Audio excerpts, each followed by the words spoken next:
Hi, this is Sam Barron, author of the book that you're about to listen to. If you enjoy listening to this audiobook as much as I enjoyed writing the book, please consider subscribing to my BookEmpathy channel on YouTube and also consider buying a copy of the book to help support the author. Thank you and happy listening. BookEmpathy.com presents Therapy Farm by Sam Barron. Narrated by Virtual Voice Heart. Visit BookEmpathy.com for free books every day. Chapter 1. Gregory Slade pressed his ear against the cold concrete wall, straining to hear any movement from the corridor beyond. Nothing. The silence in these underground rooms was oppressive, like being buried alive. He'd lost track of how long he'd been here. Without sunlight or any fixed routine, there was no way to tell time. The only constants were the therapy sessions and the growing certainty that he needed to escape. Get the hell out of Dodge, as his father would have said. The room was Spartan, a narrow bed bolted to the floor, a stainless steel toilet with no seat, a sink that dispensed exactly 10 seconds of lukewarm water when the button was pressed. No windows, no decorations. Nothing that could be fashioned into a weapon or used for self-harm. They'd thought of everything. Except the air vent. Gregory had noticed it his third day here, or what he thought was his third day. A small rectangular grate near the ceiling, its screws loosened by years of humidity and neglect. For days he'd worked at it, standing on his bed when he was certain no one was watching through the camera mounted in the corner, using the edge of a plastic spoon he'd snapped in half to turn the rusted screws bit by excruciating bit. Now the grate hung by a single screw, ready to be removed entirely. Beyond it lay a ventilation shaft that, according to the rhythmic sounds of machinery he'd tracked, had to connect to a central air system. Follow that and he'd find a way out. He had to. The red light on the surveillance camera blinked steadily, its unblinking eye recording his every move. But Gregory had studied its patterns too. Every night at what he estimated was 2 a.m., the light went off for exactly 1 minute and 38 seconds. A system reset, he guessed. That was the only time during which he had worked to loosen the screws. That would be his window for his escape now.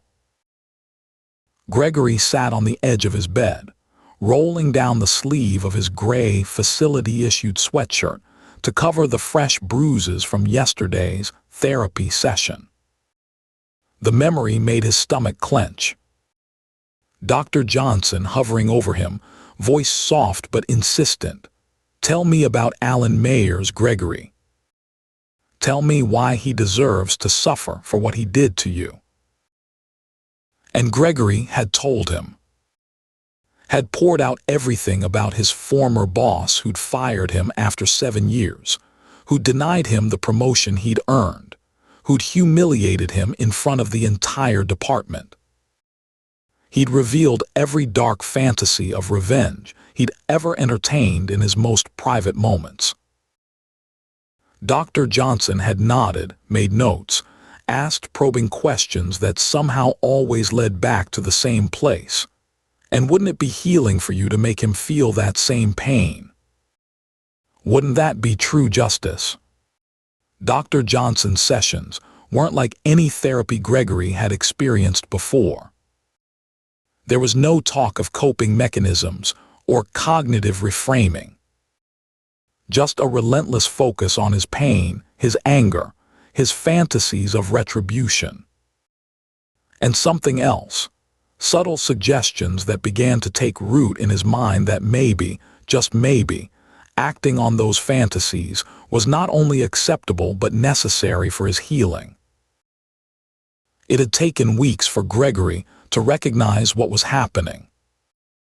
By then, the daily sessions had worn down his resistance. He'd begun to see Dr. Johnson's twisted logic as rational. Had started planning how he might confront his former boss, what he would say, what he would do. That's when he knew he had to get out. Before he became like the others. Because there were others down here, he'd heard them through the walls at night. Sometimes screaming, sometimes crying, sometimes engaged in what sounded like their own therapy sessions. Once he'd glimpsed another patient being led down the hallway, a woman with vacant eyes and a smile that didn't reach them, nodding vacantly as Dr. Johnson spoke to her in hushed tones. The red light on the camera blinked. Once, twice, then darkness. Gregory moved with the speed of desperation. He stood on his bed, reached for the vent, removed the final screw. The grate came free in his hands, surprisingly light. He set it quietly on the bed, then pulled himself up, arms straining as he wriggled through the opening. The shaft was narrower than he'd anticipated, the metal cold against his skin. Dust filled his nostrils, and he fought the urge to sneeze as he dragged himself forward on elbows and knees. Each movement echoed in the confined space, sounding impossibly loud to his ears. But he kept going, following the faint current of air that had to lead outside. After what felt like an eternity of crawling through darkness, Gregory saw it, a faint glow ahead where the shaft appeared to widen. Hope surged through him. He increased his pace, ignoring the sharp edges of metal seams that cut into his palms. The shaft opened into a larger junction box. Gregory pulled himself through, finding just enough space to sit up. 3 other shafts branched off from this central point, but only one had that same promising glow. He started toward it, then froze at the sound of movement from that very direction. "Hello," he whispered, his voice sounding foreign after so many days of speaking only during therapy sessions. Silence answered him. Then a shuffling, the sound of fabric against metal. Someone else was in the ventilation system. Is someone there? Gregory tried again, straining to see into the dimly lit shaft. I'm trying to get out. We can help each other. You can't get out that way. The voice was female, barely above a whisper.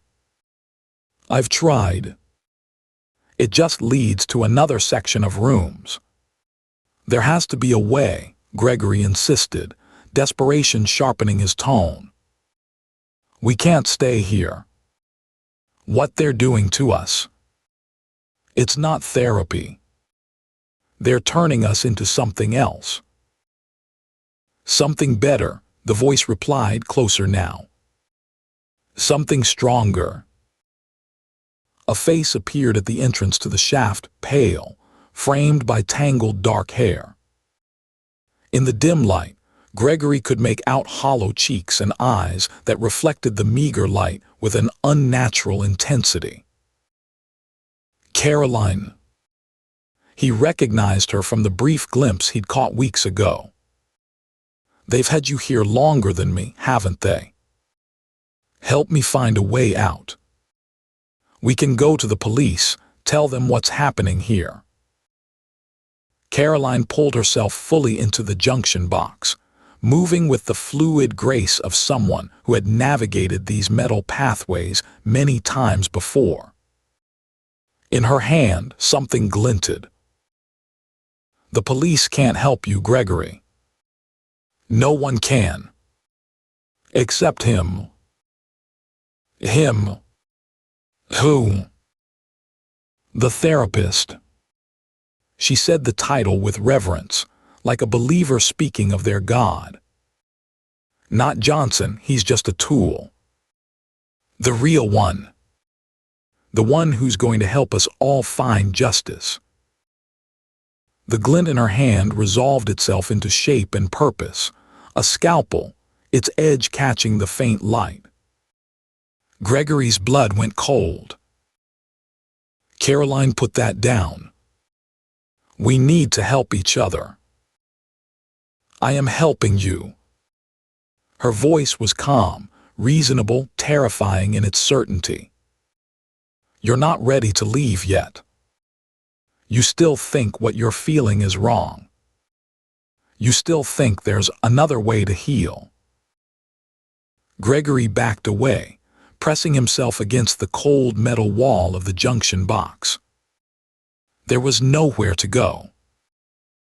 What did they do to you? He whispered.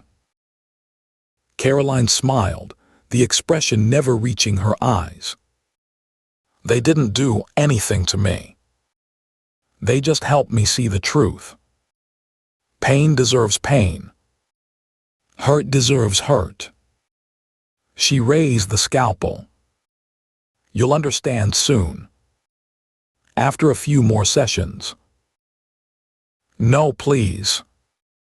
Gregory raised his hands defensively, though he knew it would do little good in this confined space. It's okay to be afraid, Caroline soothed, moving closer. Fear is part of the process. But soon you'll see. Soon you'll understand that true healing can only come through justice. Through making them feel what you felt. The scalpel flashed in the dim light as she lunged forward. Gregory tried to dodge, but there was nowhere to go.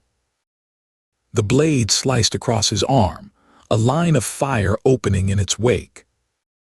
He cried out, the sound bouncing off the metal walls around them. Stop fighting it, Gregory, Caroline whispered, her face inches from his. The therapist knows what you need. He knows what we all need. Gregory kicked out, catching her in the stomach. She grunted, momentarily stunned, and he seized the opportunity. He shoved past her, scrambling back the way he'd come. Behind him, Caroline's voice echoed through the metal corridors. You can't escape what's inside you, Gregory. The anger, the hate, it's part of you now. The only way out is through. He crawled frantically, elbows and knees scraping against the metal, breath coming in ragged gasps. Blood from the cut on his arm left a trail behind him, but he couldn't stop to tend to it. Had to get back to his room, find another way out. Had to. The shaft beneath him gave way with a sudden screech of tearing metal. Gregory felt a moment of weightlessness, a sense of falling, then impact that drove the breath from his lungs. He'd crashed through a ceiling tile into another room, larger than his own, with medical equipment lining the walls and a single examination table in the center. And standing beside that table, clipboard in hand, expression mildly surprised rather than alarmed, was a man Gregory had never seen before. Not Dr. Johnson. Someone else. Taller, leaner, with sharp features and eyes that seemed to look through Gregory rather than at him. He wore no lab coat, no uniform, just immaculate dark clothing that seemed to absorb the fluorescent light from above. Gregory Slade, the man said, his voice soft yet somehow filling the room. I've been looking forward to meeting you properly. Dr. Johnson has told me so much about your case. Gregory scrambled backward until he hit a wall, leaving smears of blood on the white tile floor. Who are you? The man smiled, setting his clipboard down on the examination table. I'm the one who's going to help you find your way through the pain. the one who's going to guide you to the other side. He stepped closer, and Gregory felt a primal urge to flee, to hide, to disappear. "You can call me the therapist." From somewhere in the ventilation system above, Caroline's voice drifted down, almost sing-song in its cadence. "You're not ready to heal yet, Gregory. You're still blaming the wrong people." The therapist extended a hand, as if offering assistance. "Shall we begin your real therapy now?" Before Gregory could respond, the therapist pressed something on a remote control he pulled from his pocket. An electric current surged through the metal floor beneath Gregory, seizing his muscles in a violent contraction. Every nerve ending ignited in white-hot agony as the current climbed up his legs, through his torso, and into his arms still slick with blood. Gregory screamed, his body arching uncontrollably against the wall, but in the soundproofed underground room, no one who could help would ever hear him. Chapter 2. Ruth Baker woke before her alarm, the faint gray light of pre-dawn seeping through the blinds. For a moment, she lay still, listening to the quiet rhythm of Aaron's breathing beside her, feeling the warmth of his body against her back, his arm draped protectively across her waist. 6 months together, and she still found herself surprised by how natural it felt to wake up next to him. She slipped from beneath his arm with careful stealth, movements perfected through months of early mornings. Aaron stirred but didn't wake, burrowing deeper into the pillow with a soft sigh. Ruth watched him for a moment, the strong lines of his face softened by sleep, dark hair tousled against the white pillowcase. Something warm and fragile expanded in her chest at the sight. Something she was still getting used to feeling again after Jim's death.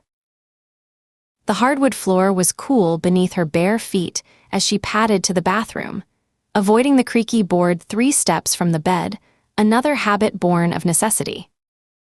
Morning rituals in a house with a 12-year-old required strategic timing. The shower before Ava woke. Breakfast preparations before school logistics consumed all available mental bandwidth.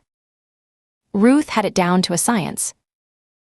20 minutes later, freshly showered and dressed in her standard uniform of dark jeans, white button-down, and the leather jacket that had seen her through a decade of Texas Rangers duty, Ruth moved through the quiet kitchen in a well-worn routine. Coffee brewing, skillet heating for eggs, Ava's lunch assembled with the particular care that accommodated her daughter's sensory preferences. Crusts removed from the sandwich, apples sliced into exactly 8 pieces, everything in separate containers to prevent unwanted mingling of flavors. The sound of the bedroom door opening down the hall announced Aaron's awakening. Ruth smiled to herself as she cracked eggs into the skillet. His timing was improving. When he'd first started staying over, he'd slept through her entire morning routine, unused to the early hours her schedule demanded. Now he was up in time to eat with them, another piece clicking into place as their lives gradually interwove. "Morning," he said, voice still rough with sleep as he appeared in the kitchen doorway. He'd pulled on a Rangers t-shirt and sweatpants, his feet bare against the floor tiles, blonde hair still rumpled in a way that did nothing to diminish his masculine appeal. "Coffee's ready," Ruth replied, nodding toward the freshly filled mug waiting on the counter. Aaron retrieved it with a grateful smile, coming to stand beside her at the stove. He pressed a kiss to her temple, the casual intimacy of the gesture still new enough to send a small thrill through her. "You sleep okay?" he asked, leaning against the counter as she flipped the eggs. "You were restless last night." Ruth shrugged. "Just work stuff spinning in my head.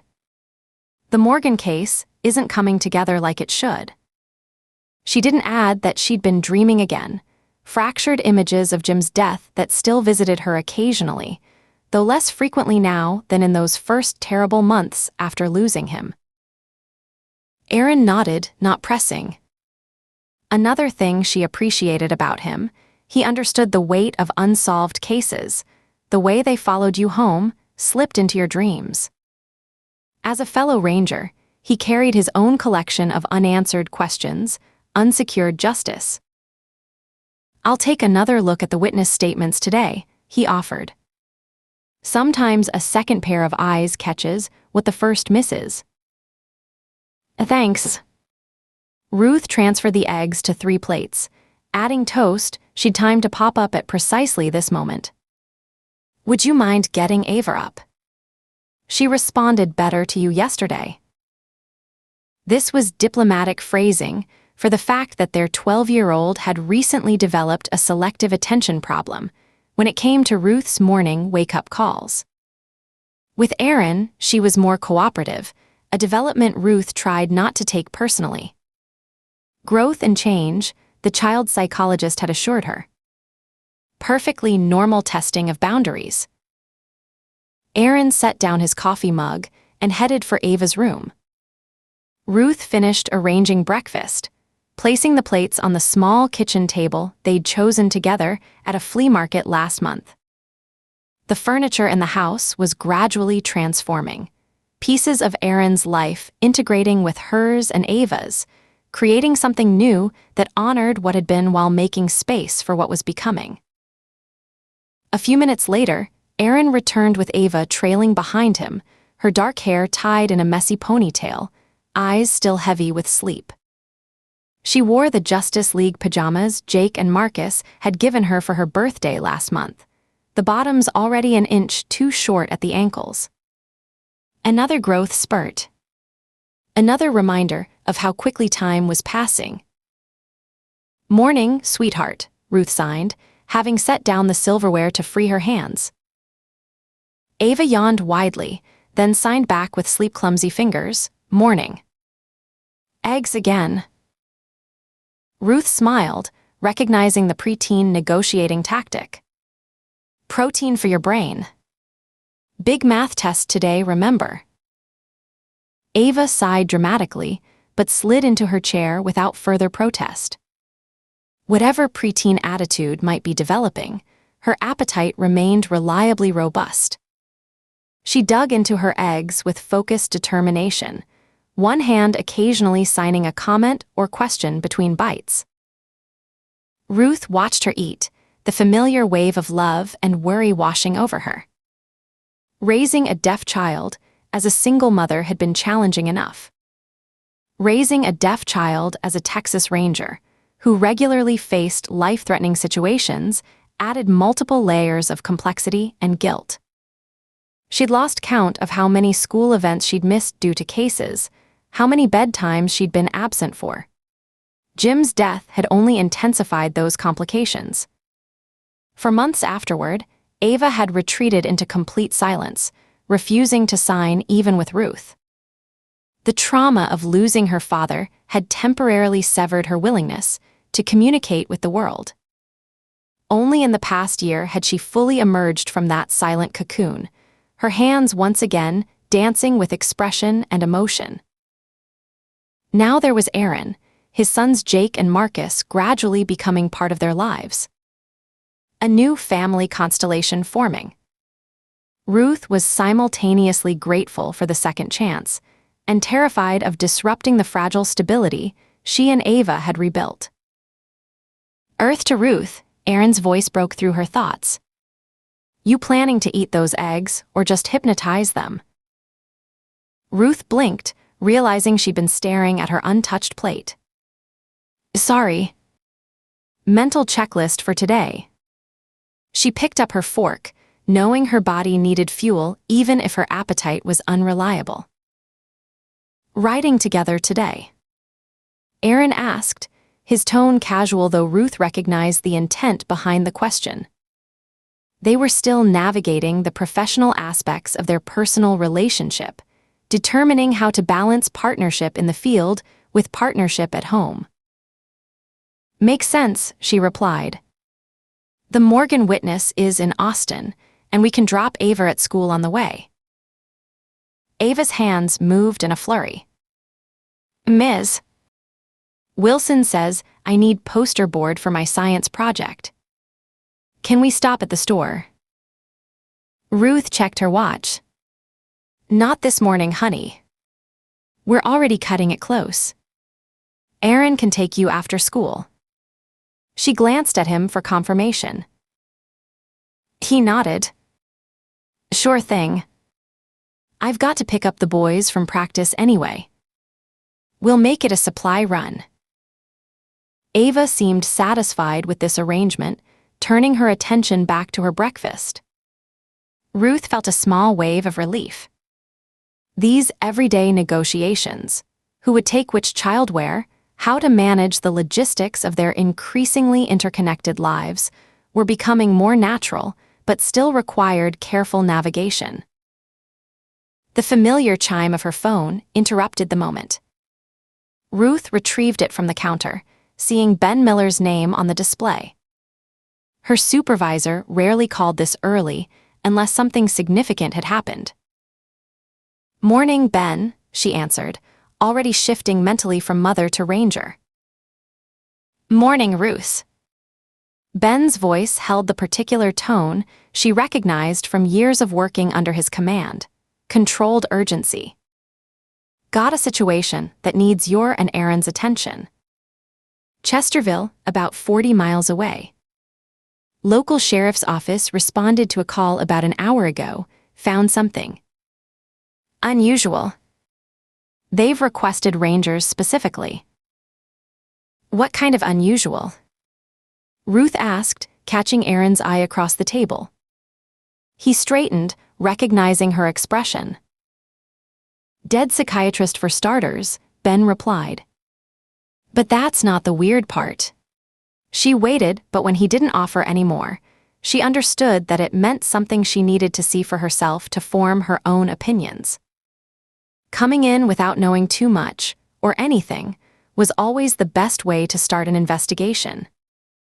That way, she could look at the crime scene and see things for what they were, rather than what she assumed or expected them to be. Too much for the local sheriff and his guys to handle. Ben snorted. Way above their pay grade. Ruth's mind quickly assessed the implications. If they left now, they could drop Ava at school and be on their way. Still, she was torn between resisting and leaping at the chance. The Morgan case wasn't going anywhere, and she had been starting to feel the old itch for something she could sink her teeth into. There was Ava, and Aaron, and Jake, and Marcus, and it was wonderful being part of something that actually felt like a family again. But underneath the skins of mother and lover, Ruth Baker had the soul of a hunter. It was the only thing that made her feel completely alive. "Okay," she said at last, "shoot the coordinates and any preliminary findings to my phone." "Done," Ben confirmed as her phone pinged. "And Ruth's." "Head up. This might be more than just a murder scene." "Noted." Ruth ended the call, already mentally shifting priorities, calculating timelines. "We're on?" Aaron asked, though his expression said he already knew the answer. Ruth nodded. She turned to Ava, signing as she spoke. "Change of plans, sweetheart.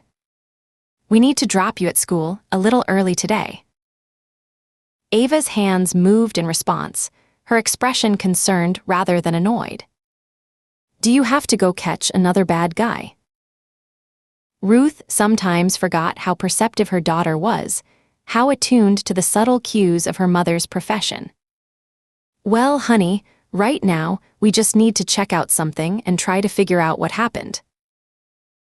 Ava signed, "Be careful." She indicated Aaron. "Both of you." Ruth and Aaron exchanged a look. His cornflower blue eyes softened. They both said together, "Always." It was their routine promise, the one Ruth had established after Jim's death. She never told Ava there was nothing to worry about. That would be a lie, but she always promised caution. It was the most honest reassurance she could offer. Ava nodded, her eyes holding Ruth's for a long moment before she slid from her chair and headed to her room to dress. Ruth watched her go, the familiar weight of her dual roles settling across her shoulders. "I'll clean up," Aaron said, already gathering plates. "You check your email, see what Ben sent." Ruth squeezed his arm in silent thanks, reaching for her tablet. Their seamless transition from domestic breakfast to professional case preparation was another reminder of how well they fit together, how their shared understanding of the job created a foundation for everything else. 20 minutes later, they were in Ruth's Range Rover, Ava securely buckled in the back seat, her backpack between her feet. Ruth drove with one hand on the wheel, the other occasionally signing in the rearview mirror in response to Ava's questions about their day. Aaron sat beside her, scrolling through the preliminary information Ben had sent, occasionally reading details aloud. "Local sheriff found a body at a private property called Cross Creek Farm," he said, eyes on the screen. "Sheriff's office has secured the scene and requested ranger assistance." "What kind of property is it?" Ruth asked, turning onto the road that led to Ava's school. The morning traffic was beginning to build, parents and school buses converging in the familiar choreography of weekday drop-offs. "Looks like some sort of private medical facility," Aaron replied, scrolling further. "Run by a Dr. Lars Johnson." "A psychiatrist?" Ruth nodded, processing the limited information as she pulled into the school drop-off lane and shifted into park. She turned to Ava, switching fully to sign language now that the driving was paused. "Have a good day, sweetheart. Aaron will pick you up after school for your poster board, okay? And I'll do my best to be home for dinner." Ava leaned forward for a quick hug, then opened her door and slid out, backpack swinging as she joined the stream of students heading into the building. Ruth watched until she disappeared through the front doors, the ritual of making sure her daughter was safely inside unchanged since Ava's first day of kindergarten. "She'll be fine," Aaron said, recognizing the momentary hesitation in Ruth's gaze. "Lizzie knows to call if there's any issue with pickup." Ruth nodded and pulled away from the curb, focusing her attention on the road ahead. "What else did Ben say about the scene?" "Not much. Just that it's unusual enough to warrant our specific attention." Ruth glanced at him. "That could mean anything." "Exactly." Aaron put the tablet down. "He wants us to see it fresh, form our own impressions." The address Ben had sent was about 40 minutes outside the city, in an area where wealthy Austinites built weekend retreats and hobby ranches. The kind of place where privacy was paramount and neighbors minded their own business.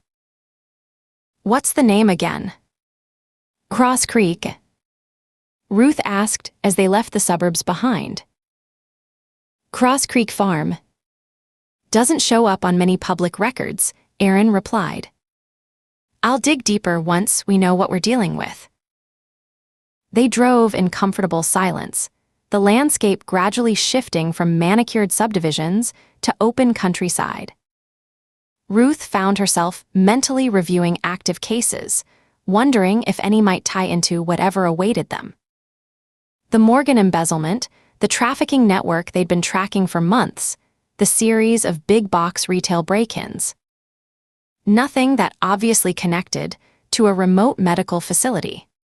The GPS directed them onto a narrow road that wound through stands of oak and cedar. A stone marker appeared, discreet and understated, Cross Creek Farm. No other signage, no indication of its function. They followed the private drive until it curved around a hill, revealing a security gate that stood open, a sheriff's deputy stationed beside it. Ruth slowed to a stop and lowered her window, badge already in hand.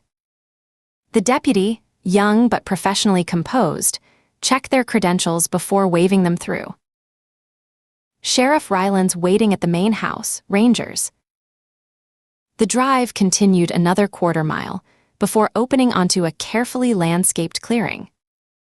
A sprawling main house dominated the space, modern design with natural materials, large windows facing what must be spectacular hill country views. Several smaller structures were positioned nearby, their purpose not immediately obvious. The pastoral scene was disrupted by the unmistakable markers of a major crime scene, sheriff's department vehicles, an ambulance, uniformed personnel moving with purpose, yellow tape establishing boundaries around the entrance to the main building. Ruth parked beside a Caldwell County cruiser and cut the engine. For a moment, she and Aaron sat in silence, taking in the scene before them. "Ready?" she asked finally. Aaron nodded, his expression shifting into the focused calm he always adopted at crime scenes.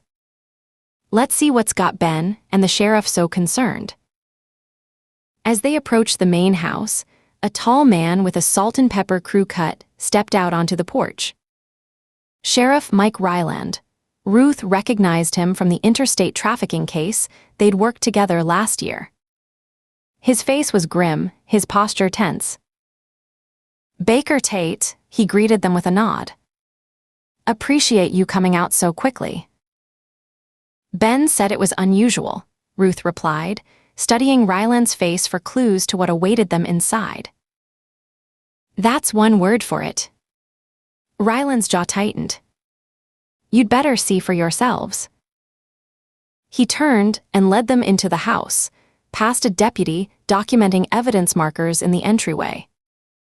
Ruth took in the space with a professional eye, expensive furnishings, carefully curated art, the kind of tasteful luxury that spoke of serious money but a desire to appear understated. Nothing that explained the tension in Ryland's shoulders or the troubled glances exchanged by the officers working the scene. Chapter 3. Sheriff Ryland led them through the entryway into what appeared to be the main living area, an open-concept space with vaulted ceilings and floor-to-ceiling windows overlooking the property's namesake creek.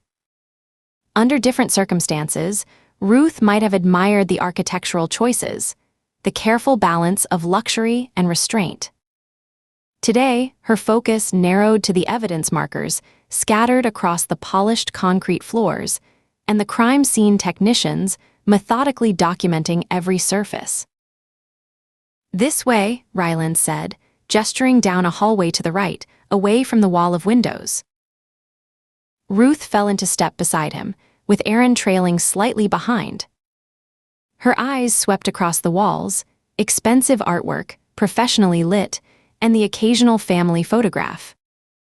One caught her attention, a silver-haired man in his 50s, standing beside a receiving line of military personnel in dress uniforms. An award ceremony of some kind. "That's Johnson," Ryland confirmed, noticing her interest. "Dr. Lars Johnson. Did a lot of work with veterans, apparently." Ruth nodded, filing away the information. The man in the photo looked distinguished, confident, at ease in the formal setting. Nothing about the image suggested someone who would end up dead in his own home. Ryland paused outside a door at the end of the hallway, his hand resting on the polished brass handle. "Just so you know, the scene's been processed but not disturbed. Me made the initial assessment, but we've been waiting on you too before moving the body." Ruth appreciated the professional courtesy. Two often local law enforcement rushed to clear a scene before Rangers arrived, eager to assert their jurisdiction. "We appreciate that," she said. "Anything we should know before we go in?" Ryland's jaw tightened almost imperceptibly. Better to see it fresh, like Miller suggested. He pushed the door open, revealing what appeared to be a home office, a spacious room with built-in bookshelves lining 3 walls. A large desk occupied the space beneath the single window, positioned to take advantage of the view while working. The room had been meticulously organized, each item on the desk aligned with precision, books arranged by color and height on the shelves. Everything except the body on the floor.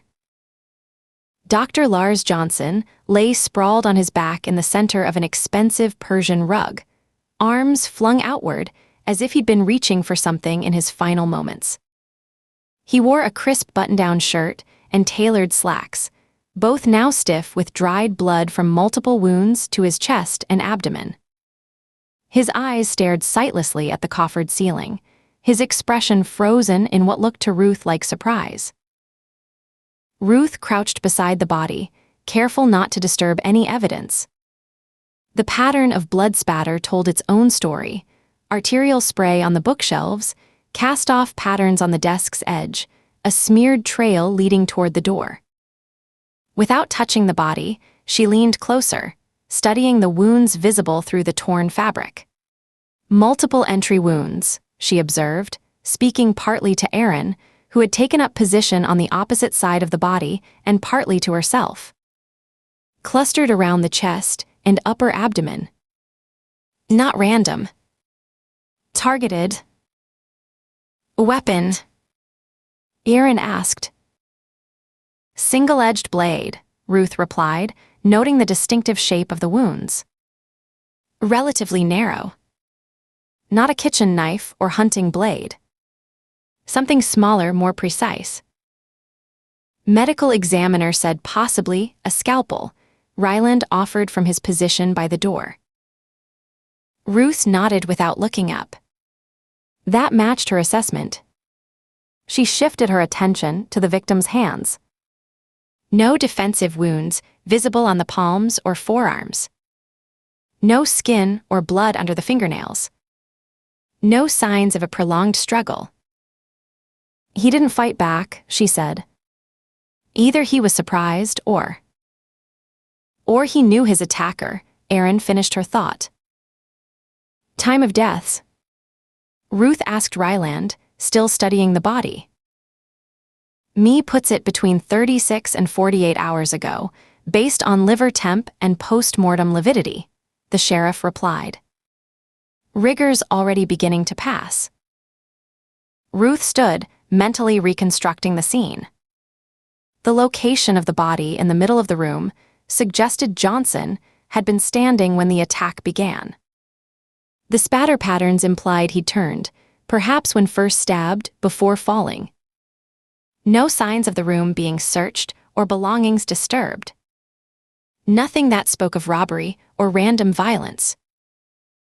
Who found him? She asked, turning her attention to the desk. The computer was missing, she noted. Just the monitor, keyboard, and mouse remained. Property caretaker, Ryland replied. Guy named Wilson. He lives in one of the outbuildings, maintains the grounds. Says Johnson missed their weekly meeting about property maintenance, wasn't responding to calls or texts. Came to check on him yesterday evening and found him like this. Where's Wilson now? Deputy took him to the station for a formal statement. He was pretty shaken up. Claims he and Johnson had a good working relationship, no problems.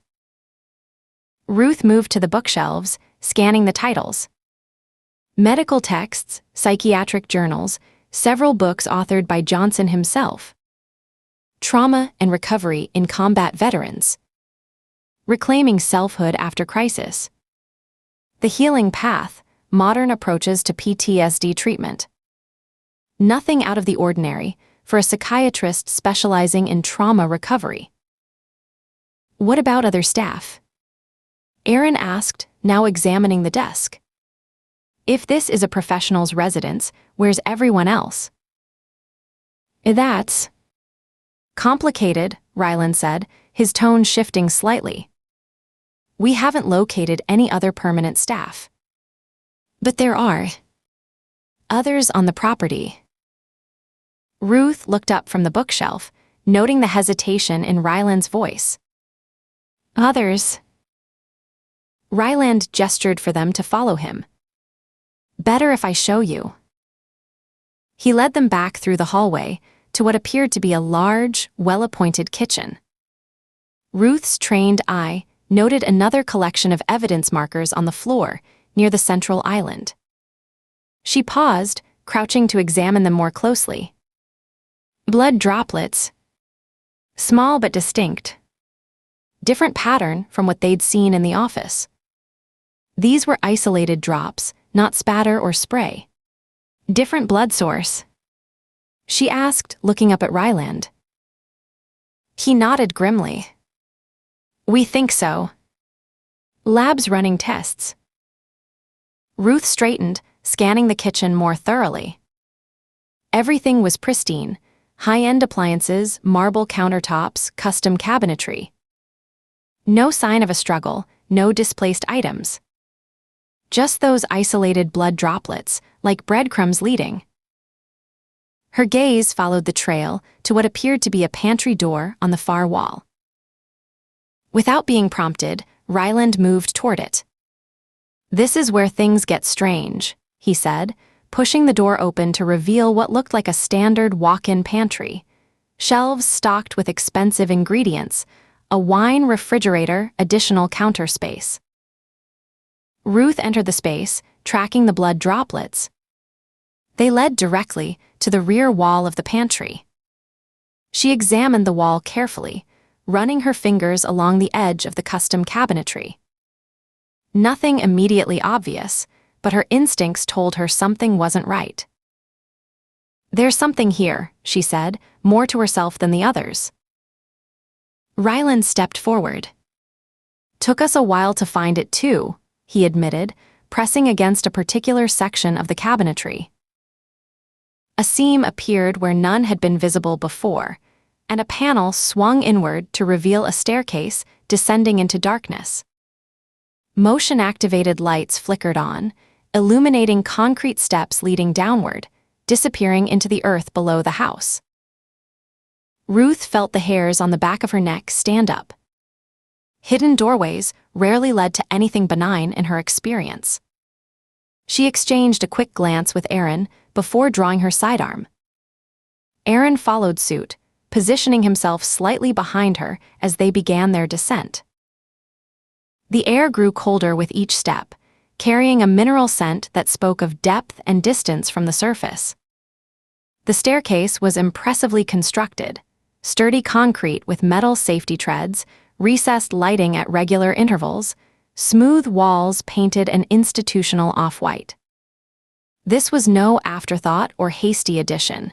It had been part of the original design, built with care and at considerable expense. 27 steps down, the staircase opened onto a corridor that stretched in both directions, disappearing around gentle curves that prevented any clear view of its full extent. The hallway resembled an upscale medical facility, polished concrete floors that reflected the overhead lighting, doors spaced at regular intervals along both sides, each with an electronic lock system and a small window. How big is this place? Ruth asked, her voice unconsciously dropping to little more than a whisper.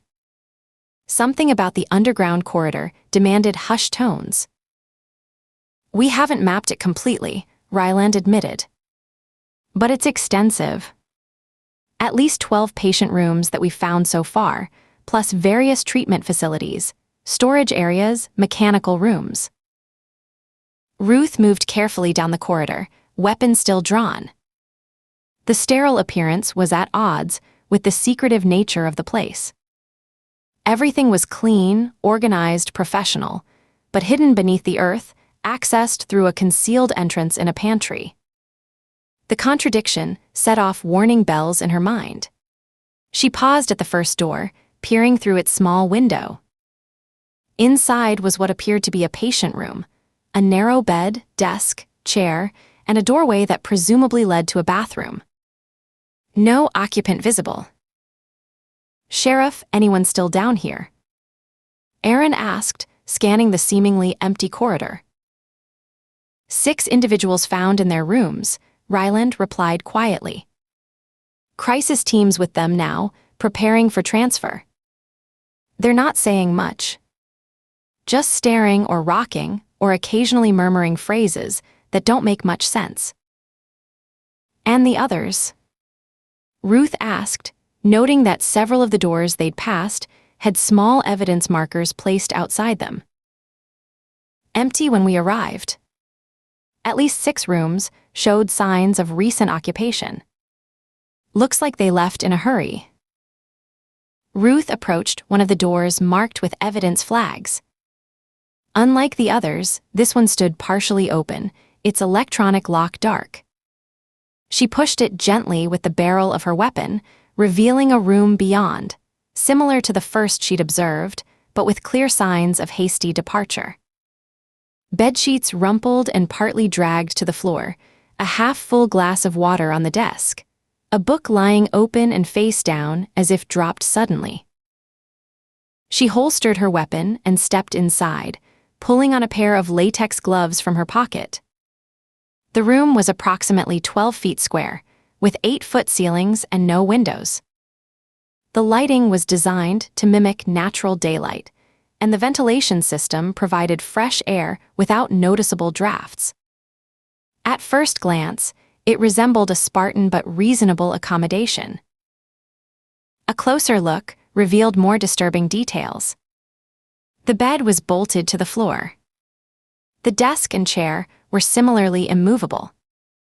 The fixtures in the small bathroom, toilet, sink, shower, were all institutional grade, designed to be impossible to remove or damage. No mirror, she noted. Nothing glass or breakable. Nothing that could be fashioned into a weapon. Ruth knelt beside the bed, examining something that had caught her eye, a thin metal strip embedded in the concrete floor, running in a continuous line around the perimeter of the room. She followed it with her finger to where it disappeared under the wall. "Aaron," she called softly. He joined her, crouching to see what she'd found. "Conductive strip," he observed. "Looks like it runs all the way around." Ruth nodded, a chill that had nothing to do with the temperature running down her spine. Electrified perimeter. Probably activated from outside if the occupant became uncooperative. She stood and continued her examination of the room. A vent near the ceiling drew her attention, too small for escape, but large enough to introduce gas or other substances into the enclosed space. The lighting fixtures were recessed behind impact-resistant covers. Even the electrical outlet beside the desk had a special locking cover that would prevent access without proper tools. "Prison cell," she said quietly. Disguised as patient accommodations. Aaron had moved to the desk, where he was examining an open notebook. "Listen to this," he said, reading from a page filled with careful handwriting. "Day 42. Dr. J's approach is different from anything I've tried before. Previous therapists wanted me to let go and accept. They never understood. Dr. J says some emotions serve a purpose. That my pain deserves acknowledgement. That there's a path toward." The entry ended abruptly, as if the writer had been interrupted. "Patient diary?" Ruth asked, moving to look over his shoulder. Aaron nodded, flipping back through earlier pages. "Reads that way. Started conventional enough, gratitude exercises, cognitive techniques. Then gradually shifts to something different." Ruth made a mental note to have the diary collected as evidence, then moved back to the doorway. "Let's continue." They proceeded further down the corridor, passing more rooms with similar setups, some empty and untouched, others showing signs of recent occupation. Ruth noted security cameras mounted at regular intervals on the ceiling, their red recording lights now dark. "Power's been cut to the surveillance system," Erin observed, following her gaze. "Recently, judging by the dust pattern." The corridor curved gently to the right, eventually opening onto a larger space that appeared to function as a central hub. Several doors branched off from this area, each neatly labeled: Therapy Suite 1, Therapy Suite 2, Therapy Suite 3, Observation, Records, Medical. Ruth was drawn to a smear of blood on the polished concrete floor near the door marked Therapy Suite 1. Not much, just a single streak about 4 inches long, as if someone bleeding had brushed against the surface while passing. "Blood trail continues," she observed quietly to Erin, who nodded in acknowledgement. With a growing sense of unease, Ruth approached the door to Therapy Suite 1, noting that the electronic lock had been disabled. She pushed it open slowly, weapon ready, and stepped inside. The room before her made her breath catch in her throat. Unlike the relatively benign appearance of the patient rooms, this space was unmistakably sinister in its purpose. Antiseptic white and windowless, it was dominated by a central examination chair that resembled something between a dentist's chair and a surgical table. Restraints hung unused from its sides and footrest. A bank of monitors lined one wall, their screens dark now. Another wall held an array of medical implements arranged with obsessive precision: scalpels, syringes, clamps, and other tools Ruth couldn't immediately identify. But it was the opposite wall that commanded attention, covered floor to ceiling with photographs, newspaper clippings, and handwritten notes. Ruth stepped closer, taking in the collage of material centered around a middle-aged man in a business suit. Photos showed him at various locations: exiting an office building, at a restaurant, playing golf. Some appeared to have been taken with telephoto lenses from a distance. Others were clearly frame captures from surveillance footage. Interspersed among the photos were highlighted newspaper articles about a corporate merger, documents marked with angry annotations, and images that had been digitally altered to show the same man in increasingly disturbing scenarios: injured, afraid, humiliated. A meticulous timeline ran beneath the collection, with dates and annotations in precise handwriting. The final date was circled in red: tomorrow. Erin moved to the examination chair, studying the restraints without touching them. "These aren't standard medical," he observed. "They've got extra reinforcement points. And look at the padding, designed to prevent self-injury while still maintaining immobilization." Ruth turned in a slow circle, absorbing the room's details with growing horror. The chair was positioned so that the patient would face the wall of photos. The monitors were angled for viewing from both the chair and a smaller seat positioned behind it, presumably for the therapist. A control panel beside the second seat featured numerous unlabeled buttons and dials.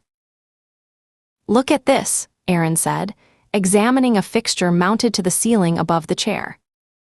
"Delivery system of some kind. Gas, maybe. Or aerosolized drugs." Ruth moved to a small table near the chair, where a leather-bound notebook lay open. Unlike the patient diary they'd found earlier, this one contained detached notes in a different handwriting: precise, measured, professional. Subject MA. Shows promising response to Phase 3 protocols. Resistance at 36% of initial baseline. Recognition accuracy at 88%. Cleared for advanced simulation series. Medication adjustments noted in separate logs. She flipped through more pages, finding similar coldly worded assessments of multiple subjects, each identified only by initials. The detached, scientific language gave few specific details, but suggested a systematic methodology being applied to multiple patients. "Reconditioning," Ruth said quietly, the words slipping out as pieces began to connect in her mind. Classic brainwashing techniques. Sensory control, chemical alteration, associative conditioning. "There's more," Ryland said from the doorway. "2 more therapy suites just like this one. Different targets on the walls. The same setup." Ruth followed him across the central hub area to another door marked Observation. Inside was a room lined with monitors and recording equipment. A central console featured multiple screens, each labeled to correspond with therapy suites and patient rooms. All were dark now, but the purpose was clear. This was where someone had monitored everything happening in the facility. A chill ran through Ruth as she examined the sophisticated setup. The level of investment, the careful planning, the attention to detail, all spoke of a long-term operation involving significant resources and expertise.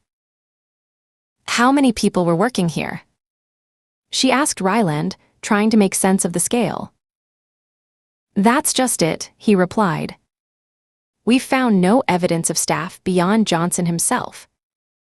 No personnel records, no staff accommodations, nothing. Just these facilities and the patients." Ruth frowned. One man couldn't possibly have managed all this alone. The monitoring alone would require round-the-clock attention if multiple patients were being treated simultaneously. And the complexity of the psychological manipulation evident in the therapy suites suggested specialized knowledge and careful oversight. Someone else had been involved. Someone who might still be nearby. The thought had barely formed when Ruth noticed something out of place. A small scuff mark on the otherwise spotless floor near one of the control panels. Fresh, judging by the lack of dust on its surface. As if someone had been here recently. After the sheriff's department had arrived. Her instincts, honed through years of dangerous situations, flared to life. She met Aaron's eyes and subtly signed, hands low at her side where only he would notice. "Someone's still here." Chapter 4. Aaron's expression didn't change, but his posture shifted subtly, weight balanced, ready to move. He signed back, fingers barely moving. "Where?" Ruth glanced around the observation room, noting a door they hadn't yet explored in the far corner. Another exit, perhaps. Or a hiding place. She signed. "Door. Corner. Follow me." Aloud, she said to Ryland, "Let's check the rest of the facility," deliberately keeping her voice casual as she drew her weapon again. Aaron followed suit, his movements equally controlled. They moved toward the unmarked door, Ruth in the lead, every sense heightened. The air felt charged with potential threat, raising goosebumps on her skin. The silence of the underground complex suddenly seemed ominous rather than merely quiet. Ruth reached for the door handle, positioning herself to the side rather than directly in front. Standard procedure when entering an unknown space: never present a clear target. The handle turned smoothly under her hand. She pushed the door open in one swift movement, revealing a narrow utility corridor beyond. Metal shelving lined one wall, stocked with cleaning supplies and maintenance equipment. The passage extended about 20 feet before ending at another door. Ruth entered cautiously, Aaron covering her from a few steps behind. The corridor was dimly lit by a single emergency light, casting long shadows across the concrete floor. Something felt wrong, a subtle disturbance in the air, perhaps, or a scent that didn't belong. She froze, listening intently. For a moment, nothing. Then a soft sound. Barely audible. Something between a breath and a whimper, coming from behind a tall metal storage cabinet. Ruth signaled to Aaron, indicating the source of the sound. He nodded, moving to flank the position while she approached head-on, weapon raised. "Texas Rangers," she announced clearly. "Come out slowly with your hands visible." Silence answered her. Then another soft sound, fabric rustling against metal. "Last chance," Ruth warned. "Come out now." The stillness stretched for several heartbeats. Ruth tensed, preparing to advance, when a sudden movement behind the cabinet caught her eye, a shadow shifting, growing larger. A figure erupted from behind the storage unit with unexpected speed, arms raised, mouth open in what appeared to be a scream. In the dim emergency lighting, Ruth could make out wild eyes, disheveled clothing, something clutched in one hand glinting metallically as it arced toward her. "A gun!" Aaron shouted, lunging forward.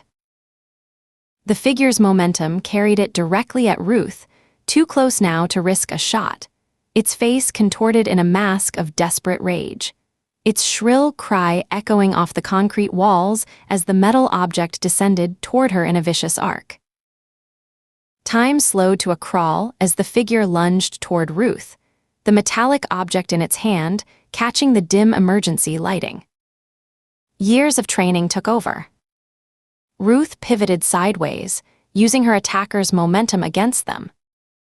She caught the descending wrist with her left hand, while bringing her right elbow up in a sharp arc that connected with the attacker's sternum. The impact drove the air from the figure's lungs in a pained gasp. The metal object, a scalpel, Ruth registered in the split second before it clattered to the floor, skittered away across the concrete. The figure stumbled, off balance but still dangerous, wild-eyed and desperate. Before Ruth could react further, Aaron was there, his larger frame intercepting the attacker from behind. In one swift move, he secured both arms and brought the struggling figure to the ground, movements controlled and precise enough to immobilize without causing injury. "Got them," Aaron said, his voice steady despite the sudden violence of the encounter. "Sheriff, we could use some assistance here." Ryland stepped forward, handcuffs already drawn. In the commotion, Ruth hadn't noticed him reaching for them. Good instincts. The three of them worked in silence, securing the still thrashing figure. A woman, Ruth could now see clearly, with tangled dark hair and hollow cheeks. Her eyes burned with a feverish intensity that seemed disconnected from her current predicament, focused on something only she could see. Once the handcuffs were in place, Ruth stepped back, adrenaline still coursing through her system. "One of the patients?" she asked Ryland, who was helping Aaron bring the woman to her feet. "Not one we've located before," Ryland replied, his tone grim. "Must have been hiding somewhere in the facility." Ruth retrieved the scalpel with a gloved hand, examining it carefully. Surgical grade, the blade still showing traces of dried blood along its edge. Her mind immediately connected it to Johnson's wounds, similar width, consistent with the ME's preliminary assessment. The lab would need to confirm, but the implication was clear. "Ma'am, I'm Ranger Ruth Baker," she said, addressing the woman directly. "What's your name?" No response. The woman's eyes darted between them, but her lips remained pressed in a tight line. The initial burst of violent energy seemed to have drained away, replaced by a wary stillness that Ruth recognized from countless interrogations, the calculated silence of someone weighing their options. "Let's move her somewhere more secure," Ruth suggested. "One of the rooms upstairs." They made their way back through the observation room and central hub, the woman offering no resistance but maintaining her stubborn silence. Ruth noticed how her gaze lingered on the therapy suites as they passed, something like recognition flickering across her features. In the main house, they settled the woman in a small sitting room with a deputy posted outside the door. She sat rigidly in an armchair, hands cuffed in her lap, staring at the wall with unnerving intensity. Ruth tried again. "We know about Dr. Johnson's work here. We've seen the therapy suites, the patient rooms. We're just trying to understand what happened." Nothing. Not even a flicker of acknowledgement. Ruth changed tactics. "You're not under arrest for Dr. Johnson's murder." "Not yet. But that scalpel you were carrying, I think it might match his wounds. Why don't you tell me your side of things?" The woman's gaze shifted briefly to Ruth's face before returning to the wall. "Progress, but minimal. You know, you're not the only patient we've found," Ruth continued conversationally. "There are others. Some of them might be talking already." That provoked a reaction, a subtle tensing of the shoulders, a momentary widening of the eyes. Ruth pressed the advantage. Whatever Dr. Johnson was doing down there, it wasn't conventional therapy. You know that, don't you? The restraints, the surveillance, the psychological manipulation, none of that is standard practice. For the first time, the woman spoke, her voice rough from disuse or screaming or both. "You don't understand." Just 3 words, but layered with meaning. Dismissal, superiority, and beneath it all, something like fear. "Then help me understand," Ruth replied, keeping her tone even. "Start with your name." The woman's eyes locked with Ruth's, a cold, evaluative stare that seemed to be taking her measure. After a long moment, she answered. "They call me Patient 6S. "Not a name," Ruth noted. "A designation. Dehumanizing, institutional." "And your actual name?" Aaron asked from his position near the door. The woman's gaze shifted to him, then back to Ruth. Something in her expression changed, a fractional softening around the eyes. "Caroline," she said finally. "I'm Caroline Wakefield." Ruth nodded encouragingly, maintaining the connection. "How long have you been at Cross Creek, Caroline?" 78 days, Caroline replied without hesitation, the precision of her answer striking Ruth as odd. Not about 2.5 months, or since February, but an exact count of days, as if each one had been meticulously tracked. "And you were receiving treatment from Dr. Johnson." A flicker of something, amusement. Disdain, crossed Caroline's face. "Dr. Johnson was just an instrument. He wasn't the one who truly understood." "Understood what?" Ruth asked, careful to keep any judgment from her tone. "The path to healing," Caroline replied, her voice taking on a different quality, rehearsed, almost ritualistic. "Conventional therapy heals the victim. True therapy balances the scales." The phrase rang familiar. Ruth had seen it somewhere in the underground facility, framed on the wall of one of the therapy suites. "Who taught you that, Caroline? Was it Dr. Johnson?" Caroline's expression closed again, the brief opening in her defenses sealing shut. "I'm tired," she said abruptly. "I don't want to talk anymore." Ruth recognized the shift, the moment when pushing further would only result in deeper entrenchment. She nodded, rising from her chair. "All right. We'll continue this later. In the meantime, is there anything you need? Water? Food?" Caroline's gaze had already returned to the wall, her attention seemingly elsewhere. She didn't respond. Outside the room, Ruth conferred with Aaron and Ryland. "We need to run her prints, get a complete ID. And that scalpel needs to go to the lab immediately, compared against Johnson's wounds." "You think she killed him?" Ryland asked, his voice low to avoid being overheard. "It's a possibility we need to consider," Ruth replied carefully. Right now, let's focus on facts. We have a patient hiding in the facility, armed with what might be the murder weapon. Let's get her prints, run a background check, and have the lab analyze that scalpel. Aaron nodded.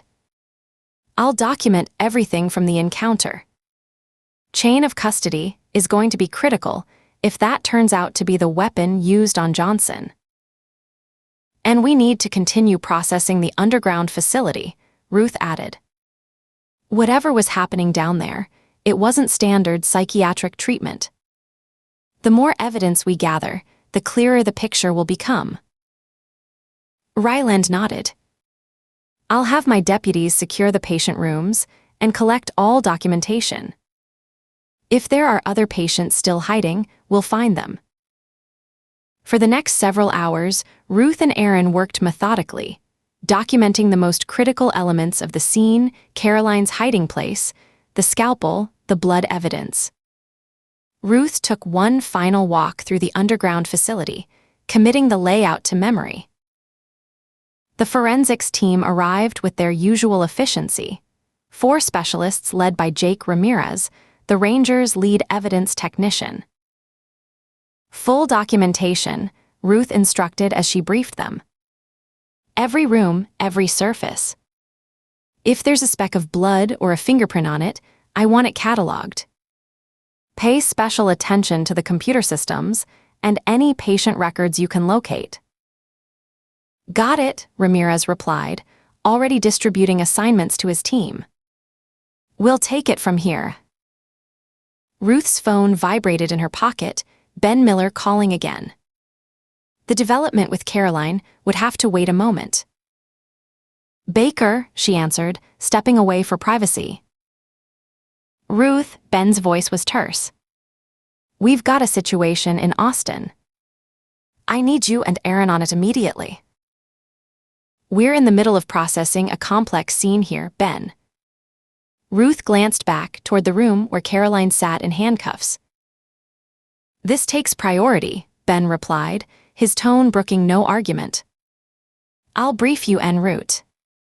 Forensics team is already on its way to take over at your location. ETA 20 minutes. Ruth recognized the urgency in his voice. Understood.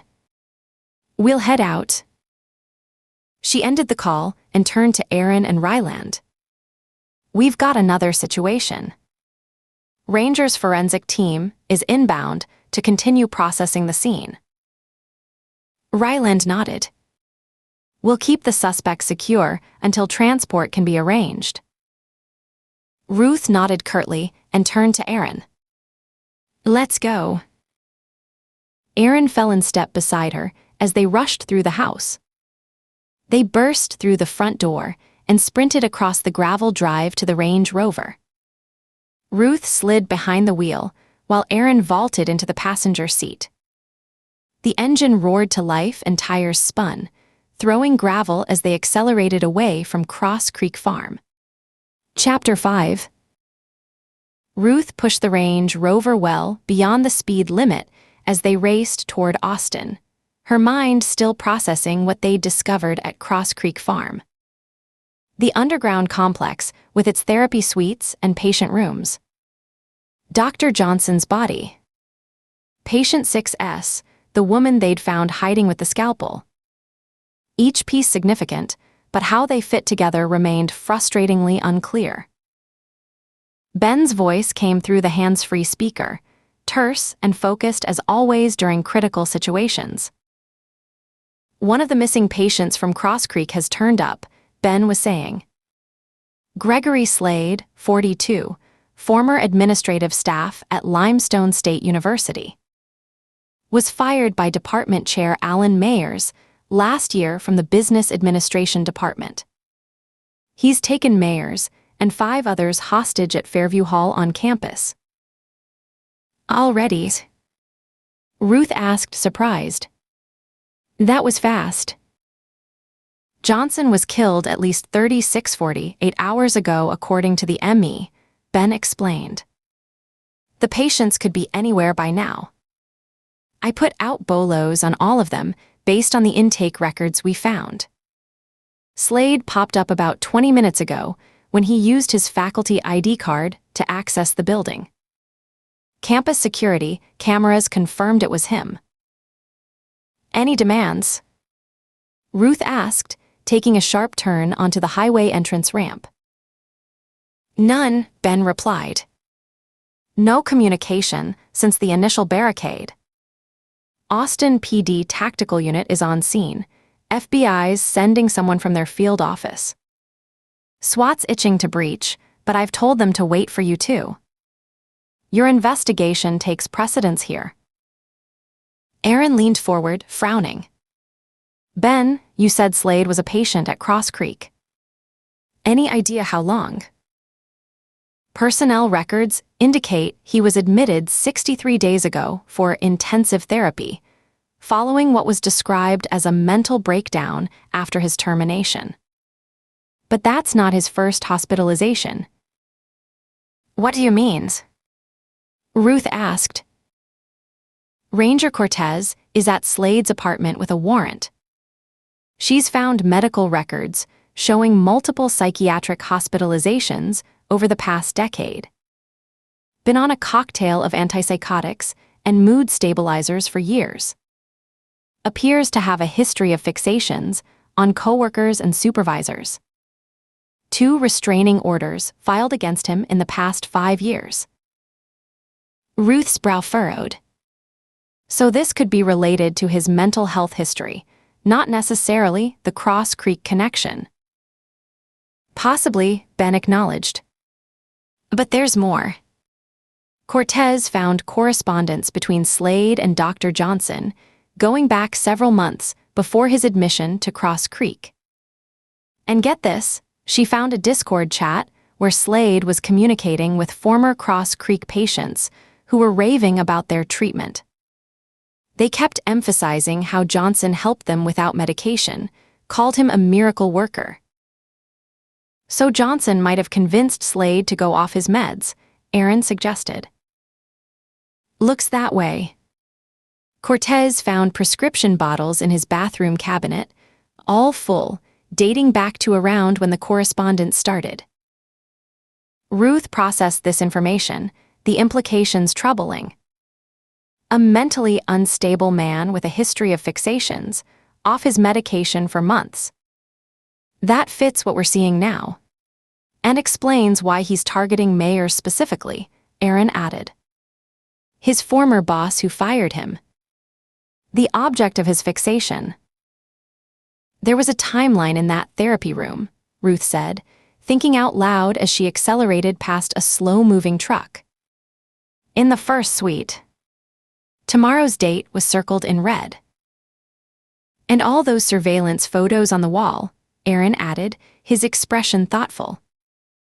Middle-aged man in a business suit. Could be mayors, Ruth said, keeping her focus on the road as she weaved through traffic. We need to see those photos again, make a positive ID. And we need to understand what that timeline signifies, Aaron said. What was supposed to happen tomorrow? Ruth nodded, her mind already mapping the questions they needed to answer. More importantly, why is Slade acting today? What changed from whatever schedule was laid out at Cross Creek? Ben's voice cut through their exchange. I'm not following. What are you two talking about? Ruth realized they hadn't briefed Ben on their findings. We'll explain when we get there. ETA 15 minutes. Keep SWAT on standby, but make it clear, no breach without our authorization. Understood, Ben replied. I'll hold the line here. The call ended, leaving Ruth and Aaron in momentary silence as the Range Rover ate up the miles toward Austin. How do you want to play this? Aaron asked finally. Ruth frowned, considering what little they knew. Let me call Ramirez, see if the forensics team has found anything yet at Cross Creek. She dialed the Rangers' lead evidence technician, putting it on speaker. Ramirez. Jake, it's Ruth Baker. We're en route to a situation in Austin that might be connected to Cross Creek. Has your team made it on site yet? Just arrived about 10 minutes ago, Ramirez replied, his voice echoing slightly as if he were in a large space. We're doing our initial walkthrough, getting a sense of the scene. It's extensive. I need a favor priority, Ruth said. Can you have someone check therapy suite 1? We need photos of the wall with all the surveillance images. It's important. Give me a second. The line went quiet as Ramirez presumably directed his team. A moment later, he returned. Chen is heading there now. What specifically are we looking for? The photos on the wall, Ruth explained. The middle-aged man in the business suit. We need clear images of his face. And any calendars, timelines, or patient notes you can find. You got it, Ramirez said. Sheriff Ryland mentioned you found another patient. Is she secure? Being processed now, Ruth confirmed. We'll brief you fully later. This is time-sensitive. I'll have Chen send photos to your phone as soon as possible, Ramirez promised. Ruth ended the call and glanced at Aaron. This doesn't fit standard hostage protocol. No demands, no communication. Why take hostages if you don't want anything? Aaron shook his head, his expression troubled. Whatever's happening at Cross Creek, it's not conventional therapy. Those rooms we saw were designed for something else entirely. And now we have a former patient acting out in public, Ruth added. The timing seems significant. Less than 48 hours after Johnson's murder. Could be coincidence, Aaron suggested, though his tone indicated he didn't believe it. Or could be connected. We won't know until. Ruth's phone chimed with an incoming message. Photos from Chen, she said, handing the phone to Aaron while she kept her eyes on the road.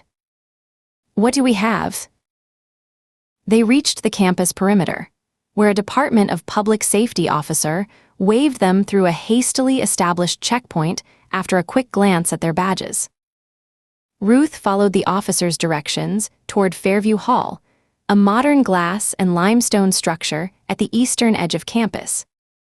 The scene was what she expected: Austin PD cruisers forming a perimeter, SWAT vehicles positioned strategically, officers and tactical team members moving with brisk purpose. Ruth pulled up behind the mobile command center and cut the engine. She exchanged a quick glance with Aaron, a wordless check. In that had become second nature after years of partnership. Ready? She asked, though the question was largely rhetorical. Aaron nodded, his expression shifting into the focused calm he always wore at critical scenes. Let's see what we've got. They approached the command center, where a cluster of officials stood around a tactical map spread across a portable table. Ruth recognized the SWAT commander's insignia on one officer's uniform, a detective's badge on another's belt, and the unmistakable bearing of the man clearly in charge. Tall, broad-shouldered, with the close-cropped hair and stern expression of someone used to command. Captain Daniel Vasquez of Austin PD, she recalled from a joint operation the previous year. Breach from both entry points, Vasquez was saying, his finger tracing a path across the map. Flashbangs through the windows, then immediate entry. Team 1 secures the hostages, Team 2 neutralizes the subject. Ruth and Aaron approached, badges already visible. Captain Vasquez, Ruth said, her voice carrying the natural authority that came with her position. Texas Rangers Baker and Tate. Vasquez straightened, his expression hardening slightly as he recognized them. Rangers. Appreciate the support, but we've got this under control. My tactical team is preparing to breach. This incident is connected to an active ranger investigation, Aaron said, his tone professional but firm. We need to coordinate our approach. I'm aware of your case at Cross Creek Farm, Vasquez replied, crossing his arms. But this is an Austin PD operation in my jurisdiction. We have 6 hostages in immediate danger and a mentally unstable subject. My SWAT team has been ready to go for 20 minutes. Ruth studied the tactical map, noting the layout of Fairview Hall and the position of the department chair's office suite on the 3rd floor. And what intelligence do you have on the subject's mental condition or intentions? Any demands? Any communication at all? Vasquez's jaw tightened. Subject hasn't responded to phone calls or negotiation attempts. No explicit demands. We're operating under standard hostage protocol. Which won't work in this situation, Ruth said, her gaze steady on Vasquez's face. This isn't a standard hostage taker. This is a patient who's been subjected to extensive psychological conditioning, designed specifically to target one of the hostages. All the more reason to go in now, Vasquez countered. Every minute we wait puts those hostages at greater risk. Ruth was formulating her response when someone called her name from behind. Baker. I thought that was you. She turned to find FBI Special Agent Sophia Reyes approaching, her dark hair pulled back in a severe bun, expression as intensely focused as Ruth remembered from their work on the Red Barn case the previous year. Reyes, Ruth acknowledged with a nod. Didn't expect to see the bureau here already. I was in Austin for a conference. Got called in when this broke because of my work on the Human Trafficking Task Force. Reyes glanced at Vasquez, then back to Ruth, an unspoken question in her eyes. Cross Creek Farm, Ruth said quietly. The subject is one of the missing patients. Understanding dawned on Reyes's face, followed quickly by concern. She'd been briefed, at least partially. So this is connected to your investigation. Vasquez's phone rang, interrupting the conversation. He checked the display, his expression darkening as he answered. Vasquez. A pause as he listened, his eyes fixed on Ruth with growing irritation. Yes, sir. I understand. Another pause. Of course, sir. He ended the call, jaw visibly tight. That was your Captain Miller, he said to Ruth, his tone clipped. Seems your investigation takes precedence. My team is to stand down pending your assessment. Ruth felt a momentary flash of sympathy for Vasquez. Territorial conflicts were never easy, especially with lives at stake. But Miller had made the right call. Standard hostage protocols could be catastrophically wrong for this situation. I appreciate your cooperation, Captain, she said, careful to acknowledge his position while establishing her authority. My partner and I need to assess the scene immediately. What's the current status of the hostages? Vasquez nodded to a tactical officer, who stepped forward with a tablet. 6 confirmed hostages in the department chair's suite, the officer reported. Dr. Alan Mayers, department chair. Dr. Eliza Chen, associate professor. 3 administrative staff, Kelsey Park, Thomas Wilson, and Maria Gutierrez. And 1 graduate student, James Lee, who was meeting with Mayers when the subject entered. Any visual confirmation of their condition? Aaron asked. Negative. Blinds are drawn. We attempted to establish visual through adjacent offices, but the suite is self-contained with no connecting windows. Reyes stepped closer, lowering her voice.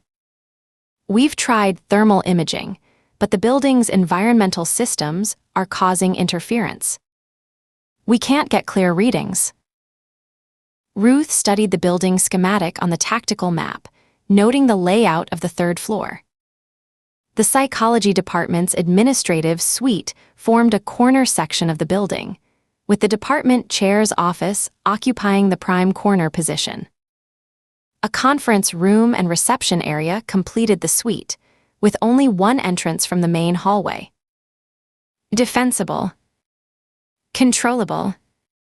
Not a random choice.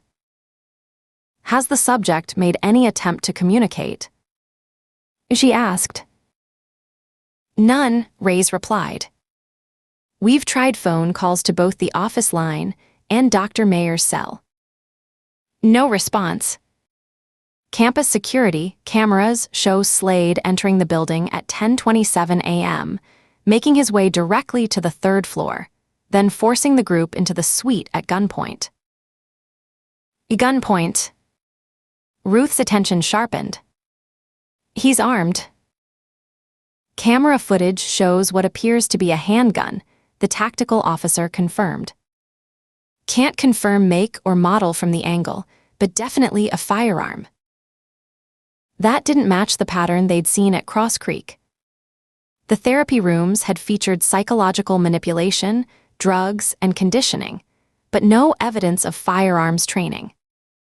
The scalpel patient 6S had used, the same one likely used to kill Dr. Johnson, that fit the methodology. A gun felt wrong. Has he fired the weapon? Aaron asked, apparently following the same line of thought. Negative. No shots reported. Ruth made a decision. I need to see the security footage. The tactical officer led them to a surveillance station set up in the command center, where multiple screens displayed camera feeds from around Fairview Hall. He pulled up the archived footage from that morning, cueing it to 10:25 a.m. Ruth watched intently as Gregory Slade appeared on camera, entering the building's east entrance. He moved with purpose, but without urgency, showing none of the manic energy or obvious agitation typical of most hostage takers. His posture was erect, his movements controlled. When he passed students or faculty in the hallway, he made no threatening gestures, simply continuing toward his destination. On the third floor, he paused outside the department suite, adjusting something in his jacket, presumably the weapon, before pushing through the door. The camera angle changed to an interior view of the reception area, where a young woman looked up in surprise.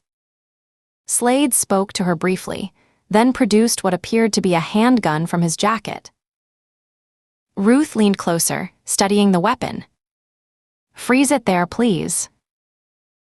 The officer complied, freezing the frame on Slade's outstretched hand. Can you enhance this section? Ruth asked, pointing to the weapon. After a few keystrokes, the image zoomed in, becoming slightly pixelated but clearer. Ruth studied it carefully, then exchanged a glance with Aaron. Sig Sauer P320, Aaron identified. 9mm. Ruth nodded, her mind rapidly processing based on this new information. Fully loaded carries 18 rounds. More than enough to kill everyone in that room. That doesn't match Cross Creek's methodology from what we've seen, Aaron observed quietly. But then again, we don't know everything they were capable of. She turned back to the tactical map, studying the layout again with this new perspective. Slade had chosen the location carefully, defensible, with only one entry point. He'd taken multiple hostages, one of whom was clearly his primary target. But he hadn't made demands or attempted to communicate. He wasn't following the typical hostage-taker's playbook. Because that wasn't what he'd been taught to do. He's not following a typical hostage-taker pattern, Ruth said, more to herself than the others. This isn't about negotiation or escape. It's about his target. Dr. Mayers, Aaron confirmed. Ruth nodded, the pieces aligning in her mind. Slade's not a hostage taker. He's a stalker, but one who's been off his medication for months. The question is whether his fixation comes purely from his mental health history, or if Cross Creek somehow exacerbated it. Which means what for our approach? Vasquez asked, his professional interest temporarily overriding his territorial concerns. Ruth considered their options, weighing the risks against what they knew. A tactical breach would likely trigger Slade, who was already in a volatile state off his medications. Waiting him out wouldn't work if he wasn't interested in making demands or negotiating. I need to talk to him, she decided. Establish contact, assess his mental state, see if I can reach him. Standard negotiation hasn't worked, Reyes reminded her. This isn't standard negotiation, Ruth replied. He's in a delusional state, fixated on mayors. We need to approach him in a way that acknowledges his perceived grievances without reinforcing them. SWAT Commander Miguel Hernandez stepped forward, his face a mask of professional concern. Absolutely not, Ranger. No single officer enters alone.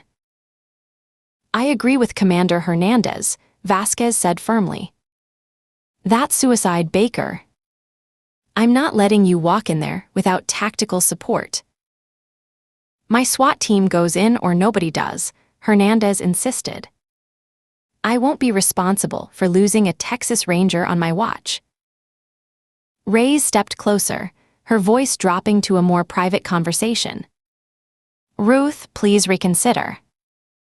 I've seen negotiators try this approach with similar subjects. The risk is calculated, Ruth cut in, her tone brook no argument.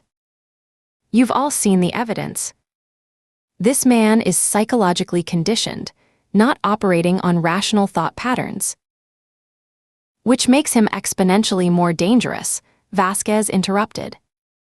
We can't. Actually, Captain, Aaron's voice carried with unexpected authority, drawing everyone's attention. The Ranger protocols explicitly state that in cases involving psychological manipulation or brainwashing, standard tactical responses are contraindicated. The others turned to him, momentarily distracted by the procedural reference. Ruth caught his eye and saw the barest nod. Aaron was giving her an opening. I'll need to verify that citation, Hernandez began, reaching for his tablet. Using the moment of distraction, Ruth stepped smoothly away from the group, moving toward the building entrance with calm purpose. By the time they noticed her movement, she was already 20 feet away. Baker, Vasquez called sharply. Stand down. That's an order. Ruth, wait. Reyes tried to intercept her path. But Ruth had already reached the perimeter, the uniformed officers at the door recognizing her badge and stepping aside automatically. She heard the commotion behind her, raised voices, Aaron's steady tones working to pacify the irate officials. Let me through, she said to the officers at the door, already showing her credentials. Texas Rangers. They hesitated only briefly before complying, the door opening to reveal the empty hallway within. Ruth glanced back one final time to see Aaron still engaged in intense discussion with Vasquez and the others, his hands gesturing as he kept their attention focused on him rather than her retreat. Their eyes met across the distance, and he gave her an almost imperceptible nod. She turned back to the building and stepped inside, the door closing behind her with a soft click that seemed to seal her away from the argument still raging in the command center.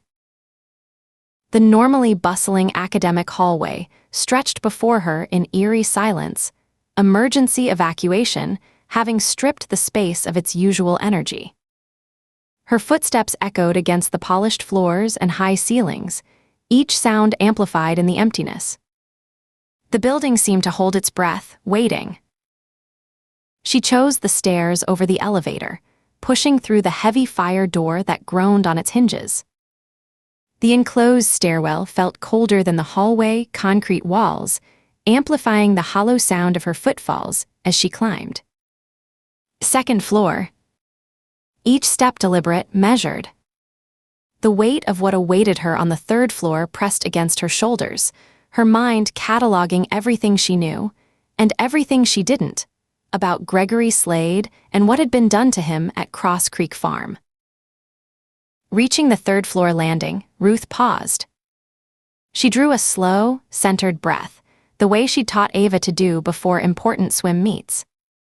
Calm the mind. Focus on what matters. She thought of Aaron waiting outside, of Ava who would be finishing school in a few hours, expecting her mother to pick her up.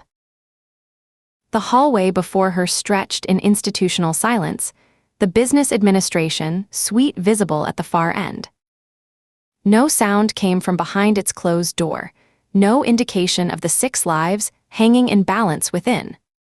Ruth stood in the hallway outside the business administration suite, one hand resting on the brushed steel doorknob, the other pressed flat against her thigh to still its faint trembling. The corridor stretched endlessly in both directions, afternoon light slanting through the tall windows at its far end, creating a pattern of shadows that seemed to creep toward her. Jim would have told me to breathe. Always breathe first. The thought came unbidden, and she pushed it back down. The corridor seemed to pulse with her heartbeat as she moved closer to the door. Through the heavy oak, faint sounds filtered, a chair creaking under shifting weight, the soft whimper quickly stifled, the measured breathing of someone trying to maintain control. And underneath it all, the sound of pacing footsteps that circled in a relentless rhythm. Gregory Slade, moving in patterns dictated by whatever combination of mental conditioning and unraveling psychology drove him now. Gregory Slade. Her voice carried clear and steady down the empty corridor, years of practice hiding the tremor she felt inside. I'm Texas Ranger Ruth Baker. I'm coming in alone and unarmed. I just want to talk. Chapter 6. The pacing stopped. 5 seconds of absolute silence. 10. 15. Then a voice that sounded like it had been scraped raw, hands where I can see them. Ruth turned the knob with exaggerated slowness, each small metallic click magnified in the tense atmosphere.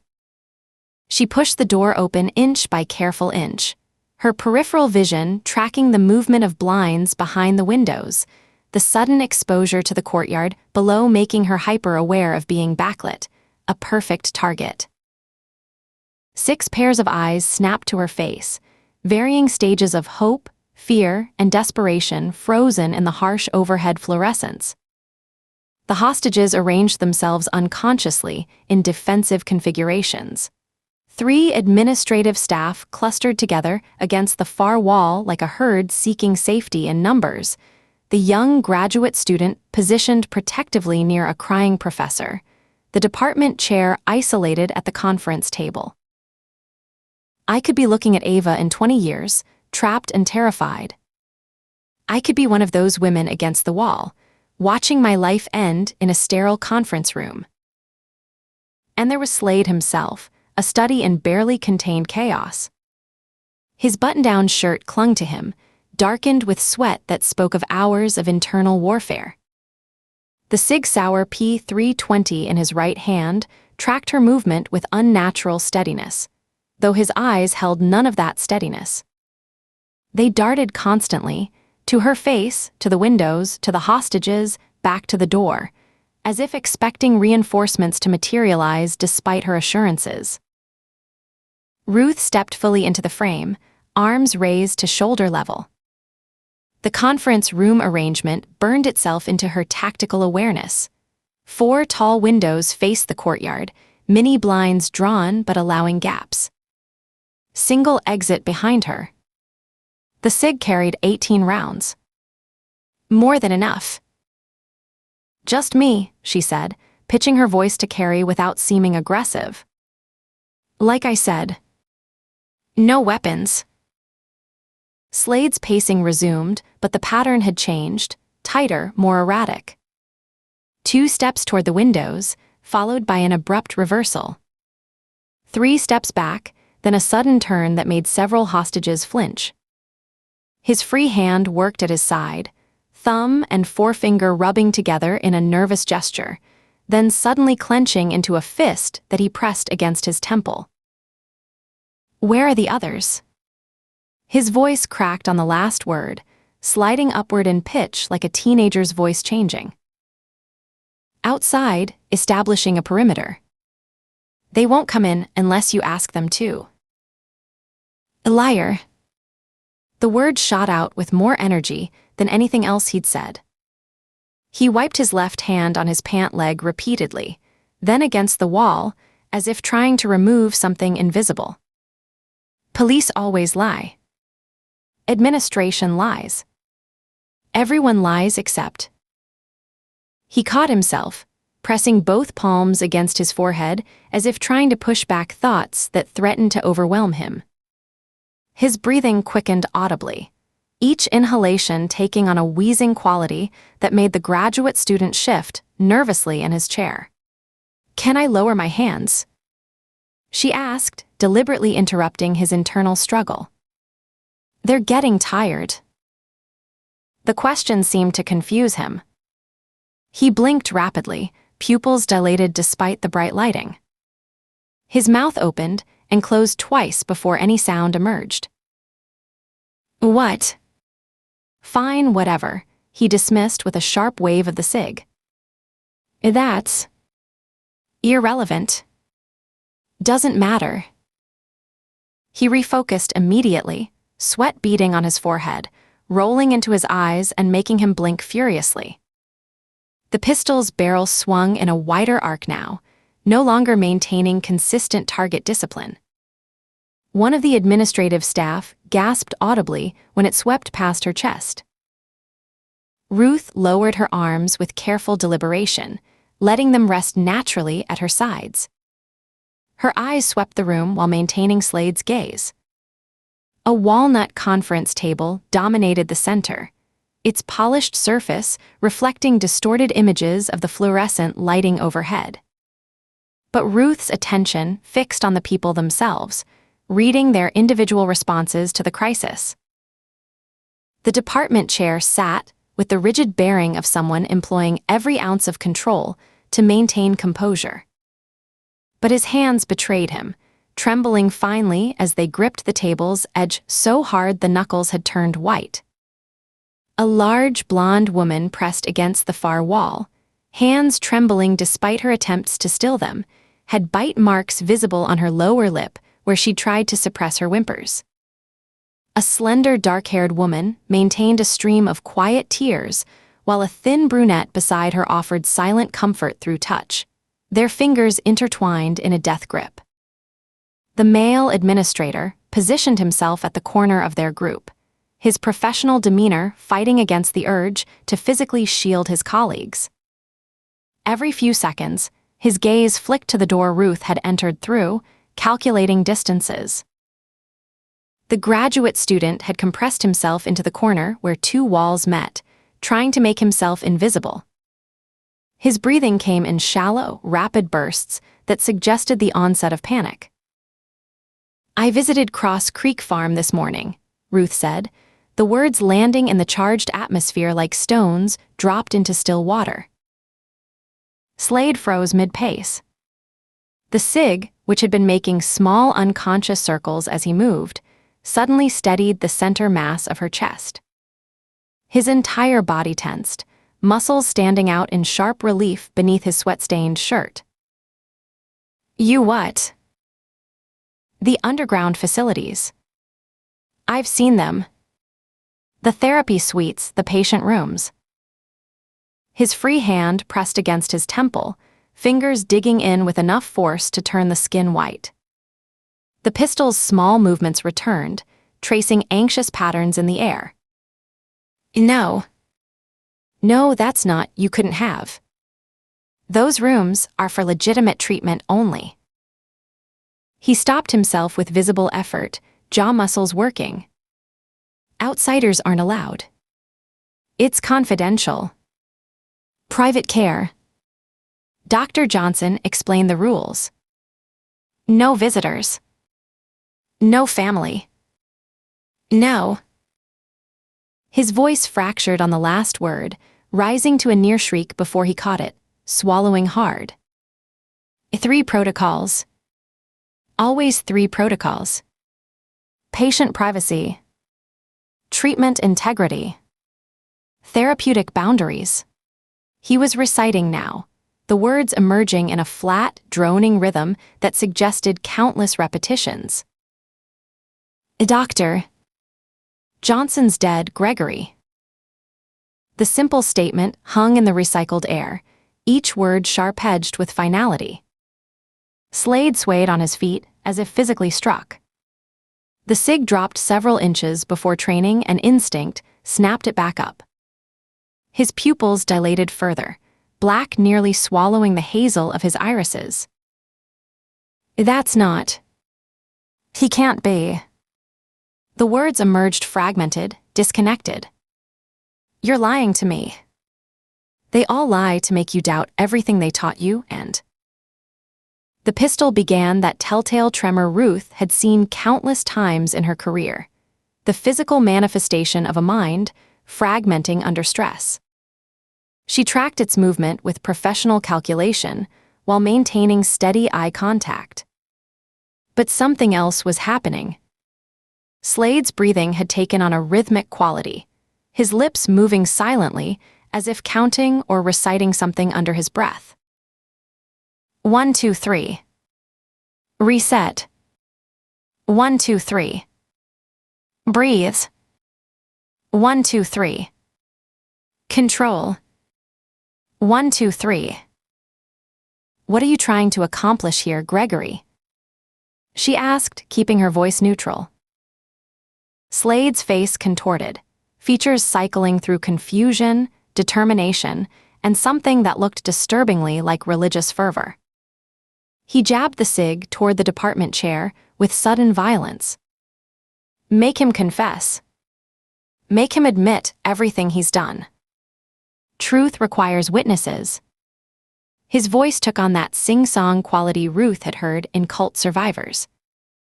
Confession cleanses. Justice restores.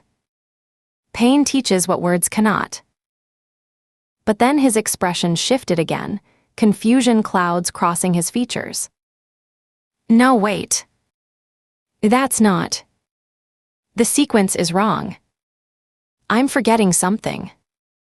Step 3B. Or was it 4A? He trailed off, blinking rapidly. Where's my guide? I had a guide for today. The department chair cleared his throat, a sound that seemed impossibly loud in the tense atmosphere. Slade's response was immediate and volatile. He whipped around with the speed of prey startled from hiding, the pistol snapping up to find its mark. But then he blinked, looking down at the weapon as if surprised to find it in his hand. You want to say something? Want to explain how you destroyed 7 years of my life? How you fired me in front of the entire department, called me unstable, said I needed help. Ruth spoke quickly, pulling his attention like a lifeline thrown to a drowning man. When did you leave Cross Creek? How long have you been gone? The cig drifted back toward her, though slower this time, as if moving through mental quicksand. Yesterday. 2 days. The time is all wrong now. His palm pressed against his forehead again. Nothing makes sense outside the facility. The voices are too quiet. Or too loud. I can't tell which. Tell me about leaving, Ruth encouraged, watching the subtle shifts in his body language. What happened? I was ready. Said I could go now, do what needed to be done. But no one told me it would be like this. All the voices quiet when they should be loudest, and I can't remember the sequence anymore without the chair and the monitors and... He broke off, swaying slightly. Ruth noticed the tremor had spread to his legs, the way he'd unconsciously braced himself against the wall. His breathing had become erratic again, alternating between rapid gasps and extended breath-holding.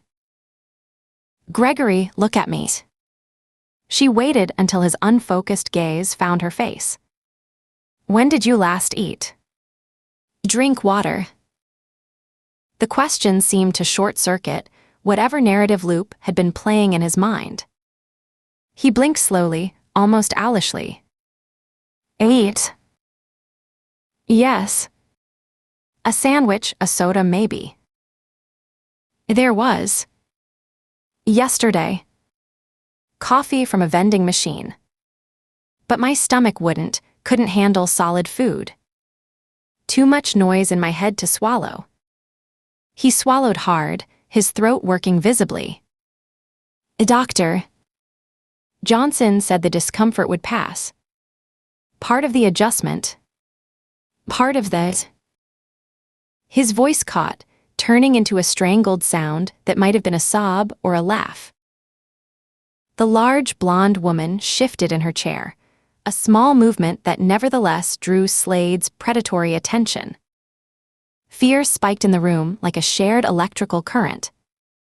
She had gone absolutely rigid, eyes fixed on the barrel now, pointed directly at her face. "Don't move." The command cracked through the air with the desperation of someone whose entire world depended on controlling an increasingly uncontrollable situation. Nobody moves. Everything has to stay exactly as it is until he confesses. That's the protocol. His breathing hitched, and for a terrifying moment, Ruth thought he might pull the trigger. His finger hovered over the guard, muscles tensed. Several hostages had stopped breathing entirely. "Control your breathing, Gregory," Ruth said, her own voice absolutely steady despite her racing pulse. 1, 2, 3. Just like they taught you. The familiar pattern seemed to reach him. His breathing gradually slowed, though the gun remained trained on the blonde woman. Her face had gone ash-gray with terror. "Slow is safe," he murmured. "Fast means..." He didn't finish, but the gun finally lowered marginally. Ruth kept her voice level, drawing his focus back to her like a moth to a steady flame. "Gregory, what exactly needs to be confessed?" But Slade had already pivoted back to the department chair, the cig steady now with purpose. Tell them all what you did to me. How you looked for any excuse to get rid of me because you couldn't handle my ideas. 7 years I gave that department." The department chair carefully placed both hands flat on the conference table, fingers splayed as if trying to ground himself in physical reality. "Gregory, I understand you're upset. We can discuss your termination, review the circumstances that led to..." "No." The pistol's barrel pressed forward a few inches, Slade's arm trembling with the effort to maintain control. "No reviewing. No discussion. You told everyone I was paranoid, that I needed professional help. Well, I got help. And now I know the truth about people like you." His breathing had quickened to the point of hyperventilation. Ruth recognized the signs of someone operating on pure adrenaline, and whatever psychological conditioning had been hammered into him at Cross Creek. The medication withdrawal, the lack of sleep and food, the overwhelming stress of his current situation, all combining into a volatile mixture that could detonate at any moment. "What truth did they teach you at Cross Creek?" Ruth asked, genuinely curious despite the tactical situation. Understanding his mindset could be the key to diffusing this standoff. Slade's eyes took on that glazed, faraway quality she'd seen in cult survivors and people who'd undergone intensive brainwashing. That conventional therapy coddles the weak. That true healing comes from confronting those who hurt you, making them acknowledge and pay for their sins. That justice delayed is humanity denied. The words emerged in a rush, clearly something he'd repeated countless times in those underground rooms. Ruth could almost see the therapy sessions that had implanted these mantras, the systematic dismantling of his original belief system and its replacement with something darker, more primitive. And they sent you here today to act on these teachings. Tomorrow was supposed to be the day.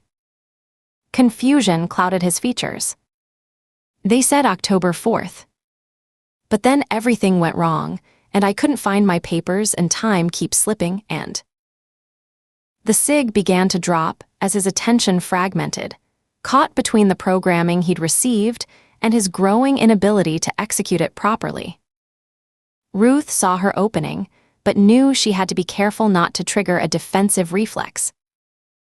Sometimes when we're tired and confused, when we haven't eaten or slept properly, our minds play tricks on us, she said, her voice carrying the soft rhythm of someone soothing a frightened animal. I see how exhausted you are, Gregory. How hard this is for you.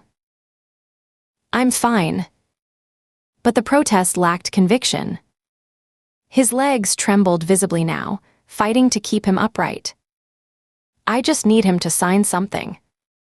To make it official. They said there had to be documentation. He patted his jacket pockets with his free hand, searching with increasing desperation. I had papers. Legal documents. They helped me write them, explaining everything, all the ways he'd wronged me and... Maybe you left them somewhere. Ruth suggested gently. When you were getting coffee. The gas station, he mumbled, the realization hitting him visibly. I set them down by the counter. Couldn't think straight, needed caffeine, and then I forgot. His eyes widened with horror. Everything's falling apart. None of this is how they said it would be. It's okay, Ruth soothed. Plans change. Things don't always go the way we expect. But Slade was spiraling now, caught in a feedback loop of failure and confusion. No, it has to be perfect. They said I'd know exactly what to do, that the training would guide me. But here everything's different and the voices are quiet and I can't remember the sequences and... The gun lowered further, its muzzle now pointing toward the floor. Ruth saw her moment. He was exhausted, confused, psychologically fractured. The perfect time to make her move. She took a small step forward. The effect was instantaneous and terrifying. Whatever primal survival mechanism Slade retained, whatever deep-seated paranoia Cross Creek had cultivated, it triggered now. His arms snapped up with automatic precision, the pistol finding and fixing on her face at point-blank range. His finger tightened on the trigger. The distance between them couldn't have been more than 4 feet. At this range, with his current state, there was no margin for error. Several hostages gasped audibly. The graduate student made a choked whimpering sound. The department chairs, knuckles had gone white where he gripped the table. Ruth stared down the barrel of the gun, her face a mask of absolute composure despite her racing heart. Time seemed to stretch and compress simultaneously. She could see every detail with crystal clarity. The slight tremor in Slade's wrist, the bead of sweat running down his temple, the rapid dilation and contraction of his pupils as his brain struggled to process stimuli. This is how Jim saw it in the end. This moment. The last thing he saw. But fear, she knew with absolute certainty, would not help her now. Fear would be counterproductive. Fear would telegraph through her posture, her breathing, her micro-expressions, all of which Slade was processing on a subconscious level. Any hint of retreat, of intimidation, might finalize whatever fractured calculus was playing out behind his eyes. So Ruth Baker stood absolutely still, meeting Slade's gaze with steady determination. She didn't blink, didn't swallow, didn't allow a single muscle to betray the terror coursing through her system. Her breathing remained measured, controlled, each inhalation and exhalation demonstrating the calm she needed him to mirror. 5 seconds passed. 10. The gun trembled slightly, his whole arm beginning to fatigue under the strain of maintaining the position. His breathing started to match hers unconsciously, a psychological phenomenon Ruth had counted on. Very slowly, she spoke, her voice barely above a whisper but carrying clearly in the silent room. My husband was murdered 2 years ago. The words scraped raw from her throat, carrying the weight of grief that never fully left. Brutally murdered by someone he'd trusted, someone he'd known since the academy.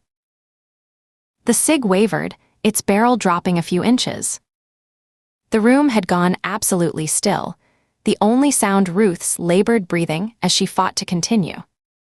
Jim was, her voice cracked completely, years of carefully controlled emotion surfacing all at once. Tears spilled down her cheeks without warning. He was everything. My best friend since we were partnered at the Rangers. The only person who understood why I needed to do this job, who supported every late night, every missed dinner, every time I came home unable to sleep because of what I'd seen. Ruth pressed her palm against her chest, right where the ache always lived. And someone he trusted took him from me. From us. Without warning, without mercy. The graduate student shifted slightly, tears glistening on his own cheeks. The thin brunette was openly crying now, recognizing the rawness of pain that transcended professional boundaries. For months after the funeral, I became someone I didn't recognize, Ruth continued, her whole body shaking with the force of the grief she'd tried to bury. I'd sit in his chair at night, holding his favorite coffee mug, imagining every possible way I could hurt the people responsible. Not just stop them, but make them suffer the way I was suffering. She wiped at her face with trembling hands, smearing tears across her cheeks. I stopped sleeping. Started taking cases I shouldn't have, putting myself in danger because part of me. She broke off, pressing both hands to her face for a moment before continuing. Part of me wanted to join him. The rage was eating me alive, Gregory. Every morning I'd wake up and the grief would hit fresh, like hearing the news for the first time. My daughter. Ruth's voice caught on a sob. Ava would find me crying in the shower, on his side of the bed, in the garage where we used to work on the old Jeep together. She'd take my hand and sign, "Don't leave me too, Mommy." And I'd hold her so tight, crying into her hair because it's the same dark brown as Jim's, telling her I wasn't going anywhere when the truth was. She wiped her eyes again with the heels of her palms. The truth was I was drowning, and I didn't know how to come up for air. The hostages were transfixed, several crying openly now. Even the department chair's combative demeanor had softened into something like empathy. The large blonde woman had her hand pressed to her heart, the thin brunette holding the dark-haired woman's hand so tightly their knuckles were white. I started having panic attacks, Ruth continued, her voice raw with emotion. Couldn't go to the grocery store where we used to shop together. Couldn't drive past the restaurant where he proposed. Changed our daughter's school because I'd break down every time I picked her up from the same place he used to. The grief was destroying me from the inside out. She took a shuddering breath, meeting Slade's gaze through her tears. So I understand exactly how you feel right now, standing there with that gun. I've been exactly where you are, consumed by loss, driven by a hunger for justice that had twisted into something darker. Something that promised relief, but only brought more pain. Ruth's voice dropped to barely above a whisper. The night I finally caught Jim's killer, I had my gun pressed to his forehead. My finger on the trigger. And I wanted more than anything to pull it. Her thumb moved unconsciously, mimicking the motion. To watch the life drain from his eyes, the way I'd watched it drain from Jim's. To make him feel, just for one moment, the terror and helplessness my husband must have felt. "What stopped you?" Slade asked, his own voice breaking. The cig had dropped further, now pointing toward the floor. "Ava," Ruth said simply, fresh tears flowing. Because that man had already taken one parent from her. I couldn't let him take two. And I realized, really understood for the first time, that all my rage, all my need for revenge, it wasn't bringing Jim back. It wasn't healing our daughter. It was just creating more darkness in a world that had already taken too much from us. She stepped forward slightly, her movements slow and deliberate. Someone should have helped you find that truth before they twisted your pain into this, Gregory. Before they taught you to see violence as healing. And the people at Cross Creek, Ruth continued, her voice cracking again, they've weaponized that for you, Gregory. Just like I tried to weaponize my own pain.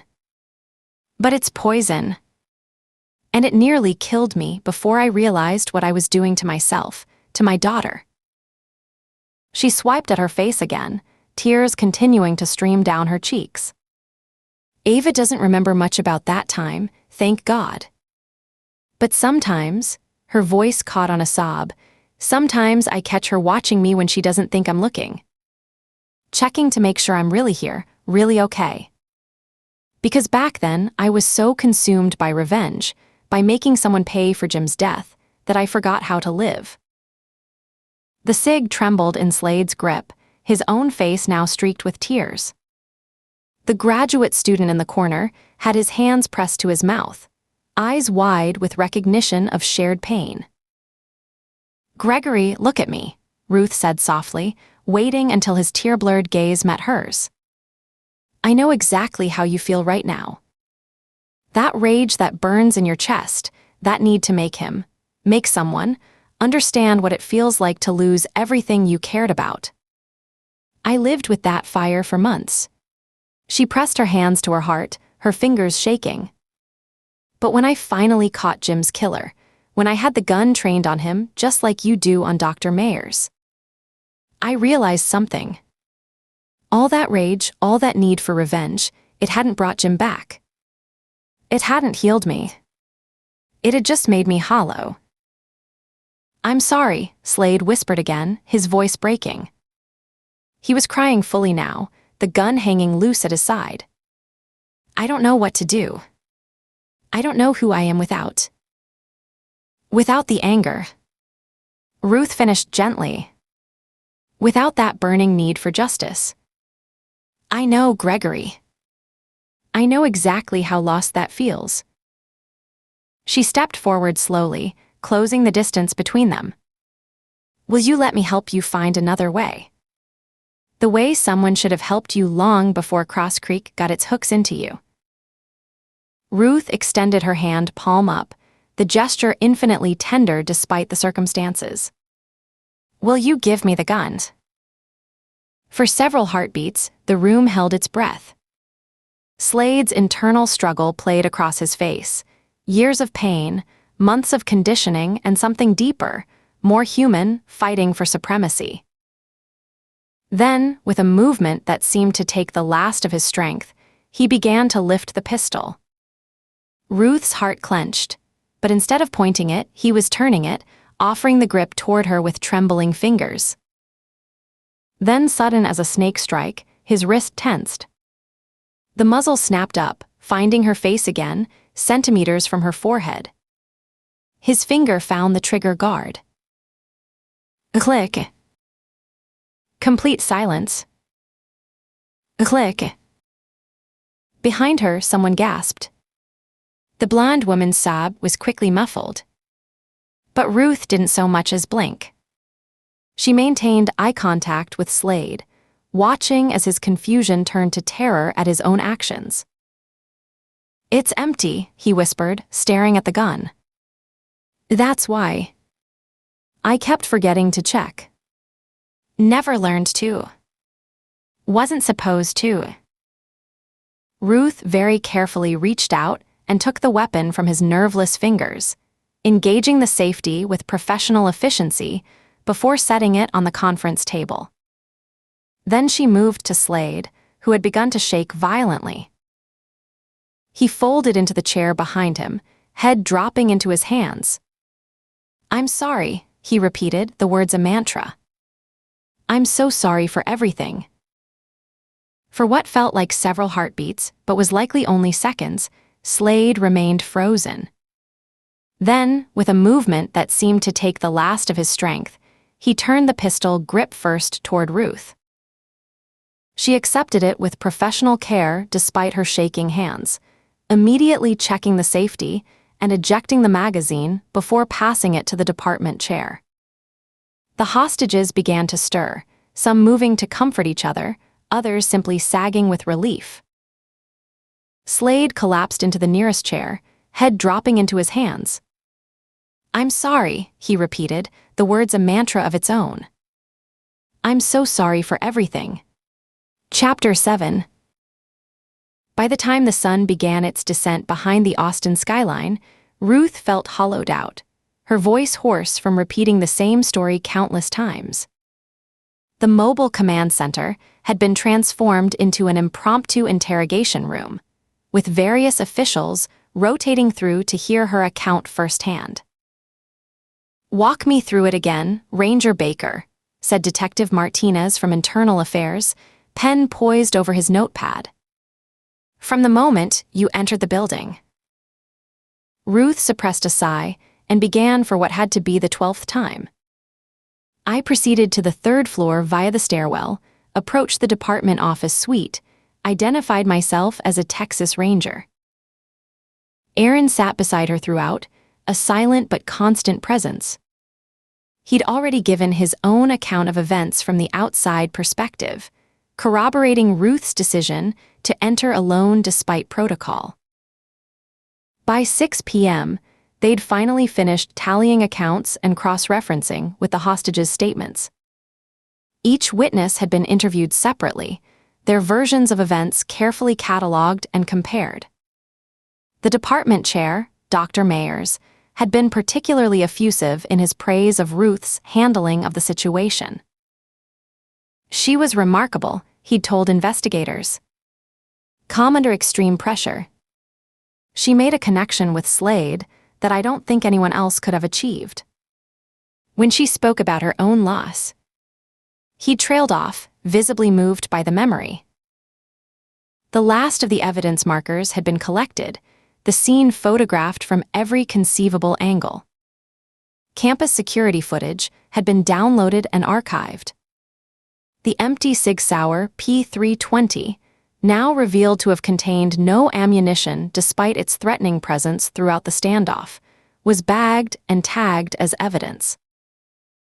As the activity around them finally began to wind down, Ruth saw Ben Miller approaching across the parking lot, flanked by FBI Special Agent in Charge Catherine Burrows and Austin PD Chief Thomas Delacourt. Their purposeful strides and serious expressions suggested this wasn't a casual visit. "Ranger Baker," Chief Delacourt said as they reached her, his grizzled features softening into something resembling approval. He extended his hand, and Ruth shook it, noting the firm grip of someone who still remembered his days on the beat. "Incredibly brave action today. Dangerous, but incredibly brave. Saved 6 lives," Agent Burrows added, her usual professional reserve cracking slightly. "The Bureau appreciates your unconventional approach. This could have ended very differently." Ben remained silent, his weathered face unreadable as his colleagues offered their congratulations. Ruth caught his eye briefly, seeing something that might have been concern beneath his carefully maintained professional demeanor. "If you'll excuse me for a moment," Ben said to Ruth and Aaron, then turned to walk a few steps away with Delacourt and Burroughs. The three officials spoke in low tones, punctuated by occasional nods and gestures. Ruth watched their body language, trying to gauge the conversation's content. After a few minutes, Delacourt and Burroughs headed toward their respective vehicles.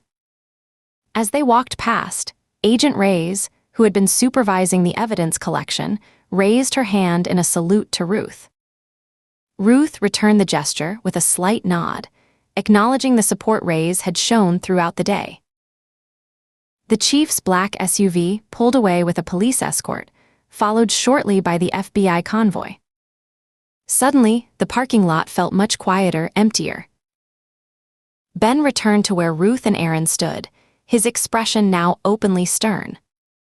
He stopped directly in front of Ruth, close enough that she could see the concern and anger in his eyes. "You pull a stunt like that ever again, and I'll take your badge myself," he said softly, but not harshly. There was something almost paternal in his tone, the kind of frustration that came from caring too much. "Got him, Net Ruth."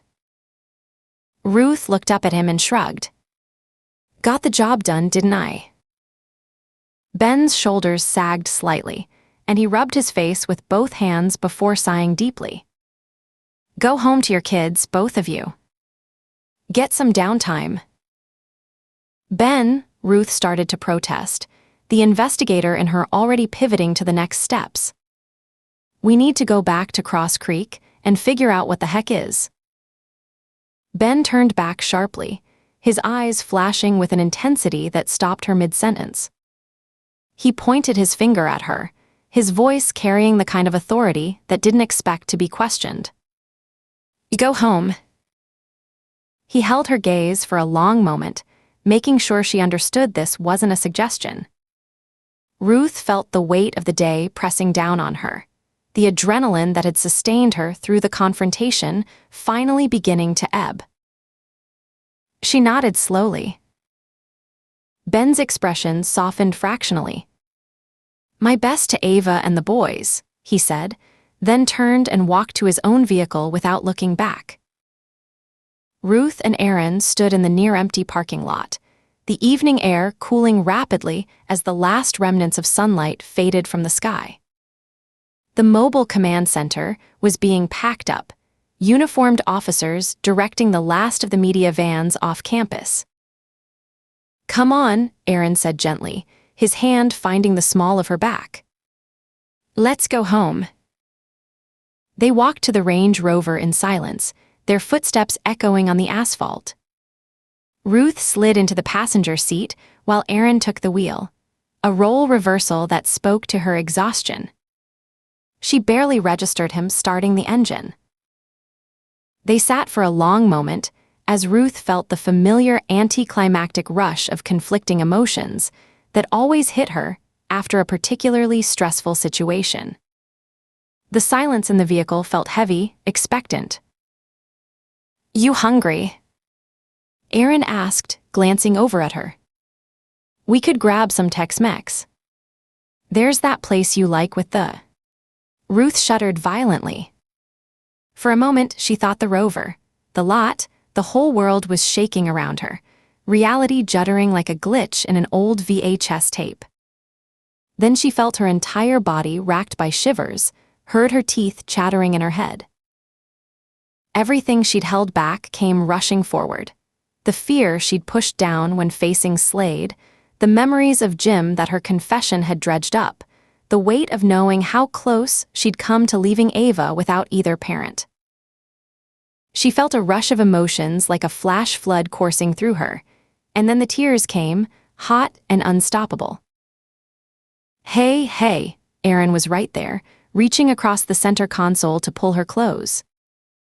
His arms wrapped around her, warming her too cold body with his own body heat, comforting her with his strong, secure arms. I've got you. You're okay.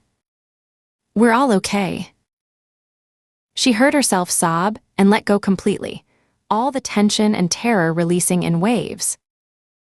Aaron held her through it, one hand stroking her hair, the other rubbing circles on her back. He didn't try to shush her or tell her to calm down.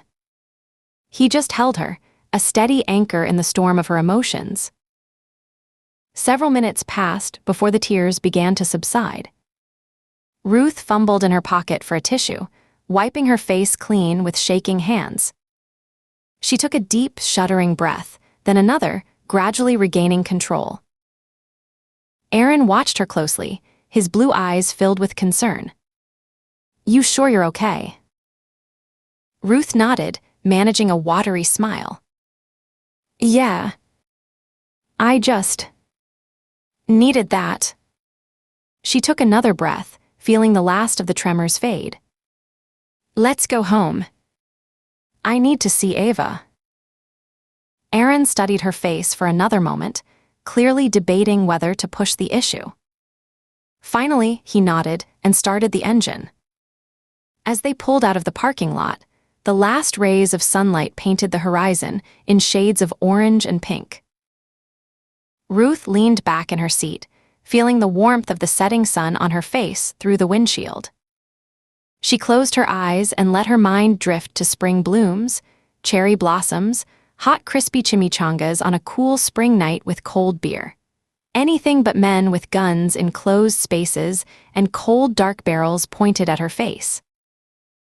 As they left Austin behind, Ruth felt the day finally beginning to release its hold on her.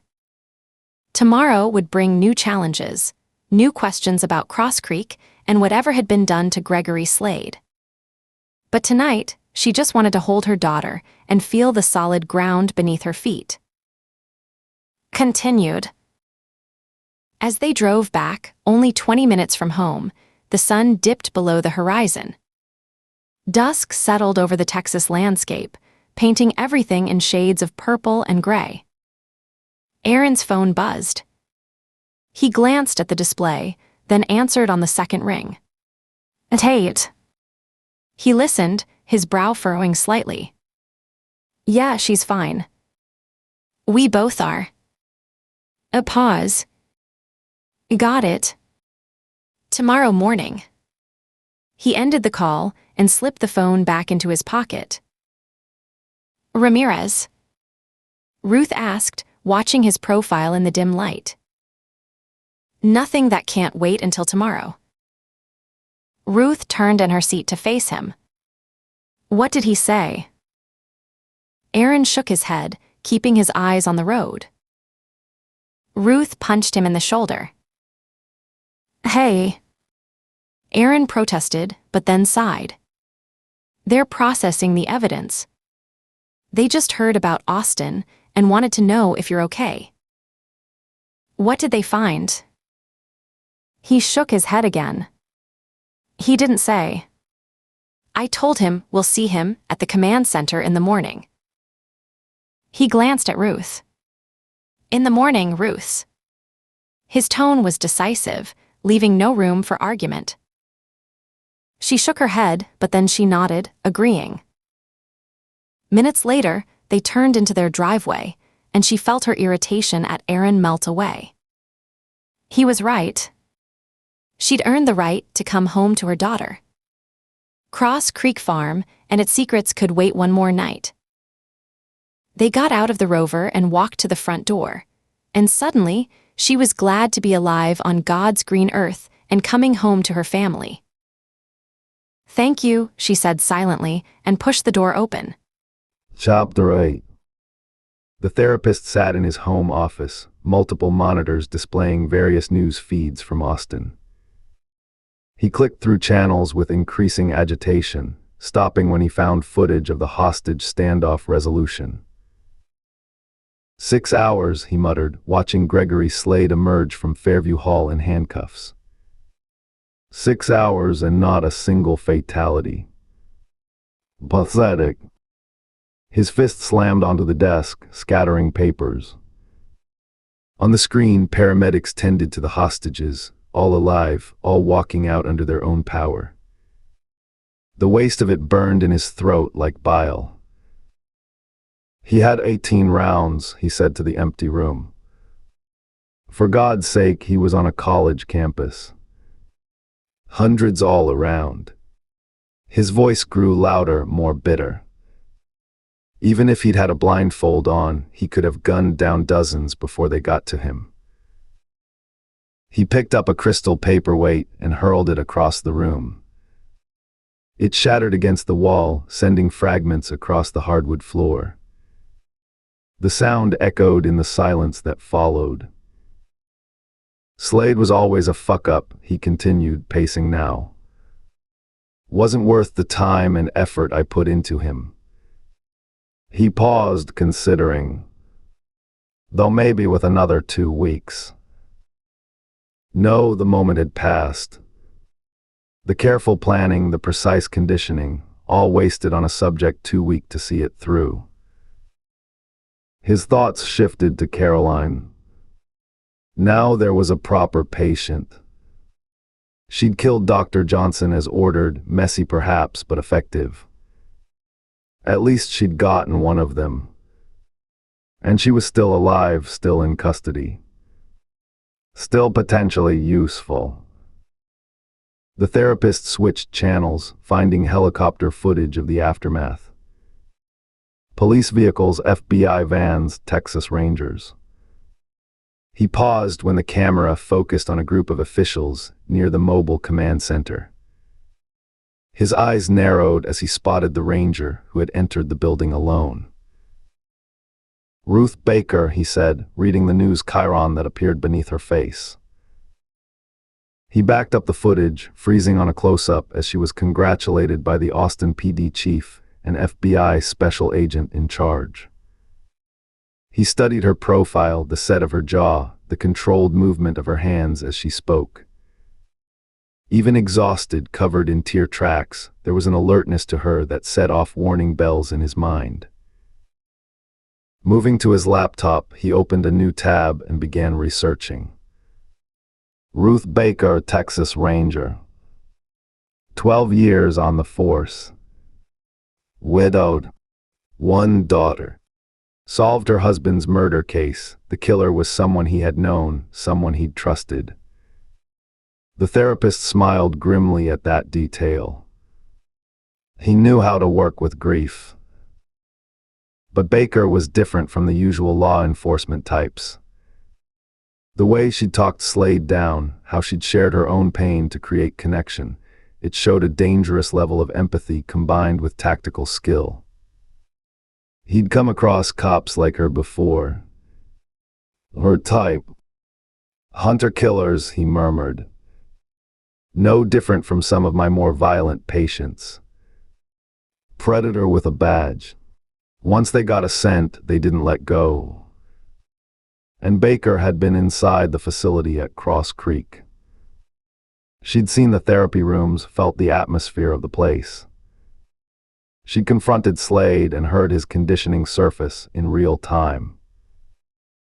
No, Ruth Baker could become a serious problem. The therapist rose and moved to the kitchen, opening his wine refrigerator. He passed over the Chateau Lafayette and retrieved a Dr. Pepper instead. The extra sugar and caffeine always helped him think more clearly. He popped the cap and took a long drink, feeling the carbonation sharp against his throat. Back at his desk, he studied Baker's face on the frozen video.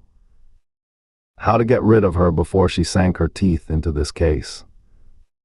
She'd be motivated now. She made a connection with Slade, seen hints of something larger than a simple hostage situation. She'd want answers. Caroline. Yes. He smiled slowly, taking another sip of Dr. Pepper. Baker would need to question Caroline soon. The Rangers would want to understand what had happened at Cross Creek, especially after today's events. And Caroline was still under his influence, still susceptible to suggestion.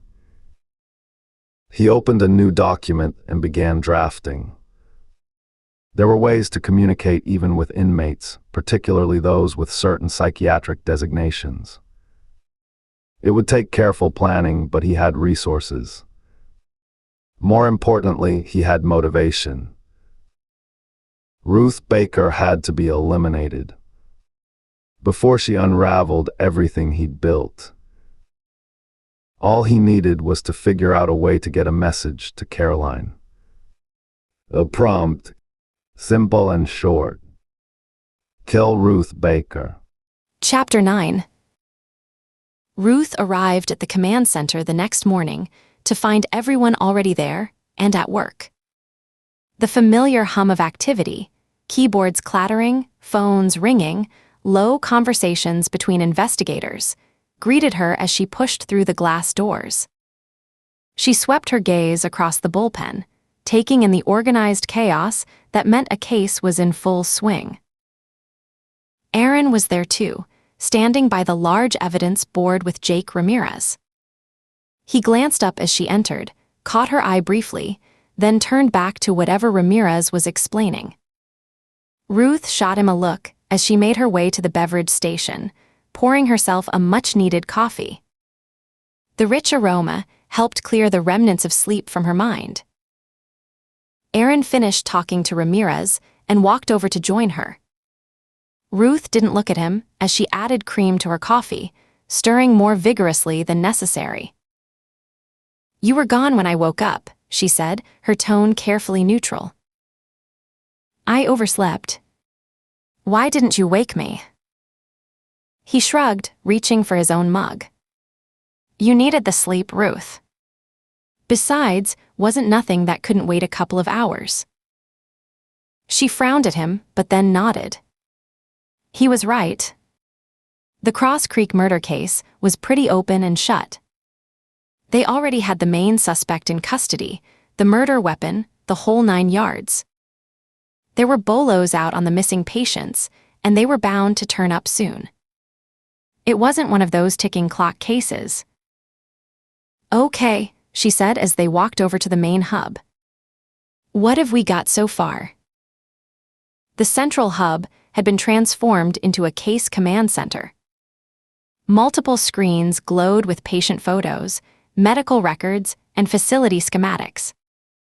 Jake Ramirez stood at the center of 3 tables that had been pushed together, evidence boxes and files spread across their surfaces. He looked up as Ruth and Aaron approached, dark circles under his eyes suggesting a long night. His tie was already loosened, reading glasses perched on top of his closely cropped hair. To his left, Priya Patel, their digital forensics specialist, worked at a standing desk.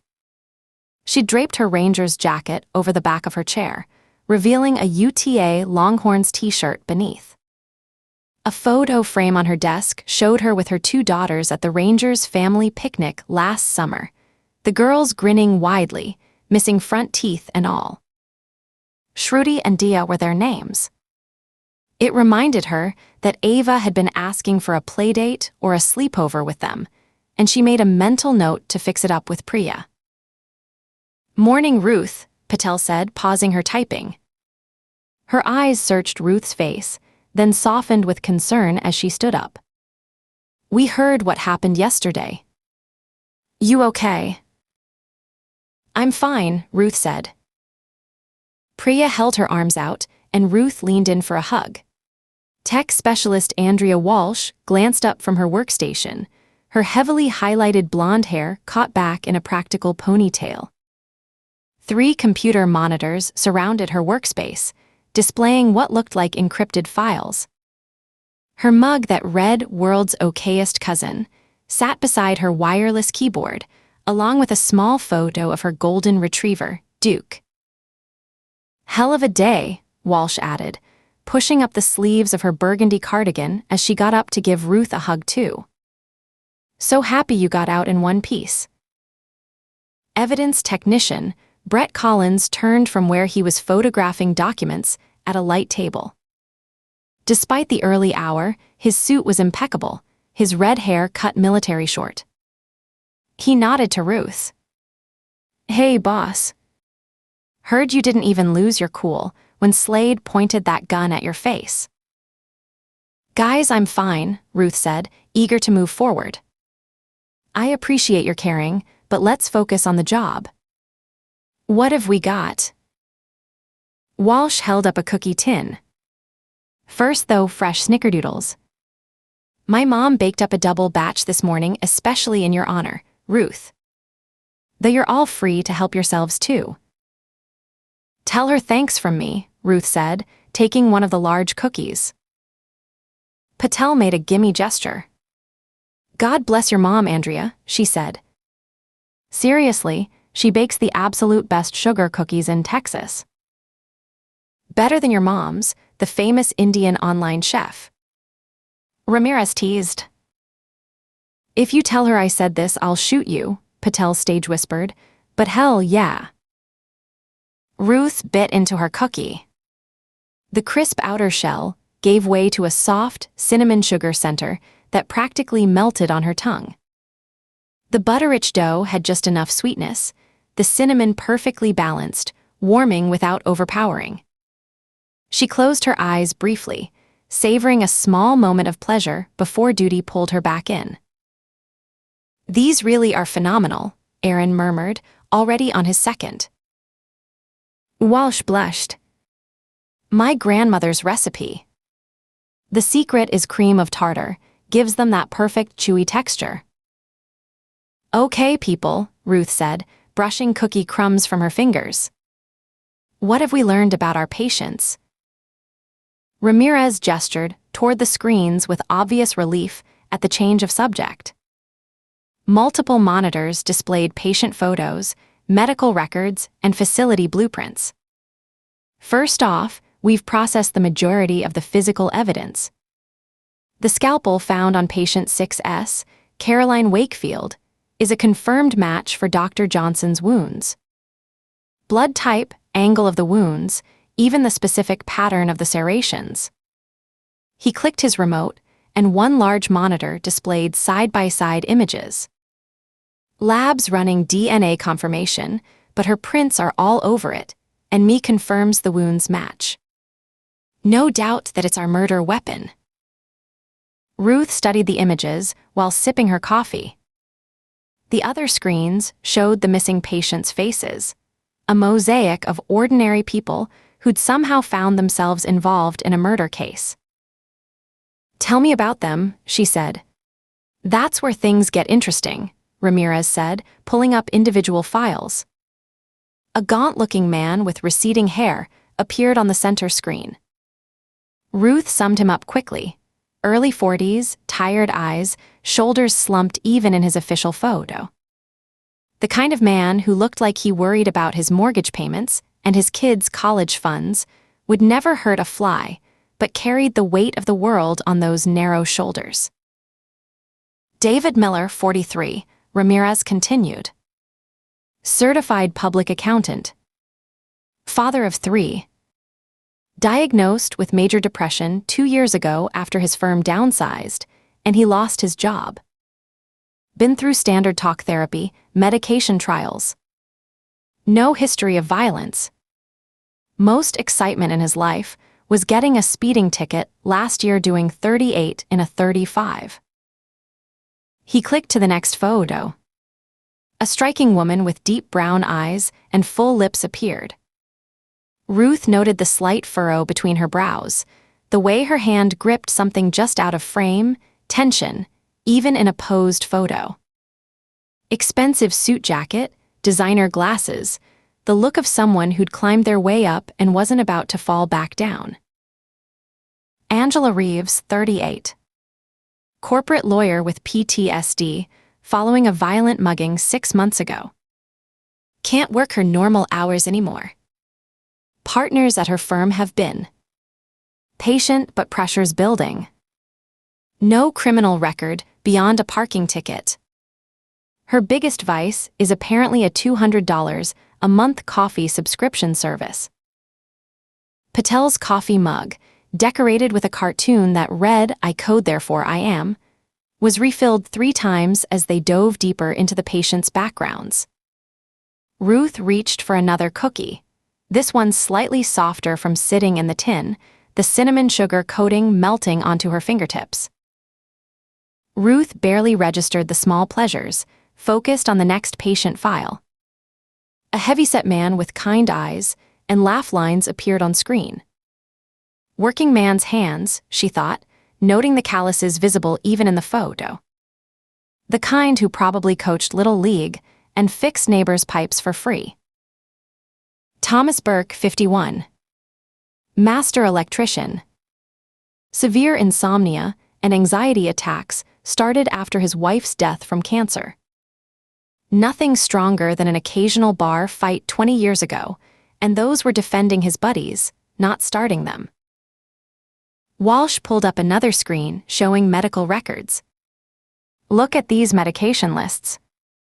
Burke was on Ambien, Xanax, Lunesta, and 2 different antidepressants. Poor guy was rattling like a pharmacy when he walked. Patel added, and here's something interesting, all of them had exhausted traditional treatment options. They'd tried everything: conventional therapy, medications, even alternative treatments like acupuncture and meditation retreats. One spent 6 months in an ashram in India. Ruth moved to examine a slim file labeled Patient Intake Questionnaire. The standard mental health questions were there. Rate your anxiety on a scale of 1-10. How many hours of sleep do you get nightly? But interspersed were unusual items. How often do you think about past grievances? And do you believe your current situation is the result of someone else's actions? And if you could change one thing about your past, what would it be? These patients, Ruth mused aloud, they're not violent people. They're just stuck. Caught in their own heads, going in circles. Exactly, Walsh confirmed. And Cross Creek promised them something different. Revolutionary treatment for resistant cases was their tagline. When conventional therapy fails, we find the path forward. The clock ticked forward as they methodically worked through each file. An hour became 2. The morning progressed at a steady pace. More files materialized on the screens. More faces stared out at them. Ruth studied a pretty blonde with wounded eyes, recent divorcee, panic disorder. Her intake notes mentioned she couldn't leave her house for 3 weeks after her husband left. A stocky man with graying temples came next, college professor, agoraphobic. His last lecture had ended mid-sentence when he'd fled the auditorium in the middle of a panic attack. Around noon, Walsh stretched and rubbed her eyes. They'd been at it for nearly 3 hours straight. We found appointment logs, too. Standard therapy stuff at first, cognitive behavioral therapy, EMDR. Johnson documented everything meticulously. But then the notes get vague. Patient progressing to phase 2, environmental acclimation. What's environmental acclimation? Aaron asked, polishing off his 3rd cookie. Ramirez shook his head. Good question. Dr. Johnson's notes mention it, but never explain it. We've got terms like justice-based cognitive restructuring and targeted recalibration in the later entries, but none of these are recognized therapeutic approaches. I ran them through every psychology database we have access to. Nada. Ruth's attention fixed on a photo of Caroline Wakefield in her intake picture. Serene smile, neat ponytail, wearing a simple blue sweater. Nothing about her suggested the violent woman Ruth had encountered. If anything, she looked like someone's favorite elementary school teacher. Johnson's notes on Caroline are extensive, Patel said, pulling up a new document. Early entries are standard progress reports. Look at this from week 1. Patient demonstrates high level of insight.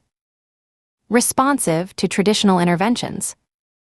Expressing appropriate emotions when discussing traumatic events. But look at this one from 2 months ago. She clicked to scroll down. Patient 6S demonstrating exceptional responsiveness.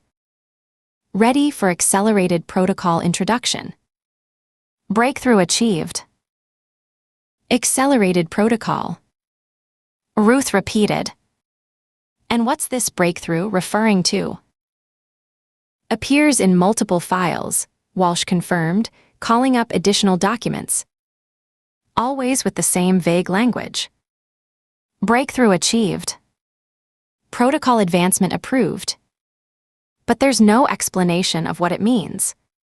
The team had spread patient journals and medical logs across the tables.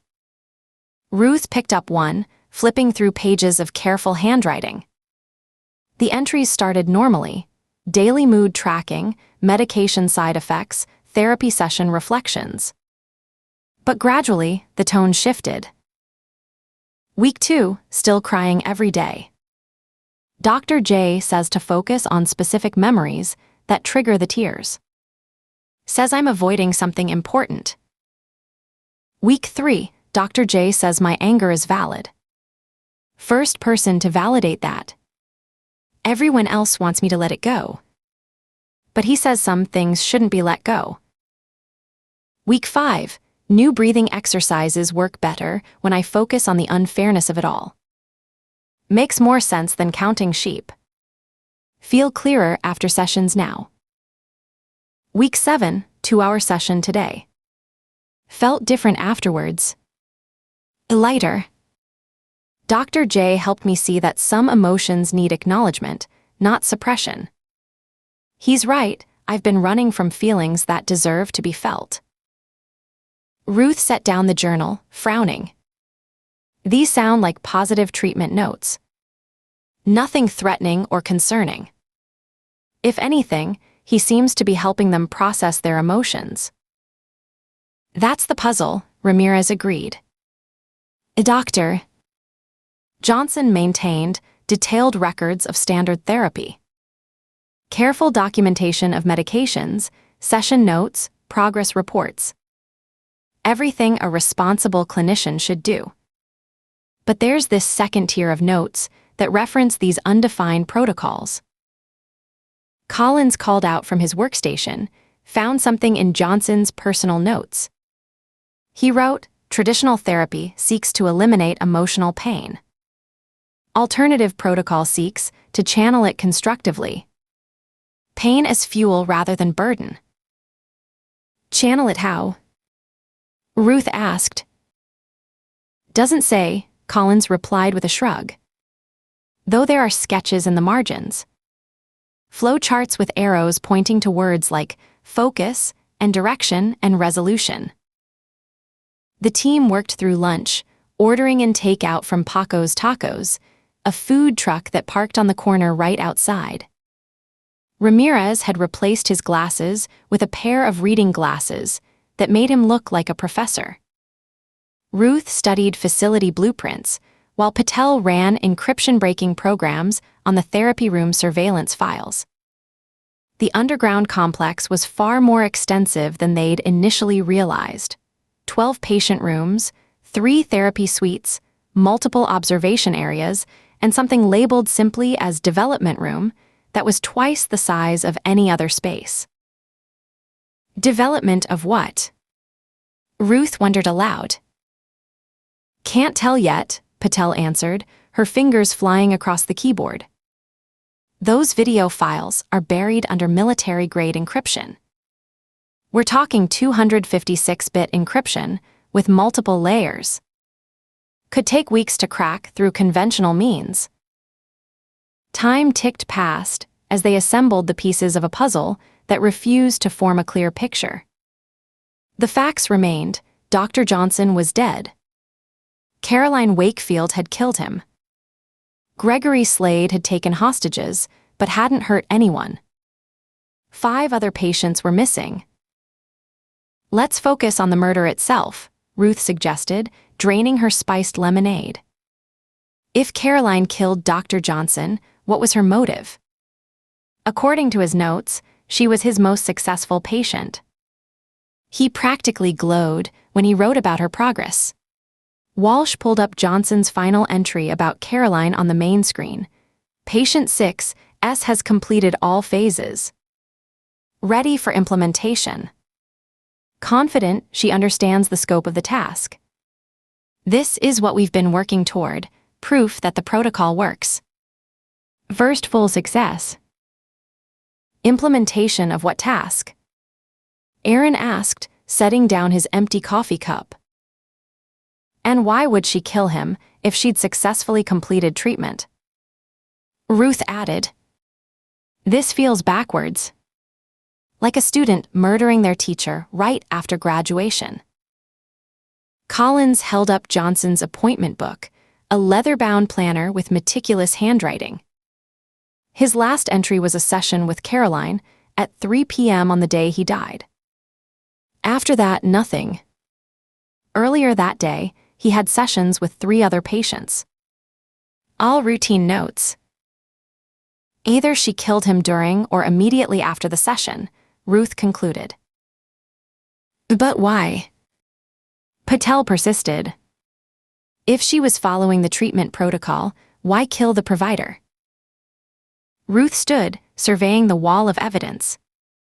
Patient photos on one side arranged in neat rows, facility schematics in the middle showing the maze-like underground layout, medical and therapy records spread below like fallen leaves. None of it clearly connected to form a coherent narrative. We need to talk to her, Ruth decided. Caroline's the only one who can tell us what really happened in those therapy rooms. Whatever this treatment was, she completed it. And then she killed the man who provided it. She glanced at the clock. Nearly 3 p.m. They'd spent the better part of the day sorting through evidence that raised more questions than it answered. Ramirez set up the interview with County. I want to see Caroline Wakefield this afternoon. As Ramirez worked the phone, Ruth's gaze returned to Caroline's intake photo. What had happened to that serene smile and the woman with blood-streaked hands she'd found hiding in the ventilation system? How did it connect with Gregory Slade and his taking 6 people hostage at the campus in Austin? Could the two be completely unrelated? That seemed highly unlikely. If there's one thing every detective learned early on in police work, it was the fact that there are no coincidences, only patterns. But the facts before didn't seem to add up to any recognizable pattern. You see anything I'm missing? She asked Aaron. He'd been going over the same evidence she had all day and hadn't said much. That was Aaron's way. He was at his best in the field and in coordinating people. He shook his head slowly, frowning. I don't see it. Maybe that's the point. Meaning? Maybe there is no pattern. What we see is all there is. Caroline went off her meds and killed her therapist. Maybe even she doesn't know why. Sometimes, in cases like this, there is no motive, no rational explanation other than the fact that the killer just went postal. And what about Slade? How does he fit in? Aaron shrugged. He went postal too, but picked a different target. A coincidence? She asked dryly.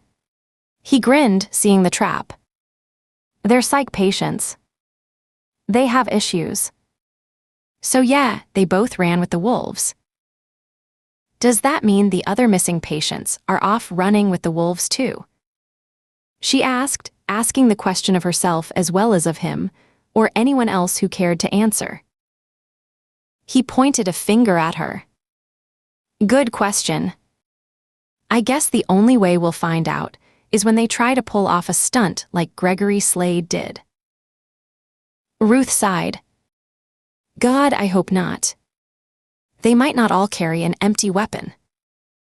Hey, Jefe, Ramirez called out. Then he stood up and came over. Wakefield, not in County. Ruth jerked upright. What? How's that possible? She got processed yesterday itself, didn't she?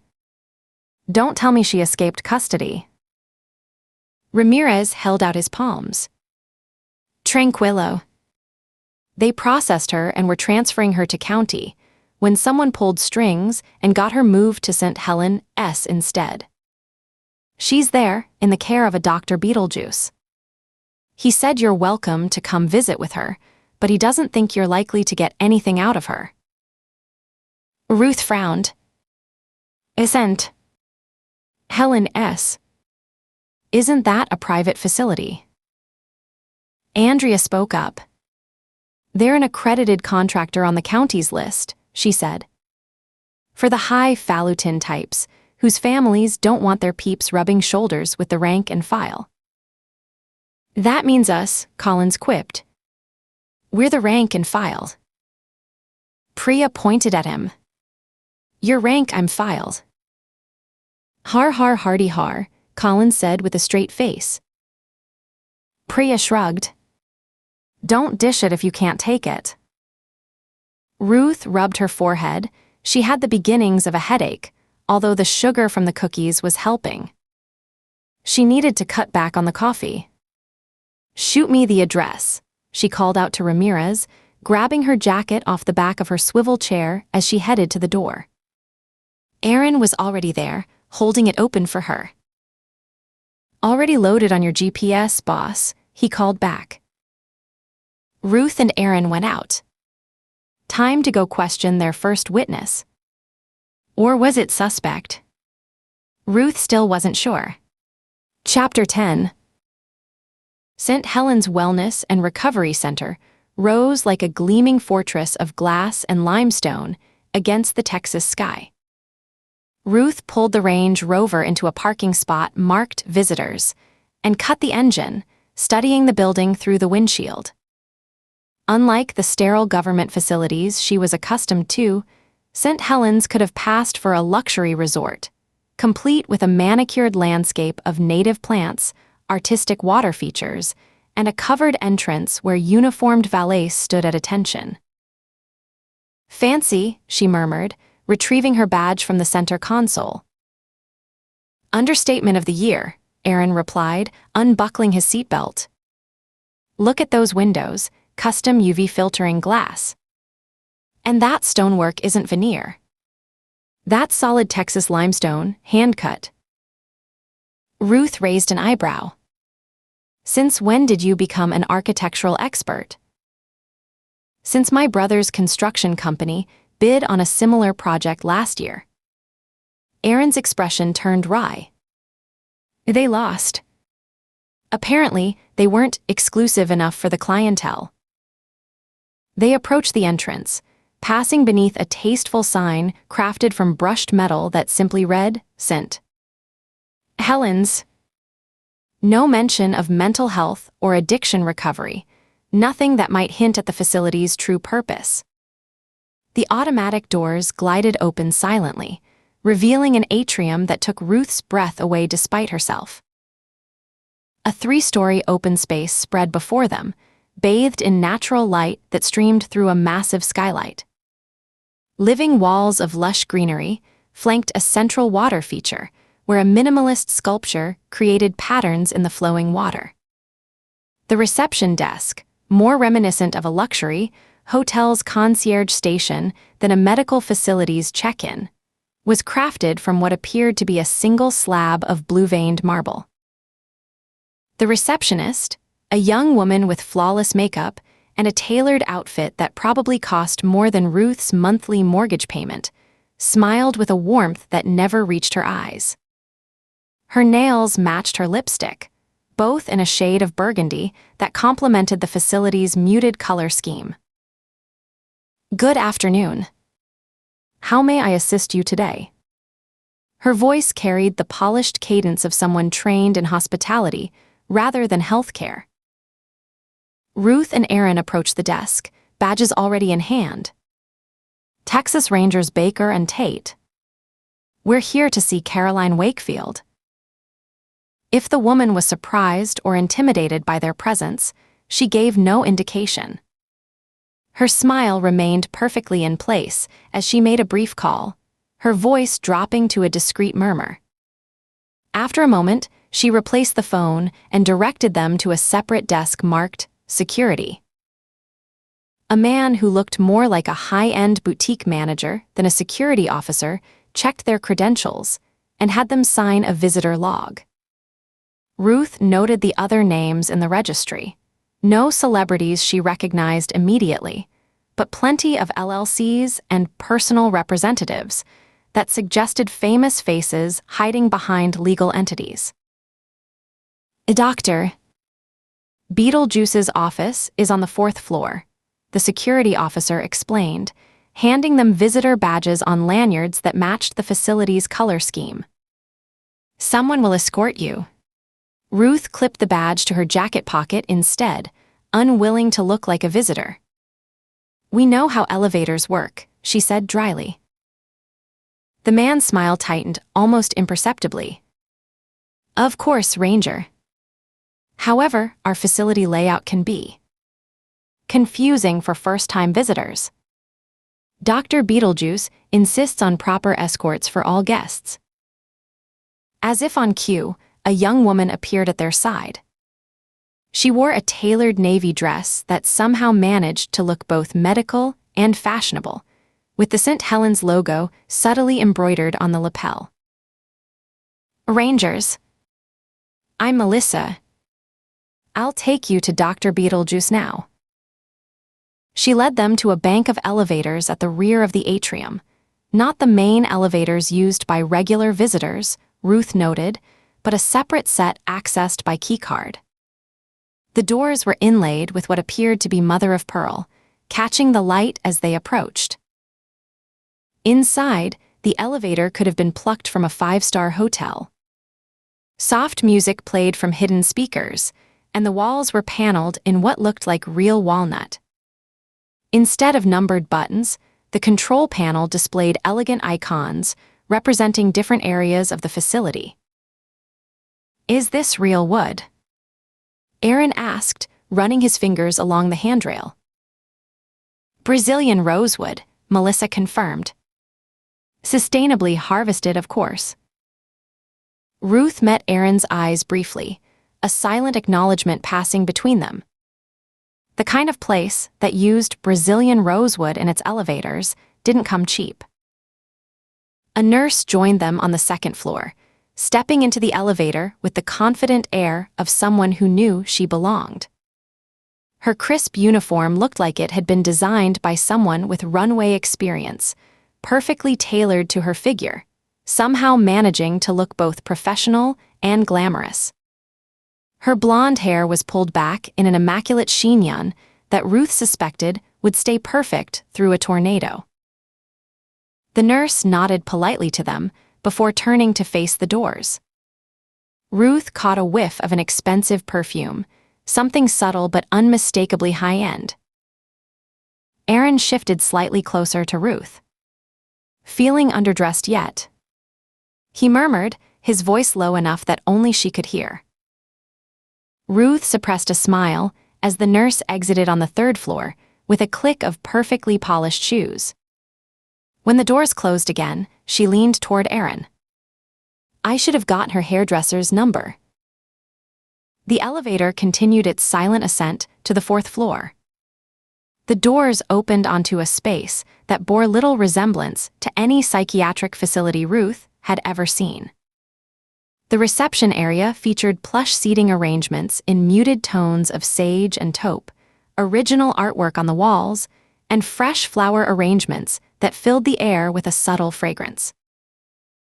Another impeccably dressed young woman rose from behind a desk that looked more like a modern sculpture than a workstation. Her smile was welcoming but reserved. Rangers Baker and Tate. Dr. Beetlejuice is expecting you. Please follow me.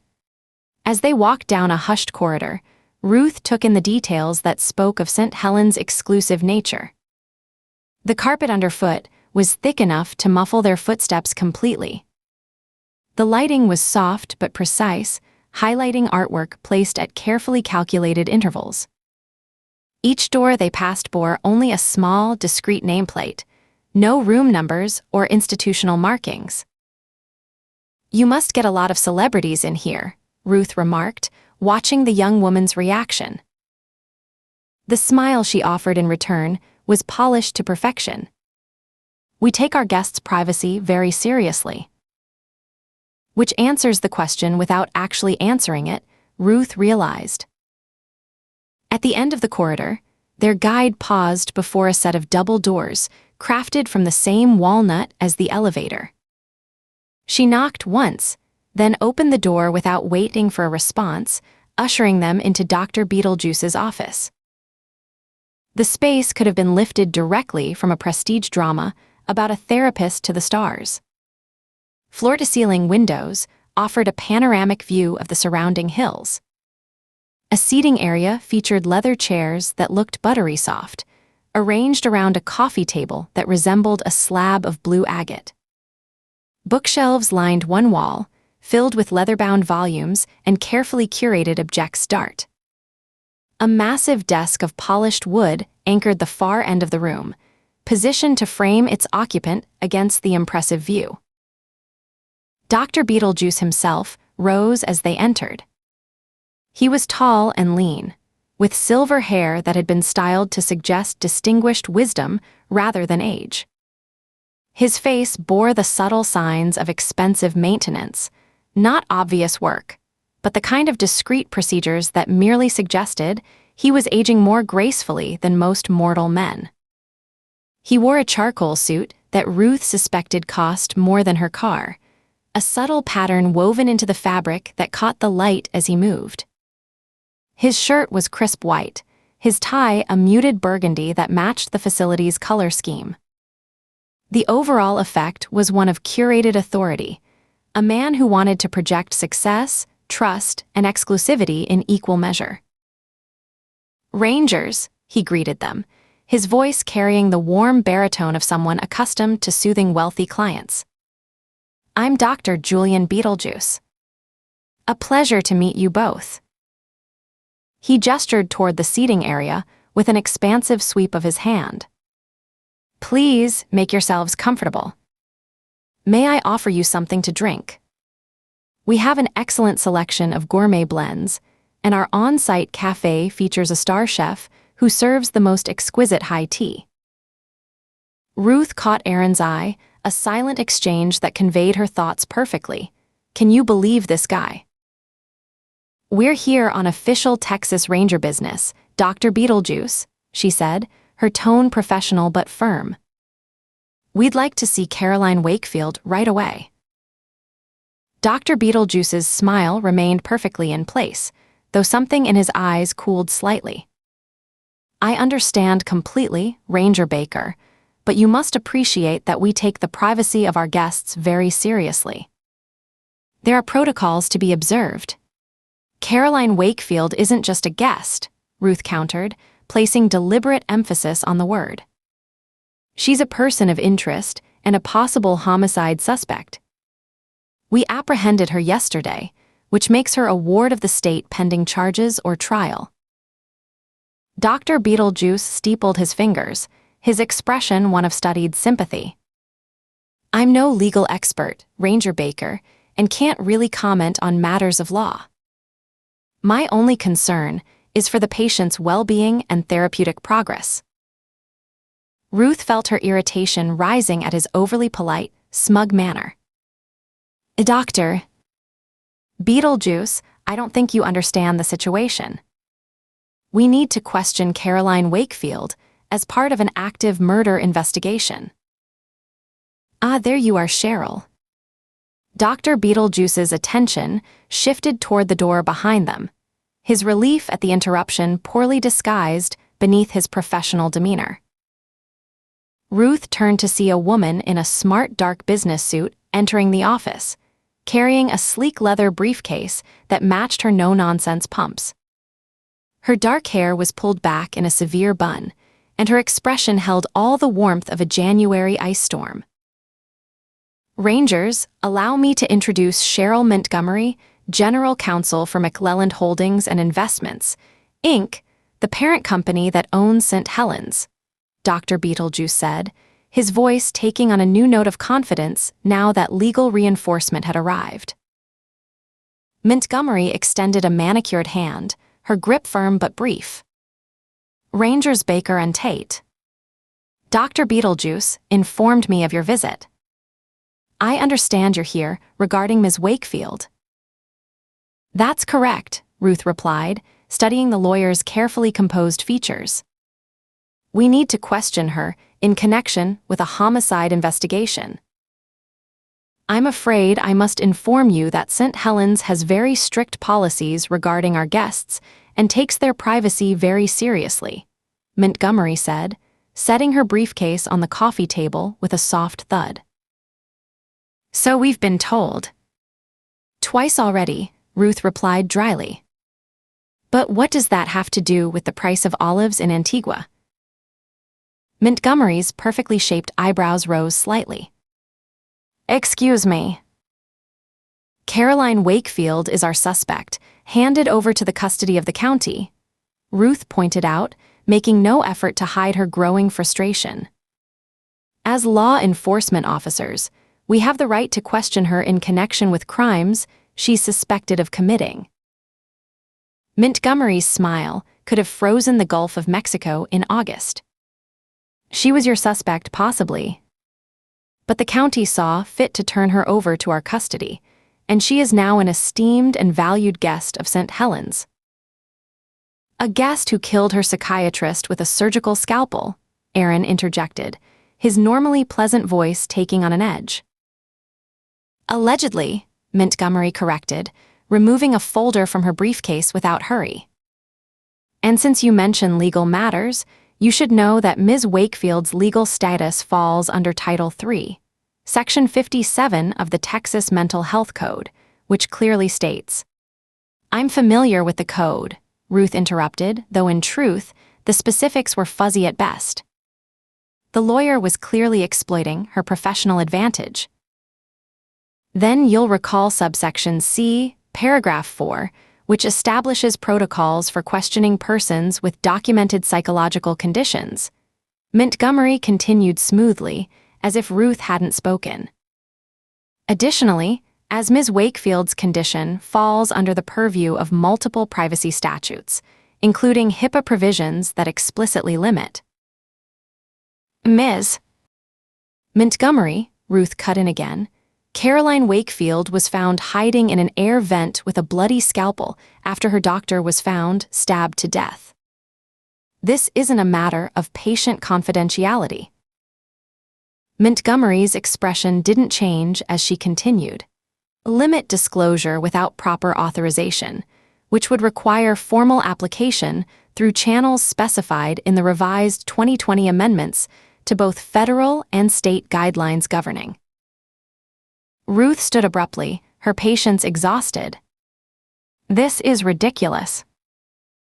Ranger Baker, I haven't finished explaining the legal framework that.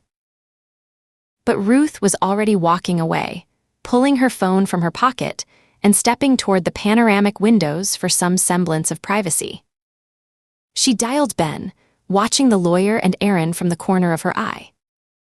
Aaron had adopted his listening posture, head slightly tilted, expression attentive, which he typically used to pacify difficult witnesses while gathering information. Miller, Ben answered on the second ring. Ben, it's Ruth. We're at St. Helens trying to question Caroline Wakefield, but they've got a lawyer running interference. Says the county handed Wakefield over to them, and now she's a guest rather than a suspect. Ben's sigh was audible through the phone. Yeah, I was afraid of that. Put the lawyer on. Ruth returned to the seating area where Montgomery was still mid-lecture about client privilege statutes. Counselor, my captain would like to speak with you. Montgomery accepted the phone with perfectly composed professionalism. This is Cheryl Montgomery, General Counsel for McClelland Holdings. She listened for several moments, occasionally offering crisp yes and I understand responses before finally saying, "That's correct, Captain. Thank you for your understanding." She handed the phone back to Ruth with the air of someone who had just won an important round of a complex game. Ruth raised the phone to her ear, turning slightly away from Montgomery's satisfied expression. "Okay, listen up and don't get mad," Ben said without preamble. "I know you're getting ragged around the mouth. Lawyers will do that to you. But apparently Wakefield's lawyer took it before the judge last night and informed her that her client is a psych patient, which is an acknowledged fact, and claimed non-compos mentees. So the judge had her remanded over to St. Helens for a full psych evaluation." Ruth closed her eyes briefly, fighting to maintain her composure. "That means they have the right to run you around the block," Ben continued. "But here's the good news. You're going to get a sit-down with Wakefield, but her lawyer will be present throughout, and she'll decide when to shut it down. I know this isn't going to sit well with you, Ruth, so let me spell it out. They've got the law on their side, so take what you can get and make the best of it for now. I'm calling our own OGC as soon as I hang up, and I'll sick our own attorneys on them, but for now, just play nice. Pretty please with a cherry topping." The urge to throw her phone across Dr. Beetlejuice's perfectly appointed office was almost overwhelming. Ruth took a deep breath, exhaling slowly through her nose. "Fine. But this conversation isn't over." "Never thought it was," Ben replied. "Get what you can, and we'll regroup." Ruth ended the call and turned back to Montgomery, who was watching her with the self-satisfied air of a cat who just cornered a particularly troublesome mouse. "Can we see Caroline Wakefield now?" Montgomery made a show of checking her watch, a subtle, expensive timepiece that probably cost more than Ruth's last paycheck. "I believe that can be arranged." She pulled out her phone, made a very brief call consisting mostly of yes and right away, then returned her attention to Ruth and Aaron. "If you'll follow me, please." They left Dr. Beetlejuice's office, the doctor himself offering a smooth farewell that neither Ruth nor Aaron bothered to acknowledge, and followed Montgomery down another hushed corridor. She stopped before a door marked simply Therapeutic Space 3 and gestured them inside. "Please wait here. Ms. Wakefield will join us momentarily." The room appeared to be some kind of massage therapy space, with a padded table pushed against one wall, comfortable seating arranged in a small conversational group, and soft music playing from hidden speakers. The lighting was what immediately caught Ruth's attention, indirect fixtures that cycled slowly through a spectrum of colors, currently washing the room in a gentle lavender glow that shifted gradually toward blue. As Montgomery left, closing the door behind her, Ruth turned to Aaron. "Can you find someone to get them to turn the lighting off?" Aaron blinked. "Turn it off." "Or normalize it," Ruth clarified with growing exasperation. "So I don't feel like the ringmaster in a circus while questioning our suspect." Aaron nodded and slipped out the door. Ruth paced the small room, watching as the lighting shifted to a deep oceanic blue. What kind of place was this? And how had Caroline Wakefield, who just yesterday had been dirty, disheveled, and wielding a bloody scalpel in the ventilation system, suddenly become a protected guest in this luxury facility? The door opened again, and Aaron returned with a helpless shrug. "They say the rooms are run by the AI therapy program, and if they switch it off, they'll lose the guest's preferred settings." Ruth made a sound of pure exasperation, somewhere between a groan and a growl. "This has got to be the most ridiculous suspect interview I've ever conducted." The lighting shifted to a tropical green as the door opened once more, and Montgomery returned with Caroline Wakefield beside her. Ruth had to force herself not to react visibly.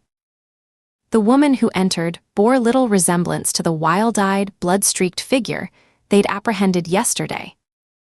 This Caroline was freshly showered, her hair styled in loose waves that framed her face perfectly. She wore makeup that enhanced her features without appearing overdone, and her nails had been professionally manicured. The plush housecoat she wore looked like something from a luxury spa catalog, belted at the waist to show off her slender figure. She looked more like an influencer on vacation than a psychiatric patient who had been hiding in the walls of a murder scene just 24 hours ago. Caroline took a seat on one of the plush chairs, crossing her legs with unhurried elegance. Montgomery sat beside her, placing a slim leather portfolio on her lap as she straightened her already perfect posture. "You may begin your questions now, Ranger Baker," Montgomery announced, her tone making it clear that she was granting them a significant privilege. Chapter 11. Ruth stared at Caroline's placid face, illuminated now by a soft amber glow as the lighting continued its relentless cycle, and wondered what game they were all really playing. 24 hours ago, she'd found this woman hiding in an air vent, covered in blood, wild-eyed and clutching a surgical scalpel. Now here she sat, looking like she'd stepped out of a spa advertisement, hands folded delicately in her lap. The transformation was more than physical. There was something blank behind Caroline's eyes now, a hollow blankness that reminded Ruth of cult members she'd interviewed in the past. Wiped clean. Reprogrammed. The word sent a chill down her spine. "Ms. Wakefield," Ruth began, keeping her voice professionally neutral despite her growing irritation with the theatrical production that this interview had become. "I'd like to ask you about the events at Cross Creek Farm." Caroline's eyes, clear and focused, nothing like the wild, haunted gaze Ruth had encountered in the ventilation shaft, regarded her with polite disinterest. She tucked a strand of perfectly styled hair behind her ear, the gesture so normal it seemed rehearsed. "Of course, Ranger Baker," she replied, her voice melodic and controlled. "Though I'm afraid my memories of that period are somewhat fragmented." Montgomery shifted slightly, her expensive perfume wafting through the air as she adjusted her position. The scent was subtle but unmistakable, something French that probably cost $300 an ounce. Ruth had smelled it once at a department store perfume counter and nearly choked when the saleswoman told her the price. "I should note," Montgomery interjected, "that my client has been diagnosed with acute stress disorder following her ordeal. Her recall may be affected." "Her ordeal," Ruth repeated, the words tasting bitter on her tongue. "You mean the ordeal where she stabbed Dr. Johnson to death with a surgical scalpel?" Caroline's expression didn't change, her face a mask of serene indifference that made Ruth's skin crawl. The rhythmic shift of lighting from amber to rose cast strange shadows across her features, making her appear almost doll-like in her perfection.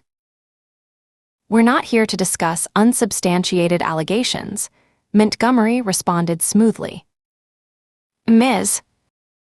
Wakefield is cooperating with your inquiry as a courtesy, but I must remind you that she hasn't been charged with any crime." Ruth noted Aaron shifting his weight beside her, a subtle signal that he sensed her rising frustration. She took a deep breath, centering herself. This interview was already a farce, but she needed whatever information she could extract. "Ms. Wakefield, how long were you a patient at Cross Creek Farm?" Ruth asked, deliberately choosing a neutral starting point. Caroline tilted her head slightly, as if considering the question. "I believe the records indicate 78 days. "And what were you being treated for?" "My client's medical history is protected under HIPAA," Montgomery cut in before Caroline could answer. unless you can demonstrate direct relevance to your investigation. A woman we found hiding in the ventilation system with a bloody scalpel after her doctor was murdered might have relevant medical issues, Ruth countered, struggling to keep her tone even. Particularly when that doctor was treating her for psychological conditions in an underground facility with restraint chairs and drug delivery systems. The lawyer's smile didn't reach her eyes. That's quite the narrative you're constructing, Ranger. But I believe the question was about my client's diagnosis, which remains privileged information. Ruth redirected. Fine. Ms. Wakefield, can you tell me about the therapy you received at Cross Creek? Dr. Johnson helped me see things differently, Caroline replied, her voice taking on an almost dreamy quality. Conventional therapy just tries to make you forget your pain. Dr. Johnson taught me to channel it. Ruth leaned forward, interest piqued. Channel it how? My client won't be discussing specific treatment methodologies, Montgomery interrupted. Those approaches are proprietary to Cross Creek Farm and subject to intellectual property protections. Intellectual property? Ruth's eyebrows shot up. We're talking about psychiatric treatment, not software patents. Montgomery's expression remained impassive. The distinction is irrelevant from a legal standpoint. Ruth felt her patience fraying at the edges. The cycling lights had shifted to a cool blue that made Caroline's skin appear almost translucent, adding to the surreal quality of the entire exchange. I'm concerned about confidentiality violations, Montgomery continued, her manicured fingers straightening an already perfectly aligned sleeve. Cross Creek operates under strict non-disclosure agreements with all patients.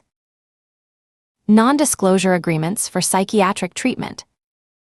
Aaron asked, speaking for the first time. The facility's innovative methodologies are subject to certain protections, Montgomery replied without missing a beat. Standard practice for cutting-edge therapeutic approaches.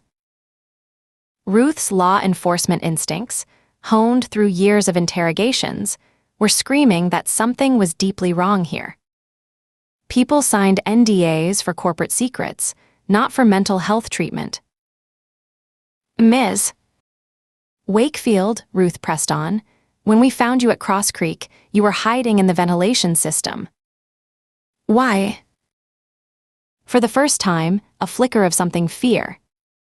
Recognition crossed Caroline's face before disappearing behind her composed mask. I was disoriented. After Dr. Johnson's. After what happened, I panicked. It's a natural response to trauma. And the scalpel. Was that a natural response too? We won't be addressing that question, Montgomery stated flatly. Ruth's frustration mounted. Ms. Wakefield, you were covered in blood when we found you. The scalpel you were carrying matches Dr. Johnson's wounds. These aren't allegations, they're facts established by forensic evidence. We need to understand what happened. My client has not been formally charged, Montgomery reminded her. And until she is, if she ever is, we're under no obligation to discuss specific evidence that may or may not exist. Ruth couldn't help thinking that Montgomery sounded less like a defense attorney and more like a corporate fixer, someone brought in to contain a public relations disaster rather than represent a client's legal interests. The room's lighting shifted again, washing them all in a sickly green that made Ruth's head throb. She pinched the bridge of her nose, fighting back the headache that threatened to bloom behind her eyes. Let's take this in a different direction, Ruth said, changing tactics. Yesterday, we had a situation with another former patient of Cross Creek. Gregory Slade. Are you familiar with him? Caroline's carefully maintained composure, wavered slightly at the mention of Slade. Her fingers, previously arranged perfectly in her lap, twitched almost imperceptibly. Caroline began, but Montgomery's hand came down on her shoulder, squeezing gently but firmly. "We won't be discussing other patients," Montgomery stated. Doctor-patient confidentiality extends to knowledge of other individuals receiving treatment. Ruth didn't look at Montgomery, keeping her focus fixed entirely on Caroline. Slade took 6 people hostage at Limestone State University yesterday. He was targeting his former boss, a man he believed had wronged him.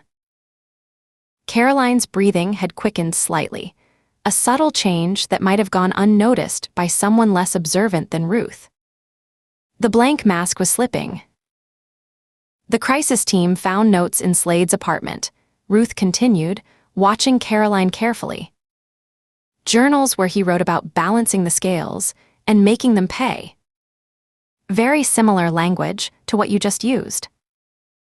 Caroline opened her mouth as if to speak, leaning forward slightly, but Montgomery's hand tightened visibly on her shoulder. The lawyer caught Caroline's gaze and gave a small, precise shake of her head. Caroline seemed to deflate, sinking back into her chair, that unsettling blankness washing over her features once again. "My client has no comment on Mr. Slade's actions or alleged documentation," Montgomery said. Ruth tried again. "Slade mentioned something he called the protocol. Said it was helping him see clearly for the first time. That his treatment was showing him the path to healing." Something flickered in Caroline's eyes, recognition perhaps. Ruth sensed she was getting close to something important. "Is that what happened to you at Cross Creek, Caroline? Were you part of the protocol too?" Montgomery shifted, adjusting her position with deliberate care. "Ranger Baker, my client has no knowledge of any protocol. These leading questions serve no purpose except to agitate someone in a fragile psychological state." Ruth ignored her, continuing to focus on Caroline. "Did you know that Slade had been institutionalized before?" "Multiple times. Had been on medication for years. Medication that Dr. Johnson apparently convinced him to stop taking." This time, Caroline's reaction was unmistakable. Her eyes widened fractionally, pupils dilating. Ruth had struck a nerve. "Is that what happened to you?" Ruth pressed. "Did Dr. Johnson take you off your medication too? Tell you that conventional treatment was holding you back from truly healing?" "That's enough," Montgomery said sharply. Her professional veneer was showing hairline cracks, the first real emotion Ruth had seen from her. These speculative accusations about Dr. Johnson's medical practices are completely inappropriate. Ruth felt Aaron's presence beside her, silent but alert. He was tracking the conversation carefully, letting her lead while providing backup. Their partnership had evolved to the point where they could communicate almost without words in these situations. "Do you know where the other patients might have gone?" Ruth asked, intentionally softening her tone. 5 people are unaccounted for from Cross Creek. That concerns us." Caroline's eyes widened slightly, her composure slipping just enough for Ruth to catch it. "Missing." 5 patients are unaccounted for, Aaron explained. Including Slade, who, as Ruth mentioned, took hostages yesterday. Ruth watched Caroline's reaction with the focused attention of a predator tracking prey. A microscopic twitch at the corner of her mouth. A slight tensing of her shoulders. Then nothing, her face resuming its placid expression as if a curtain had been drawn. "That's unfortunate," Caroline said finally. "But I kept to myself mostly. The treatment was quite intensive. We didn't socialize much." Ruth shifted tactics again. Let's talk about the underground facility itself. Were you aware of how extensive it was? The multiple patient rooms, the specialized therapy suites. My client's knowledge of the facility layout is irrelevant to your investigation, Montgomery interrupted. A woman we found hiding in the air ducts might have relevant knowledge of the facility layout, Ruth countered, unable to keep the edge from her voice. Montgomery's smile was practiced, efficient. Point taken, Ranger Baker. However, my client was disoriented at the time. Her recollections of the physical space may not be reliable. The manufactured calm of the room, with its shifting colored lights and soft background music, was beginning to feel oppressive. Ruth could almost taste Montgomery's strategy: delay, obstruct, redirect. Classic tactics for running out the clock on an interview. What about patient 3A? David Miller. Ruth pressed. Or patient 4C. Angela Reeves. Did you interact with them? My client isn't responsible for tracking other patients, Montgomery cut in. And patient identifiers are confidential information. Ruth tried another angle. Ms. Wakefield, can you tell me about the therapy suites in the underground facility? What happened in those rooms? The lawyer's manicured hand moved almost imperceptibly, touching Caroline's wrist in a gesture that could have been reassurance, but struck Ruth as a warning. Standard therapeutic interventions, Caroline replied, her voice suddenly toneless. Dr. Johnson was a pioneer in treating resistant trauma. What does that mean exactly? Resistant trauma. Pain that conventional therapy can't touch, Caroline explained, a hint of passion creeping into her otherwise controlled tone. The kind that festers inside you, growing stronger no matter how many breathing exercises or SSRIs they throw at it. Ruth recognized an opening. And how did Dr. Johnson treat this resistant trauma? Caroline's eyes took on a distant quality. He showed me that healing doesn't always mean forgetting. Sometimes it means balancing the scales. Balancing the scales, Ruth repeated. You mean revenge? That's an inflammatory characterization, Montgomery interjected sharply. We won't continue if you insist on putting words in my client's mouth. Ruth ignored the lawyer, maintaining eye contact with Caroline. Is that what happened with Gregory Slade? Was he being conditioned to balance the scales with his former boss? Something sparked in Caroline's eyes, recognition, perhaps even pride, before Montgomery cut in again. My client has no knowledge of other patients' treatment protocols. This line of questioning is harassment. Ruth felt her patience snap. Harassment. 6 people were held at gunpoint yesterday by one of your client's fellow patients. Dr. Johnson is dead. There are 5 more potentially unstable individuals out there who might have been conditioned to target specific people. This isn't harassment, it's a public safety investigation. The lawyer remained unmoved. My client sympathizes with the situation, but she cannot speak to matters outside her personal experience. Ruth leaned forward, dropping her voice to a level just above a whisper. Caroline, I spoke with Slade yesterday. During the hostage situation. He was confused, disoriented. Said he wasn't supposed to act until today, that there was a timeline, a schedule. He mentioned papers he was supposed to have, documentation of some kind. Caroline's hands tightened in her lap, knuckles whitening slightly. Do you have papers too, Caroline? A schedule. Someone you've been conditioned to target. Montgomery placed a hand on Caroline's arm, but not before Ruth caught the flash of panic in the woman's eyes. "My client won't be responding to these provocative questions," Montgomery said firmly. Ruth changed tactics again. "The restraint chair in therapy suite 1. Can you tell me what that was used for?" "Standard safety precautions for patients experiencing intense emotional breakthroughs," Caroline replied, the words sounding rehearsed. "And the surveillance cameras. The drug delivery systems mounted in the ceilings. Were those standard safety precautions too?" "The facility utilized appropriate monitoring and medication administration systems," Caroline answered by rote. Ruth felt like she was interrogating a corporate spokesperson rather than a psychiatric patient. Every answer was carefully crafted to reveal nothing. Someone had coached her, and thoroughly. "What about the wall of photos in therapy suite 1? Ruth asked. "The man in the business suit.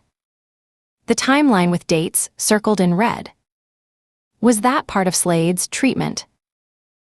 For a moment, Caroline seemed to struggle internally, her polished facade cracking slightly.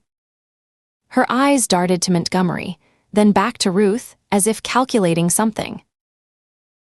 "I'm not," she began, her voice uncertain for the first time. "Each patient had their own program." "Program," Ruth repeated. "That's an interesting choice of word." The shifting lights had moved to a deep purple that cast everybody's skin in a strange, otherworldly pallor. Ruth wondered if this absurd lighting system was deliberate, designed to disorient visitors and make serious conversation feel theatrical and unreal. "Are you still on the same medication schedule you were at Cross Creek?" Ruth asked abruptly, changing direction. Caroline blinked, momentarily thrown by the shift. My client's current treatment regime is confidential," Montgomery interrupted. "I'm just wondering if she's clear-headed enough to be giving this interview," Ruth said. "You mentioned her fragile post-traumatic state, yet you've allowed this questioning to continue. I'm concerned about her well-being." It was a calculated jab, designed to put Montgomery on the defensive. The lawyer's expression didn't change, but Ruth caught the tiny flicker of irritation in her eyes. "Isn't. Helens would never allow an interview that might compromise a patient's recovery," Montgomery replied smoothly. "Our medical team has cleared Ms. Wakefield for this limited interaction." Ruth nodded as if accepting this explanation. "And how did you come to represent both Caroline and St. Helens? Isn't that a conflict of interest?" Montgomery's smile remained fixed in place. "Both my clients' interests are commingled." Commingled? If there ever was a word that defined legalese, that would be it, Ruth thought with mounting frustration. She tried yet another approach. "Caroline, when we found you at Cross Creek, you mentioned someone. Not Dr. Johnson, but someone you called the therapist. Who were you talking about?" The effect was immediate and dramatic. Caroline's composed facade cracked, her face draining of color. Her hands, previously resting serenely in her lap, suddenly clutched at the arms of her chair, knuckles whitening with the pressure. Her breathing quickened visibly, chest rising and falling in rapid succession. "I didn't," she started, voice trembling. Montgomery surged to her feet. "This interview is over." "We're just getting started," Ruth countered, standing to match the lawyer's posture. The room's lighting had shifted to a deep crimson that somehow felt appropriate for the sudden tension filling the space. "My client needs her rest," Montgomery insisted, her voice brook no argument. "She is undergoing treatment and is in a delicate post-traumatic state. If you need anything further, please feel free to call my law offices." Ruth could almost see the invisible shields locking into place around Caroline. Legal, institutional, financial. Whatever brief moment of connection or truth might have been possible was gone now, sealed behind barriers she couldn't penetrate. Montgomery handed Ruth a business card, heavy stock, embossed lettering, the kind of card that probably cost $5 each, and moved to help Caroline from her chair. The suddenly fragile-looking woman rose with the careful movements of someone much older, leaning slightly on Montgomery's arm. "Ms. Wakefield," Ruth tried one more time, desperation edging into her voice. People's lives could be at risk. "Who is the therapist?" Caroline's eyes met Ruth's for the briefest moment, something like genuine fear flickering in their depths. For a second, Ruth thought she might actually answer, but then Montgomery's hand tightened on her arm and the moment passed. "My client has nothing further to say," Montgomery stated with finality. She guided Caroline toward the door, her posture so protective it bordered on possessive.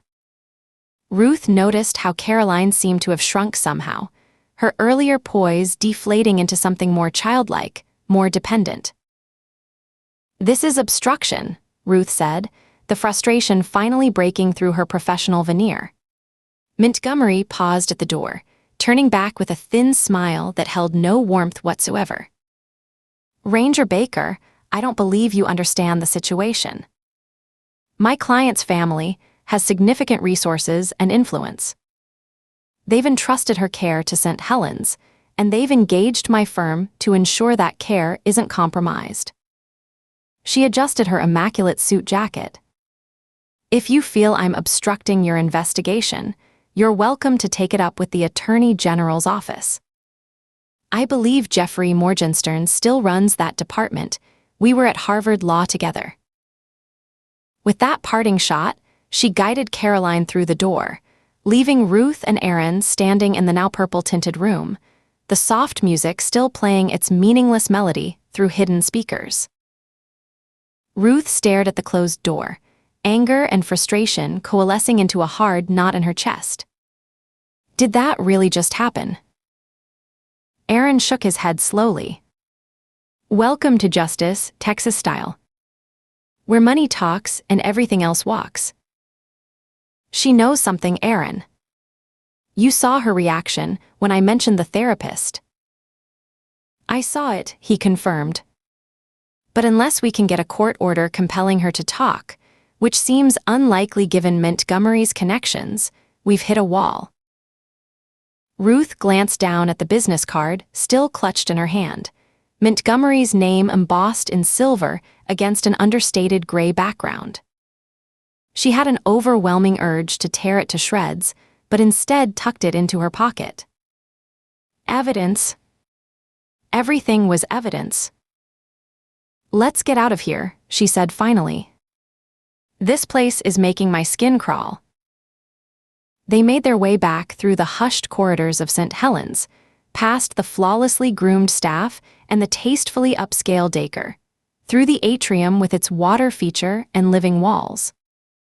Ruth couldn't help noticing how every staff member they passed wore the same placid, unbothered expression, as if they were all taking the same medication that had been prescribed to Caroline. "Is it just me?" she murmured to Aaron as they walked, "or did we just step into an episode of White Lotus? I keep expecting Jennifer Coolidge to round the corner in a caftan." Aaron's lips twitched in a suppressed smile. "Minus the beach, plus more pharmaceuticals." The security guard who had checked them in nodded politely as they passed, as if they were departing guests rather than law enforcement officers who'd just been stonewalled. His perfect posture and carefully neutral expression seemed almost robotic. Outside, the late afternoon sun cast long shadows across the manicured grounds. Ruth inhaled deeply, grateful for air that didn't smell of expensive perfume and artificial calm. The Texas heat hit her like a welcome shock after the climate-controlled unreality of St. Helens. Feels like the hand of God just reached down and hammered our investigation to a halt, Aaron said as they walked toward the Range Rover. Ruth's jaw tightened.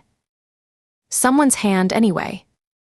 Someone with enough money and influence to make a murder suspect disappear into a luxury spa and block our questions with a human shield made of legal degrees and designer suits.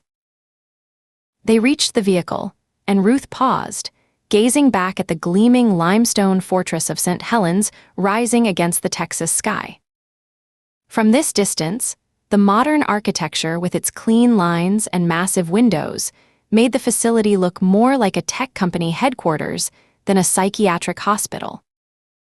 Beyond its walls, Caroline Wakefield was being pampered and protected, her bloody scalpel and wild eyes already becoming a distant memory, replaced by this new narrative of the traumatized patient needing rest and care. "This isn't over," Ruth said, the words as much a promise to herself as a statement to Aaron. Not by a long shot. She slid behind the wheel, her mind already turning over the pieces of the puzzle they'd gathered. Dr. Johnson. Cross Creek Farm. Caroline Wakefield.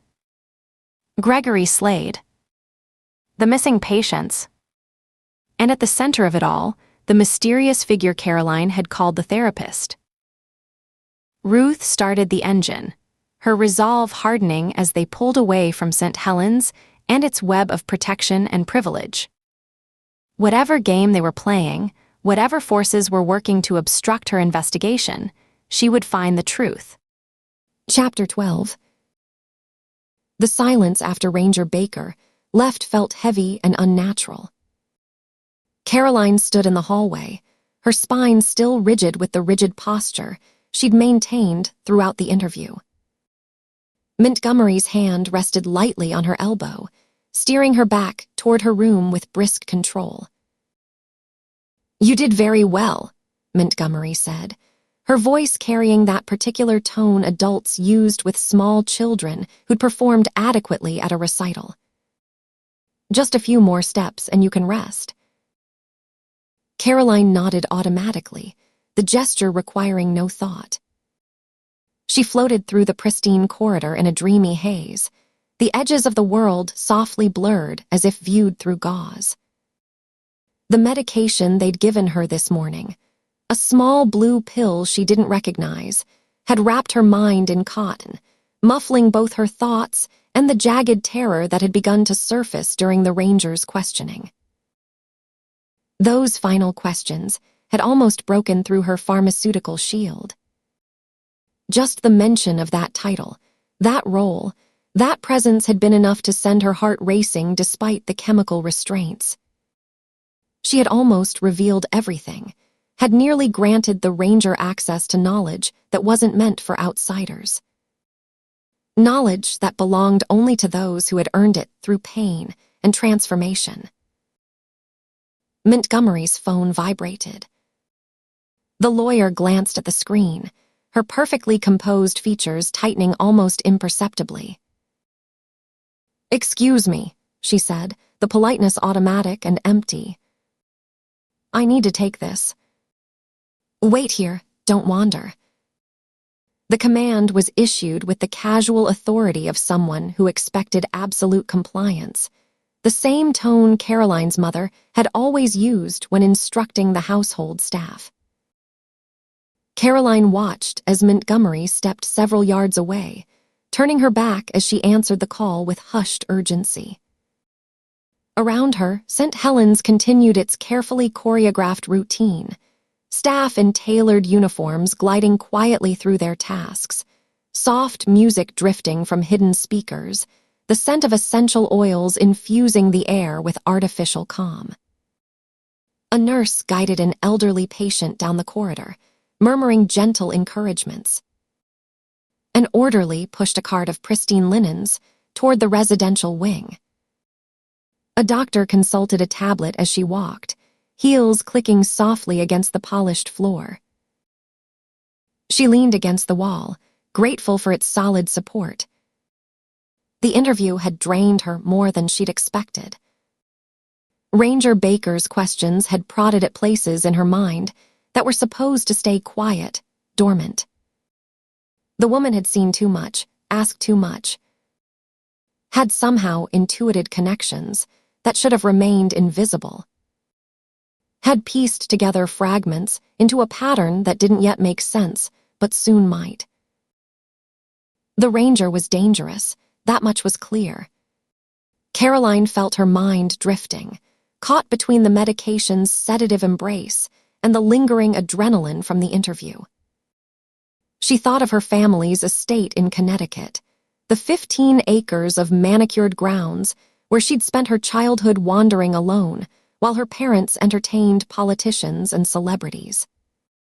She thought of her trust fund, untouched since her 21st birthday, gathering interest while she spiraled through rehab centers and therapy retreats, each one promising a breakthrough that never came. What was the point of all that wealth when she had never been needed, never been necessary? Her parents had produced her as one might acquire an exotic pet, something to display occasionally and otherwise maintain at a comfortable distance. At boarding school, at Vassar, in her brief stint at a Manhattan gallery, always the same. Caroline Wakefield, decorative, sufficient, inessential. A flicker of movement caught her attention. White coat, tall figure approaching from the adjoining corridor. Caroline turned her head lazily, the medication making the motion feel underwater slow. Then she saw his face.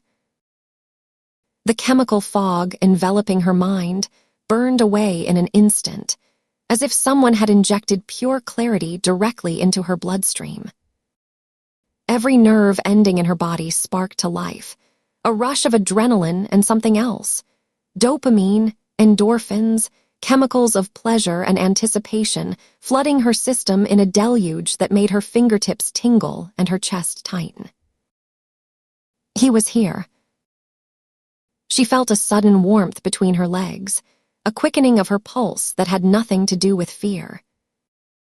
Her nipples hardened against the soft fabric of her spa robe, and she fought to control her breathing. These reactions weren't sexual, not in any common understanding of the word. They were deeper, more primal, more profound. The body's recognition of its true purpose. He moved toward her with that particular grace she'd always admired, economical, deliberate, a man who never wasted motion or energy. He wore the anonymity of St. Helens perfectly, white coat over dark clothing, a lanyard with ID badge that nobody would think to question. His silver hair was immaculately styled, his posture commanding without drawing attention.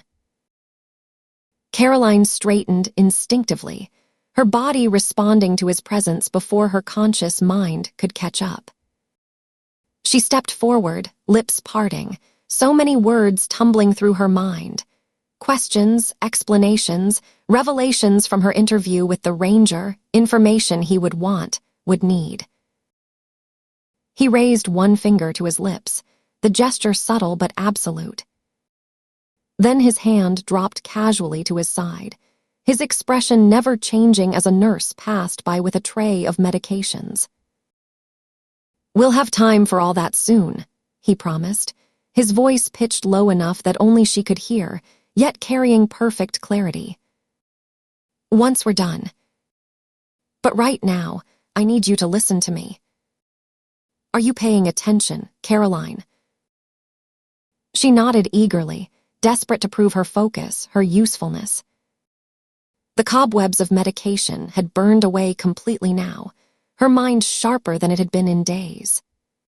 His striking gray eyes, almost transparent, reminiscent of a husky's piercing gaze, held hers, seeing through the facade she'd presented to Montgomery, to the Ranger, to everyone else.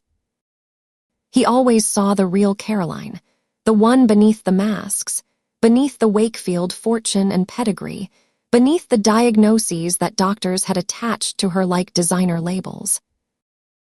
Borderline personality disorder. Treatment-resistant depression. narcissistic tendencies. None of them had seen what he saw: potential, purpose, worth. "Good," he said, and that single word of approval sent a wave of warmth surging through her body. A tiny, involuntary shudder passed through her, a precursor to something more intense building inside. Her inner thighs tensed, and she felt moisture gathering, her body responding to praise in ways her previous therapists would have documented with cold detachment. He stepped closer, maintaining the appearance of a doctor checking on a patient. Anyone passing would see nothing unusual, just another routine interaction in a building full of them. But for Caroline, the proximity was intoxicating. She could smell him, not cologne or aftershave, but the clean, subtle scent that was uniquely his. She could see the precise geometry of his face, the architectural perfection of his features, neither handsome nor plain, but somehow transcendent of such mundane categorizations. "This is what I need you to do," he said, his voice taking on that particular cadence she knew so well from their sessions in the therapy suite. The rhythm of his words bypassed her conscious thought, flowing directly into the deeper parts of her mind, where he had planted his most important lessons. Caroline felt her pupils dilate, her breath quickening as her body responded to this auditory trigger. The space between her legs grew warmer, a soft pulsing beginning deep within her core. Not the crude, animal arousal she'd experienced with college boyfriends or during ill-advised encounters in Manhattan nightclub bathrooms, but something more refined, more complete, like the difference between grocery store wine and her father's prized Bordeaux collection. The corridor around her seemed to fade, the passing staff blurring into indistinct shapes. The soft background music, the gentle lighting, the hushed conversations, all receded until there was only his voice, his eyes, his presence filling her awareness completely. The fluorescent tubes overhead took on a halo effect, illuminating him with ethereal light while the rest of the world dimmed to insignificance. He spoke, and Caroline listened with every fiber of her being. His instructions were clear, precise, building on protocols they had established during those intense sessions in the therapy suite. Each word felt like it was being etched directly into her mind, permanent and immutable. Each phrase triggered small paroxysms of pleasure that radiated outward from her center, making her fingers curl and toes flex involuntarily. She could feel pride rising in her chest, warm, glowing satisfaction that he had chosen her for this task. Being useful to him was all that mattered now. Before him, before Cross Creek, what had her life been? A wasteland of wealth and drugs, numb-faced friends and uncaring family, a world that had no use for her. She had felt so irrelevant, so useless. The parties at her Soho loft that no one remembered the next day. The charity board positions purchased with her family's money. The art shows where her last name garnered more attention than her mediocre paintings. All of it hollow, performative, meaningless. Her existence had been decorative, a curated collection of expensive experiences that left no mark on the world. But he had seen beyond that, had recognized in her something valuable, something essential. Where others saw a spoiled heiress with psychiatric issues, he had seen potential. Had shown her that her pain, the bone-deep loneliness of growing up in a family that valued appearance over connection, the raw wound of never quite being enough, wasn't something to medicate away. It was fuel. Power. Purpose. Now she had direction. Now she had value. "The woman is dangerous," he was saying, his voice a soft current carrying her forward. She knows too much already. She saw the therapy rooms. She spoke to Slade. She knows about me. Caroline nodded. Ranger Baker. Yes. She had sensed the danger too, had felt the woman's mind probing at secrets that weren't meant to be discovered. The ranger's eyes had seen too clearly, had cut through the pretense that Montgomery had so carefully constructed, had peered into places reserved only for those who had earned access through pain and transformation. She'll keep digging, he continued. She's not like the others. She won't stop. Caroline understood perfectly. Some people couldn't be bought, couldn't be intimidated, couldn't be misdirected. The ranger was one of those people. Caroline had recognized it during the interview, had seen the relentless purpose behind those steady eyes. The woman had lost someone, suffered her own trauma. Caroline had sensed it in the way the ranger carried herself, the particular quality of her attention. The woman knew what it meant to hunt, to pursue, to claim justice from an uncaring universe. The heat inside Caroline intensified as she absorbed his words. Each new instruction sending fresh waves of pleasure cascading through her nervous system. Her skin felt hypersensitive, each brush of the silk robe against her body registering as almost unbearable sensory input. Her cheeks flushed, a pink tide rising from her chest, spreading up her neck, blooming across her face. Do you understand what needs to be done? He asked, the question gentle but weighted with expectation. Yes, Caroline replied, the word barely a whisper. I understand. He smiled then, the rare, genuine smile that he reserved for his most successful patients. The smile that told her she was special, valued, necessary. He leaned forward, his movements unhurried, and pressed his lips gently against her forehead. The contact ignited every nerve ending in her body, simultaneously. Caroline closed her eyes, savoring the precious touch. His breath was warm against her skin, the contact a benediction, a sealing of their pact. A soft gasp escaped her lips as pleasure crested and broke within her, sending waves of contractions pulsing through her core, her inner muscles clenching rhythmically as heat spread outward to her extremities. Her knees weakened, and she fought to remain standing, to not give any outward sign of the internal earthquake reshaping her. In that moment, she would have done anything he asked, gone anywhere he directed. His approval meant everything.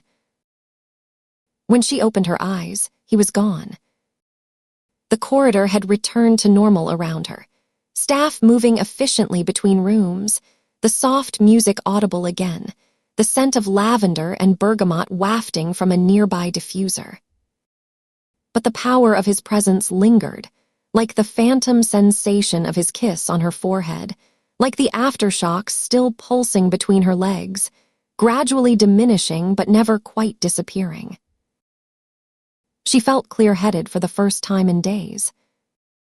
The medications they'd been giving her at St. Helens had kept her placid, compliant, her mind wrapped in fog. Now that fog had burned away, replaced by crystal clarity and unwavering purpose. The Wakefield fortune, her family's connections, her privileged upbringing, none of it had given her what she now possessed, a reason to exist. Montgomery was still on her call, her back turned, voice hushed but tone agitated. Caroline glanced toward the bank of elevators at the end of the corridor. The lawyer wouldn't notice her absence for at least another minute. It was enough time. She moved with deliberate casualness, the way he had taught her, not too fast, not too slow, nothing to draw attention. Just another patient taking a short walk, The badge she'd palmed from his coat pocket during their embrace felt cool against her palm, a talisman of purpose. She didn't need to look at it. She knew it would work. As she approached the elevators, Caroline felt a sense of rightness settle over her. She had a job to do now, and it would be done. His will would be done, whatever she had to do to accomplish it. For the first time in her privileged, pampered, pointless life, Caroline Wakefield was essential. Necessary. Chosen. The elevator doors slid open with a soft chime. Caroline stepped inside, swiped the badge, and pressed the button for the ground floor. As the doors closed, she caught a glimpse of Montgomery turning around, suddenly aware of her missing charge. The lawyer's expression of confusion and alarm was the last thing Caroline saw before the elevator began its descent. She smiled.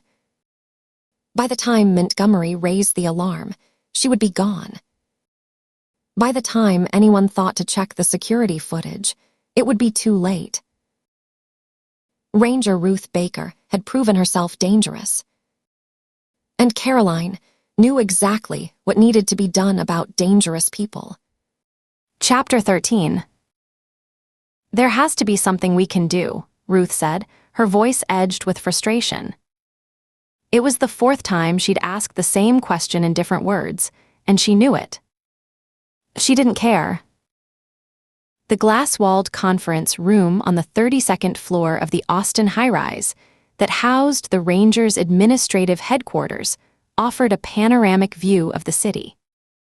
Ruth couldn't appreciate it. Her focus remained locked on Kevin Kinslow, the Rangers' general counsel, who was gathering his notes with the careful precision of a man who organized his sock drawer by color and fabric weight. Kinslow leaned forward, his smooth, almost boyish face showing a careful blend of respect and regret.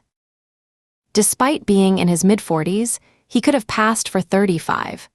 The result of what Ruth suspected was an expensive skin care regimen and a personal trainer who charged more per hour than she made in a day. "Ranger Baker, I wish there was," he replied, his voice carrying the polished tones of someone who'd attended the right schools and joined the right clubs. "But our hands are tied until the psych evaluation on Caroline Wakefield comes in." "And what if the psych eval rules her non-composed mentees?" Aaron cut in, his normally patient expression showing cracks. Kinslow shrugged, spreading his manicured hands in a gesture of helplessness. "Then you know how that dance goes." Ruth sighed, the sound heavy with exasperation. "She'll spend time in that White Lotus spa they call a psychiatric rehabilitation facility, then go back to her life as usual without even so much as a slap on her wrist." She shook her head, disgust evident in every line of her body. "That's not right. It's not justice." Kinslow leaned back, gathering up his papers and sliding his tablet into a leather portfolio that probably cost more than Ruth's first car. "It's the law, Ranger Baker. I don't make it, I just follow it." He rose to his feet, prompting Ben and Aaron to stand as well.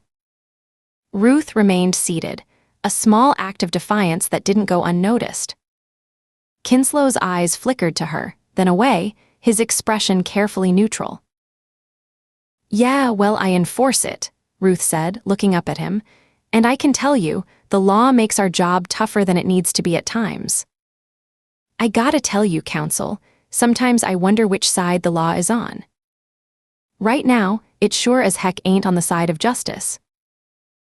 Aaron touched her arm gently, a silent reminder that antagonizing their own legal team wouldn't help matters. Ruth subsided, knowing it was no good debating with her own people. Kinslow was just doing his job, as was Ben and everyone else. Ben escorted the lawyer to the door, exchanging a few quiet words that Ruth couldn't hear over the building's efficient air conditioning. When he returned, he settled heavily into the chair across from Ruth and Aaron, rubbing his hand over his face, a gesture he only made when particularly frustrated. "Look," he said, his tone conciliatory, "I know it's not perfect, but—" Ruth exploded. "Perfect? Ben, it's a load of horse crap and you know it." Ben sighed, his shoulders slumping slightly. Sure, but—" "We know Caroline Wakefield killed Dr. Johnson," Ruth went on, cutting him off. "We caught her with the scalpel, her prints are on it, his blood is on it, so's her DNA." "The DNA came back, by the way," Aaron added, sliding a folder across the table. "It confirmed that it's Johnson's blood, and the only other DNA on it was Wakefield's." Ruth gestured toward the folder emphatically. "It's obvious it was her. We need to get her in a room and question her to find out what she knows. Which is a hell of a lot, I can bet you." She leaned forward, her intensity almost palpable. "And if it wasn't for that smarmy-faced $1,000-an-hour shyster that's watching over her like a hawk, I swear she'd tell us." I could see it in her eyes. Her voice took on a knowing tone.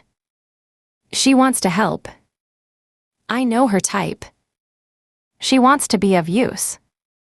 Ruth spread her hands. "Give me an hour in a room with her, and I'll get the whole story. Heck, half an hour would do it.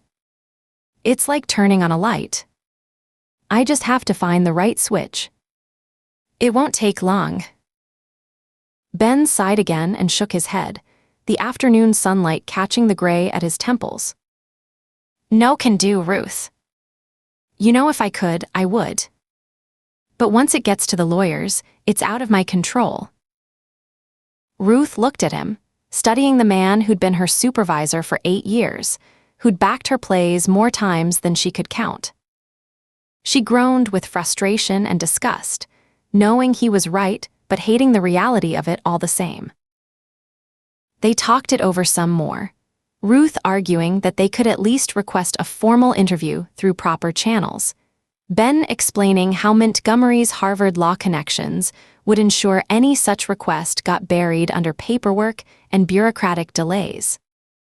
Aaron pointed out precedents where psych patients had been questioned as material witnesses despite legal barriers, only to have Kinslow's extensive case notes shoot down each example with maddening legal precision.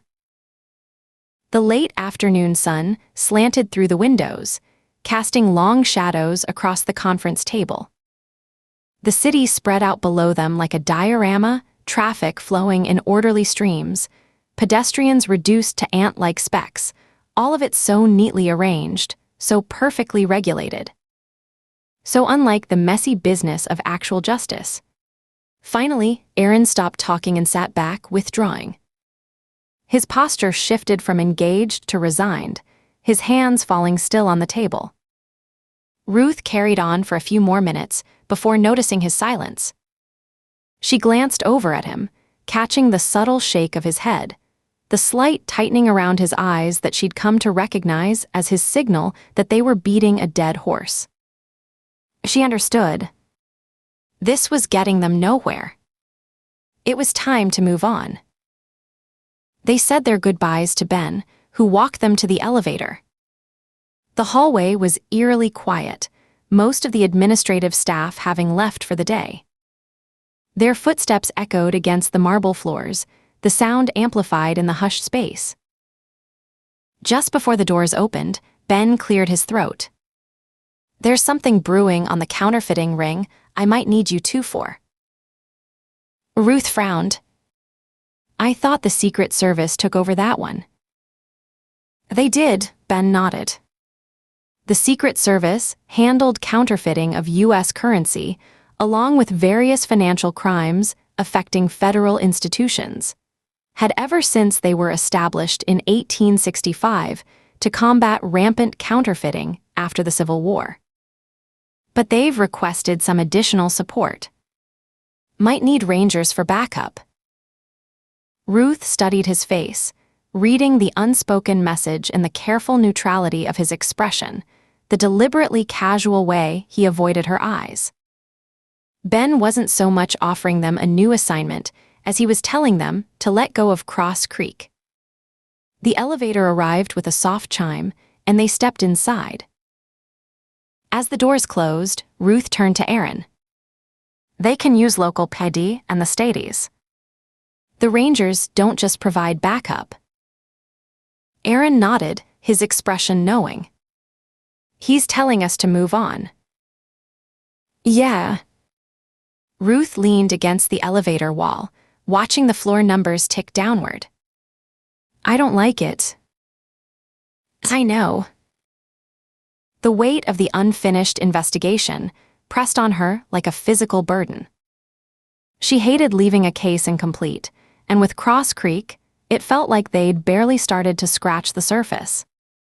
Something big was happening there, something that went beyond a murdered psychiatrist and patients with questionable treatment. The pieces were all there, she just needed time to fit them together. The elevator emptied out at the lobby, leaving them alone for the ride down to the basement, then sub-basement B3.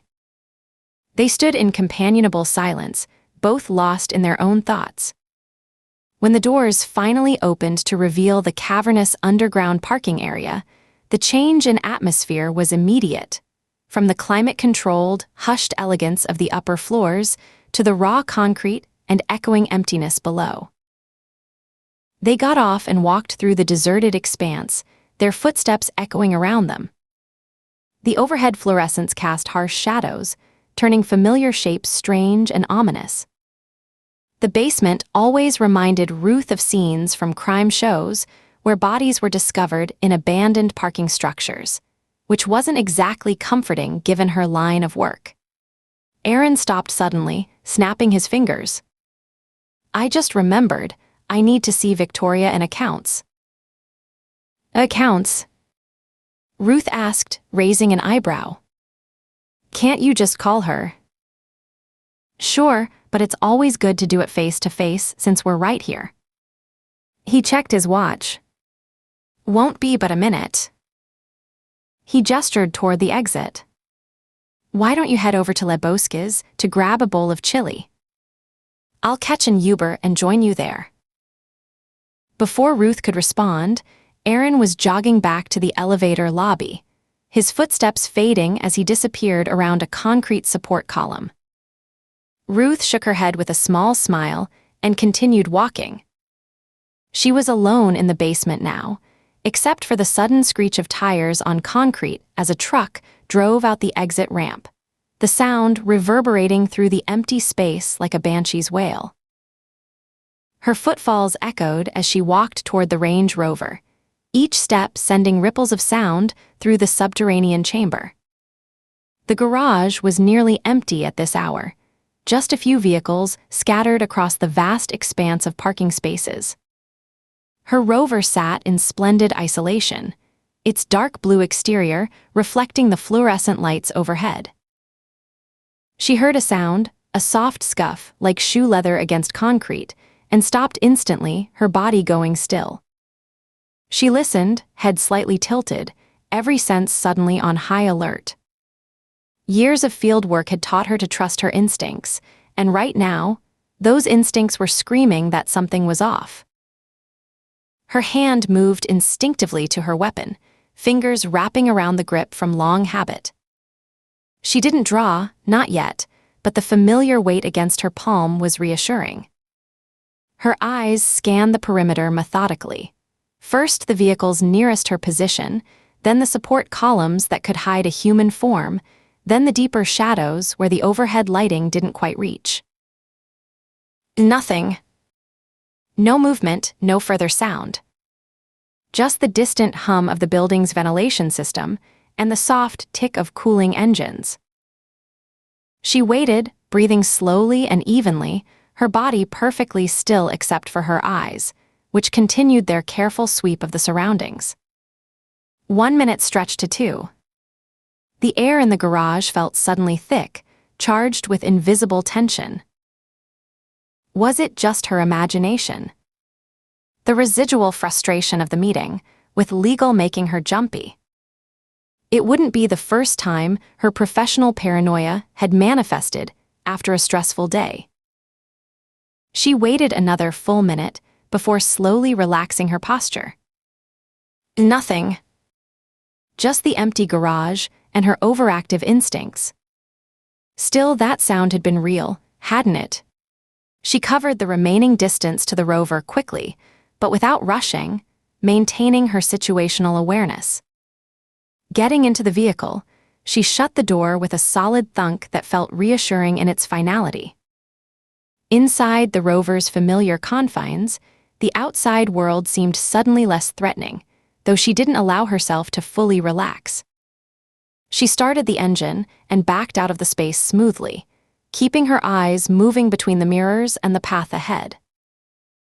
She tapped her ID at the exit booth scanner, watching as the barrier lifted smoothly.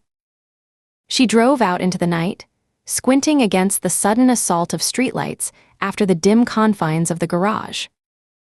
The transition from underground to street level always took a moment of adjustment, like emerging from a cave into daylight. Merging with traffic, Ruth kept one eye on her rearview mirror, a habit ingrained through years of police work. The streets were busy with the evening rush, people heading home from work or out for dinner, the steady flow of vehicles forming a comforting anonymity around her. But tonight, that anonymity felt oddly threatening. Any of those cars could be following her. Anyone could be watching. She decided to make sure. Using techniques she'd learned at the FBI-run evasive driving course, Ruth began implementing a simple but effective surveillance detection route. She made a series of turns that no one with a legitimate destination would follow, right at one light, left at the next, another right, then a quick left that took her through a parking lot and out a different exit. She varied her speed, sometimes slowing below the limit to force any tail to either pass her or reveal themselves by matching her unusual pace. She twice drove around the same block, watching to see if any vehicle completed the circuit with her. It ended up being several miles around downtown and the better part of 20 minutes, but her efforts weren't wasted. She noticed a black Ford F-150 that kept reappearing in her rearview mirror.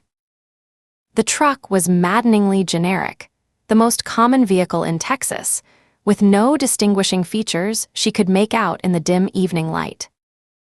But its pattern of movement was too consistent for coincidence.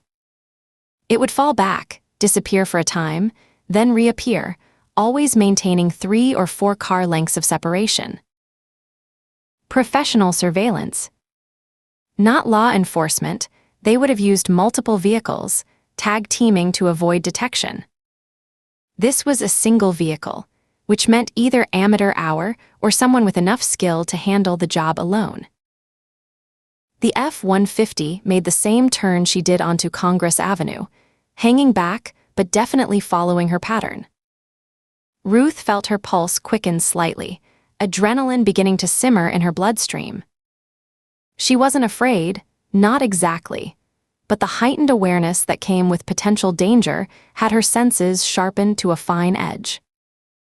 Every stoplight, every pedestrian, every alleyway registered with crystalline clarity. Her cell phone rang, the sound startlingly loud in the rover's quiet interior. She tapped the button on the steering wheel to answer without taking her eyes off the road or her mirrors. "Where are you?" Aaron asked, his voice coming through the speakers with digital precision. "I'm at Lebowski's and can't see you anywhere." "Got sidetracked," she replied, deliberately keeping her tone casual. "No need to worry him over what might be nothing. Be there in 2. She turned onto the street where Lebowski's was located, watching as the F-150 made the same turn about 20 seconds later. She pulled into the restaurant's crowded parking lot, driving to the far end where the lighting was better and spaces were more plentiful. She found a spot that gave her clear sightlines to both the entrance and the street beyond, then maneuvered the rover into it with easy familiarity. Through her rearview mirror, she saw the F-150 slow as it passed the lot, but it didn't turn in. Instead, it continued down the block, eventually pulling into a parallel parking space about 100 yards past the restaurant. The driver didn't get out. Ruth remained in her vehicle for a long moment, studying the truck through her side mirror. The windshield's reflective quality and the distance made it impossible to make out the driver's features. All she could see was a vague silhouette, someone medium-sized, neither particularly tall nor short from what she could tell. Just a shadow behind the wheel, watching and waiting. She reached into the glove compartment and retrieved her backup piece, a compact Glock 43 that she kept for situations exactly like this. She checked the magazine and chambered around before tucking it into her ankle holster. Better to have it and not need it than the reverse. Finally, she got out, locking the Rover with a beep that sounded jarringly loud in the cool evening air. She walked to the restaurant with the measured stride of someone alert, but not obviously concerned, her gaze sweeping the surroundings in a pattern that appeared casual but missed nothing. Lebowski's was busy tonight, the hostess station crowded with waiting patrons. Ruth bypassed the line, scanning the dining area until she spotted Aaron waving from a table near the back. She headed toward him, weaving between tables filled with chattering diners and servers balancing trays of food. Sidetracked? Aaron asked as she slid into the booth across from him. His eyes, sharp as always, had already caught the subtle tension in her posture, the slightly heightened alertness in her gaze. She lowered her voice, leaning in slightly. "Think I picked up a tail leaving the office?" That got his full attention, his expression shifting from mild curiosity to professional concern in an instant. "You sure?" he asked, his own voice dropping to match hers. "Pretty sure." Black F-150, stayed about 3 or 4 cars back, made all the same turns I did. I ran a basic SDR, and it stayed with me the whole time. Aaron's eyes flicked toward the restaurant's front windows, his training kicking in automatically as he assessed potential threats. "Can you make the driver?"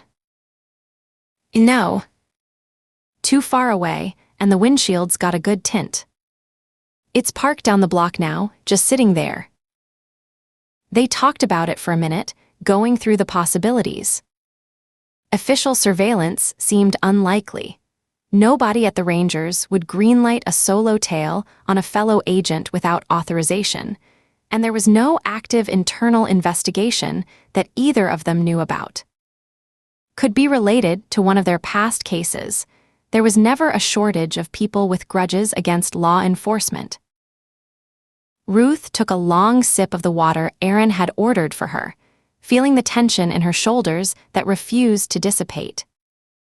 "There are still 5 missing patients from Cross Creek who are out in the wild somewhere," she reminded him, keeping her voice low enough that nearby diners couldn't overhear. Gregory Slade was one of them, and look what he tried to do. Who knows what the others might be capable of? And why would they be tailing you specifically? Aaron asked, his brow furrowed in thought. She shrugged, the movement tight with unresolved tension. "I don't know. It's all I can think of. Maybe they see me as a threat to whatever the hell was going on at Cross Creek." She sighed, picking up the menu though she already knew what she wanted. "Anyway, let's order. It's late and I'd like to get home to Ava." Their server, a college-aged girl with a name tag reading Cindy, and too much enthusiasm for this late in the evening, bounced over to take their orders. 2 Texas chilies with all the fixings, cornbread on the side, iced tea for Ruth, and a Shiner Bock for Aaron. The familiar ritual of ordering food felt oddly comforting after the tension of the past hour. While they waited for their food, Ruth kept one eye on the door, still hyper-aware of her surroundings. The restaurant's noisy atmosphere, Clinking silverware, laughter, the constant movement of servers and patrons would normally have faded to background noise. Tonight, each sound registered distinctly, her senses filtering them for potential threats. "You know," Aaron said, pulling her attention back to their table, "if someone really is watching you, we should report it." Ruth nodded absently. "To who? On what grounds?" "Officer thinks she might have been followed by the most common vehicle in Texas." "That'll get laughed right out of the incident report system." "Fair point," he conceded. "But we should at least document it. Start a log, note the time, date, and location. If it happens again, we'll have a pattern." "Already on it," Ruth said, tapping her temple. "I've got it all up here." Their food arrived, steaming bowls of chili set before them with little fanfare. Ruth inhaled the familiar aroma of cumin, chili powder, and slow-cooked beef, feeling some of her tension dissipate at the comforting scent. She picked up her spoon and began eating, savoring the complex flavors that danced across her tongue. Lebowski's used ghost peppers in their recipe, just enough to give the chili a pleasant burn without overwhelming the other flavors. After a few minutes of companionable silence broken only by the sounds of eating, Ruth turned to Aaron. "What did you need to speak to accounts about anyway? Must have been pretty urgent to have you running back at the last minute." Aaron stirred his chili, carefully mixing in the finely diced onions and shredded cheese that topped it. "Remember how we've been talking about selling our houses and buying a bigger place?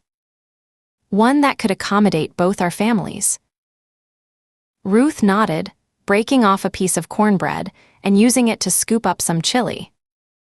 The cornbread was still warm, crumbling slightly between her fingers, sweet enough to contrast with the savory heat of the chili. "I just wanted to check if there were any state funds or benefits we could apply for to help with the cost.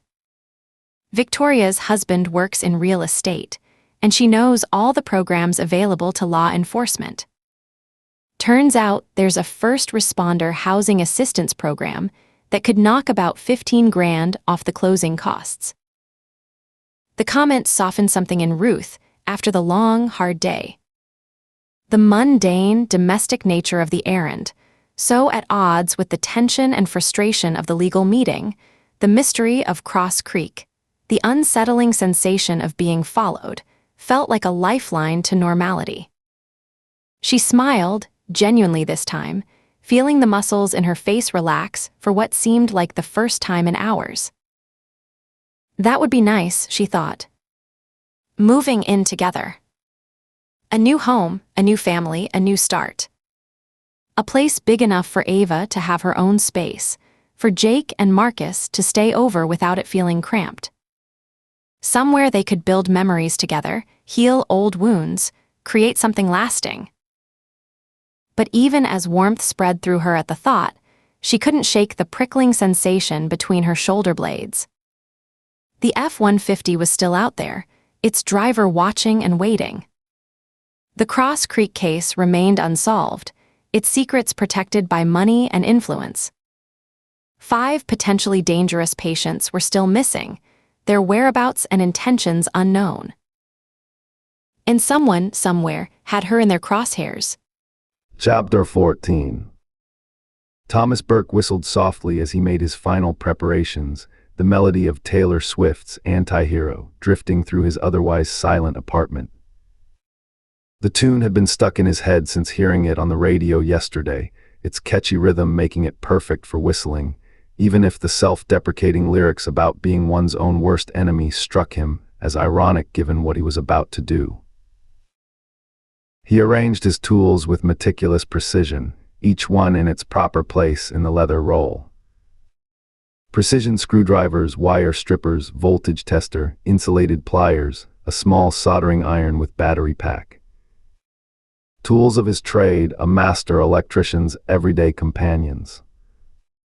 Except today, they would serve a higher purpose than mere repair work. Just this. The word still took Thomas by surprise sometimes, how clean and bright it felt in his mind. Before Cross Creek, before he had helped him understand the true nature of healing, justice had been an abstract concept, something dispensed by courts and governments, remote and impersonal. Now he recognized it for what it was, an intimate act of balance. A restoration of what had been broken. Pain deserves pain. Loss deserves loss. He glanced at the digital clock on his nightstand, 5:14 a.m. Perfect timing. The hospital's shift change started at 6:00, which meant the night staff would be tired, documentation-focused, mentally checking out.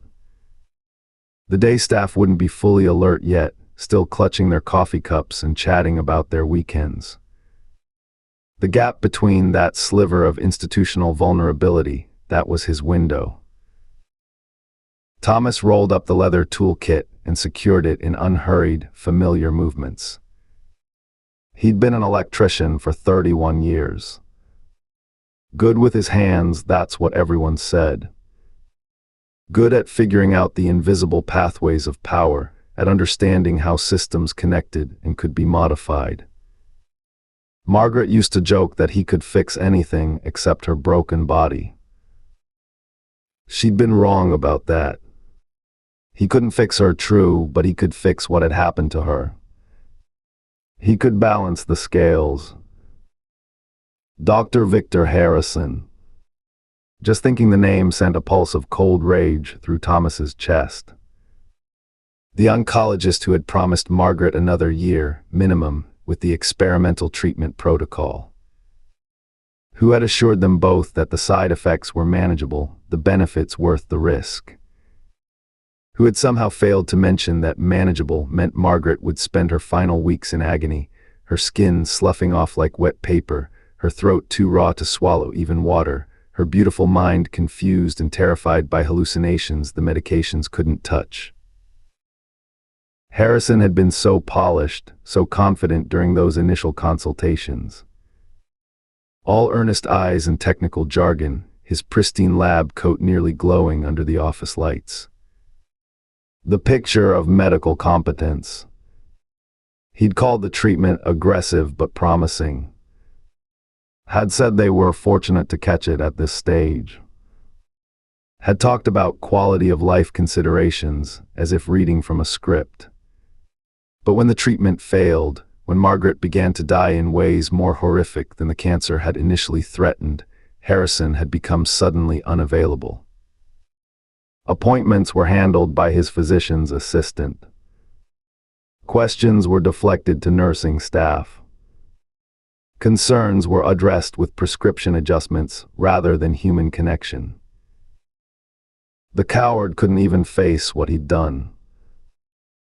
Thomas reached for his travel thermos and filled it from the coffee pot. The rich aroma filled his small kitchen, another mundane detail on a day that was anything but ordinary. He took a sip, savoring the bitter warmth. He'd slept better last night than he had in years. No insomnia, no anxiety attacks, no need for the pharmaceutical cocktail that had been his constant companion since Margaret's death. His mind felt clear, his purpose certain. In the bathroom, he studied his reflection as he brushed his teeth. The face that looked back at him was different from the one he remembered from before Cross Creek. The hollowed cheeks and dark circles remained, but the eyes had changed. They were brighter now, more focused. The eyes of a man with direction. He dressed carefully, navy work pants, light blue button-down shirt with a contractor's logo. He'd ordered online, steel-toed boots that had seen better days. The uniform of someone who belonged in the maintenance areas of a hospital.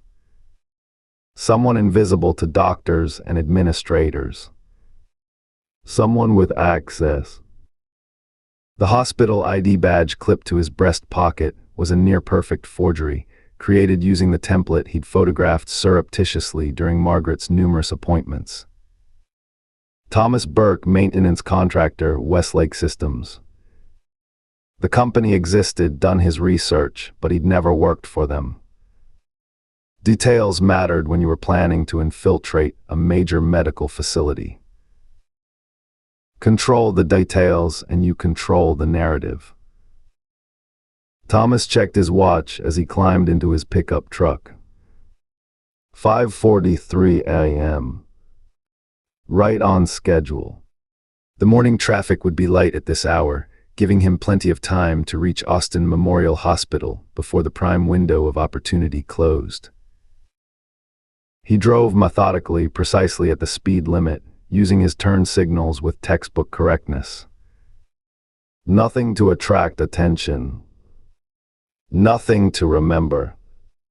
Just another early morning worker heading to his job.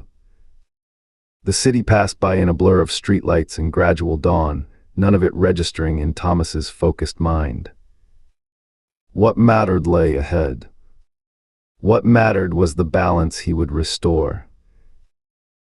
He pulled into the hospital's contractor parking area at 6:22 a.m., right on time. He gathered his thermos and tool roll, locked the truck, and walked with unhurried confidence toward the service entrance. The weight of the tools against his side felt reassuring, grounding. He knew exactly what he would do with each one. The service entrance required a key card, but Thomas had accounted for that. He waited patiently by the door, sipping his coffee, until a maintenance worker pushed through from inside, a cigarette already between his lips in anticipation of his break. "Morning," Thomas said with a casual nod, catching the door before it closed. The worker barely glanced at him, too focused on his upcoming nicotine fix to register a stranger's face. "Morning." Step 1 completed. Thomas was inside. He moved through the back corridors of Austin Memorial with the easy familiarity of someone who belonged there. Head up, gaze direct, pace unhurried but purposeful. His research had been thorough, hours spent studying the hospital's publicly available floor plans, correlating them with what he remembered from Margaret's stays, identifying the most likely locations for the main electrical distribution centers. Hospitals had backup systems, of course. Multiple layers of redundancy to prevent precisely the kind of catastrophe Thomas was planning. But redundancy meant complexity, and complexity meant vulnerability. You just had to know where to look. And Thomas knew. Electricity had been his life's work. He passed a group of nurses changing shifts, their tired laughter echoing in the corridor. None of them gave him a second glance. In his nondescript work clothes with his contractor badge, he was functionally invisible, part of the infrastructure that kept their workplace running, no more remarkable than the vending machines or hand sanitizer dispensers. Thomas rounded a corner, consulting the small notebook he'd pulled from his pocket, as if checking work orders. In reality, it contained his carefully mapped route through the hospital, with timing notations and alternative pathways in case of unexpected obstacles. He'd created it during his sessions, each page filled with meticulous details that would lead him to this moment. Ahead, the corridor widened into a more public space, the utilitarian service areas giving way to the polished surfaces of the main hospital. Thomas kept to the periphery, his body language that of someone with maintenance tasks to complete, not someone to be engaged or questioned. And then he saw him. Dr. Victor Harrison was walking directly toward him, gaze fixed on the tablet in his hands, brow furrowed in concentration. He looked exactly as Thomas remembered, tall, silver-haired, with the confident stride of someone accustomed to respect.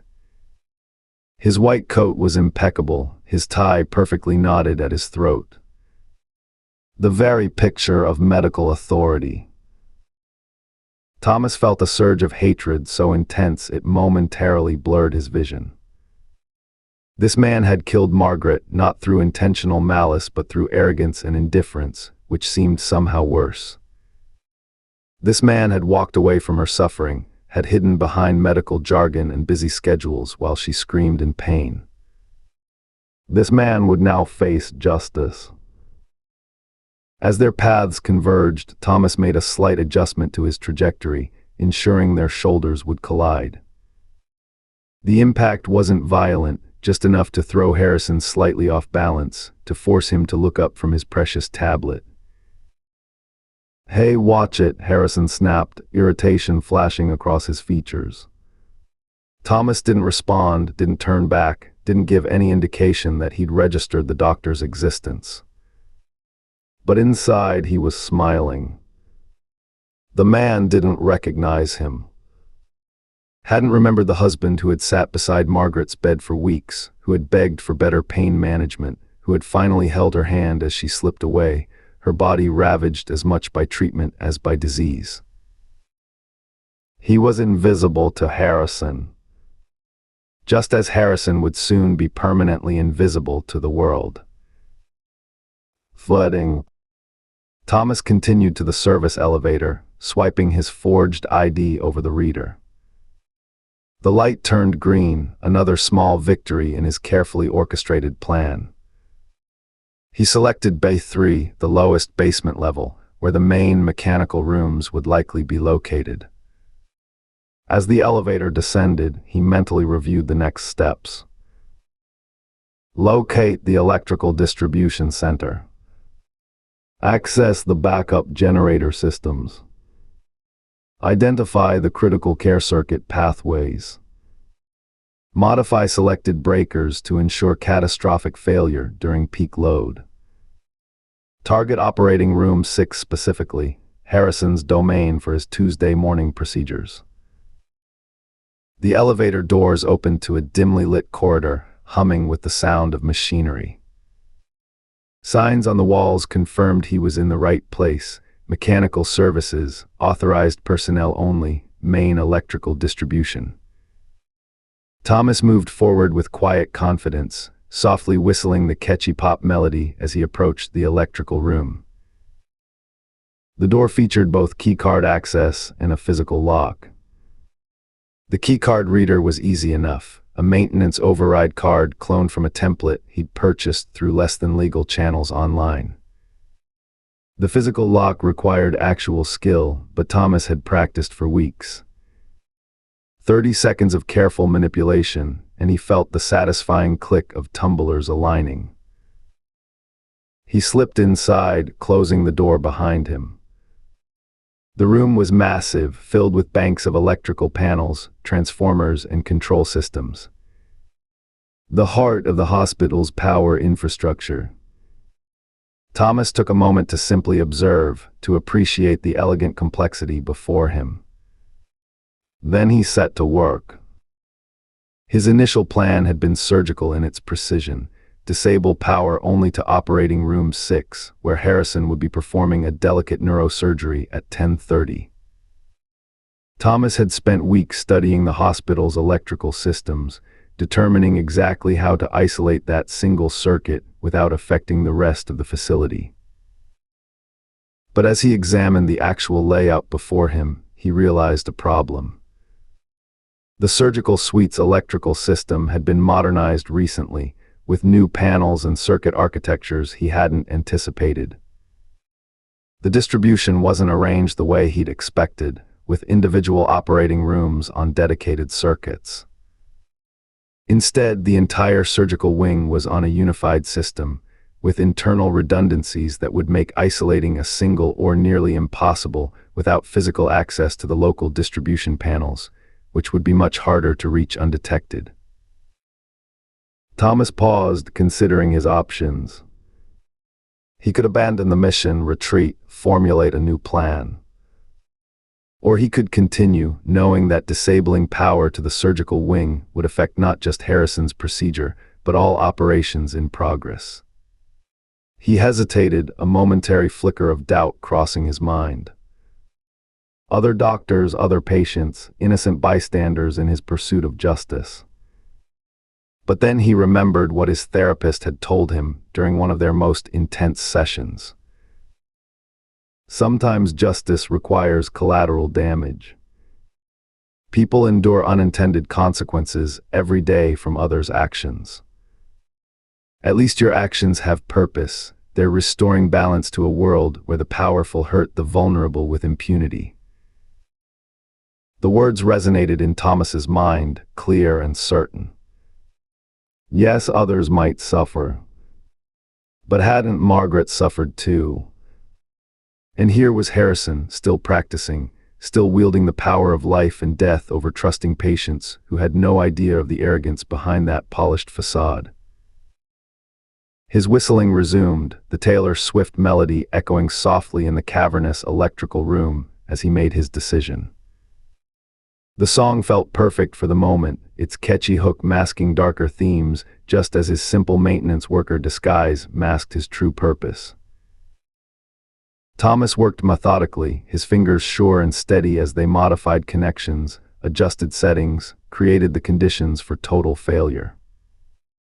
But instead of a targeted strike, he was now preparing something far more comprehensive. He began with the main distribution panel for the surgical wing, creating a cascading fault that would overwhelm the entire system. Next, he moved to the emergency backup systems. Hospitals had multiple layers of redundancy: primary power, backup generators, uninterruptible power supplies for critical equipment.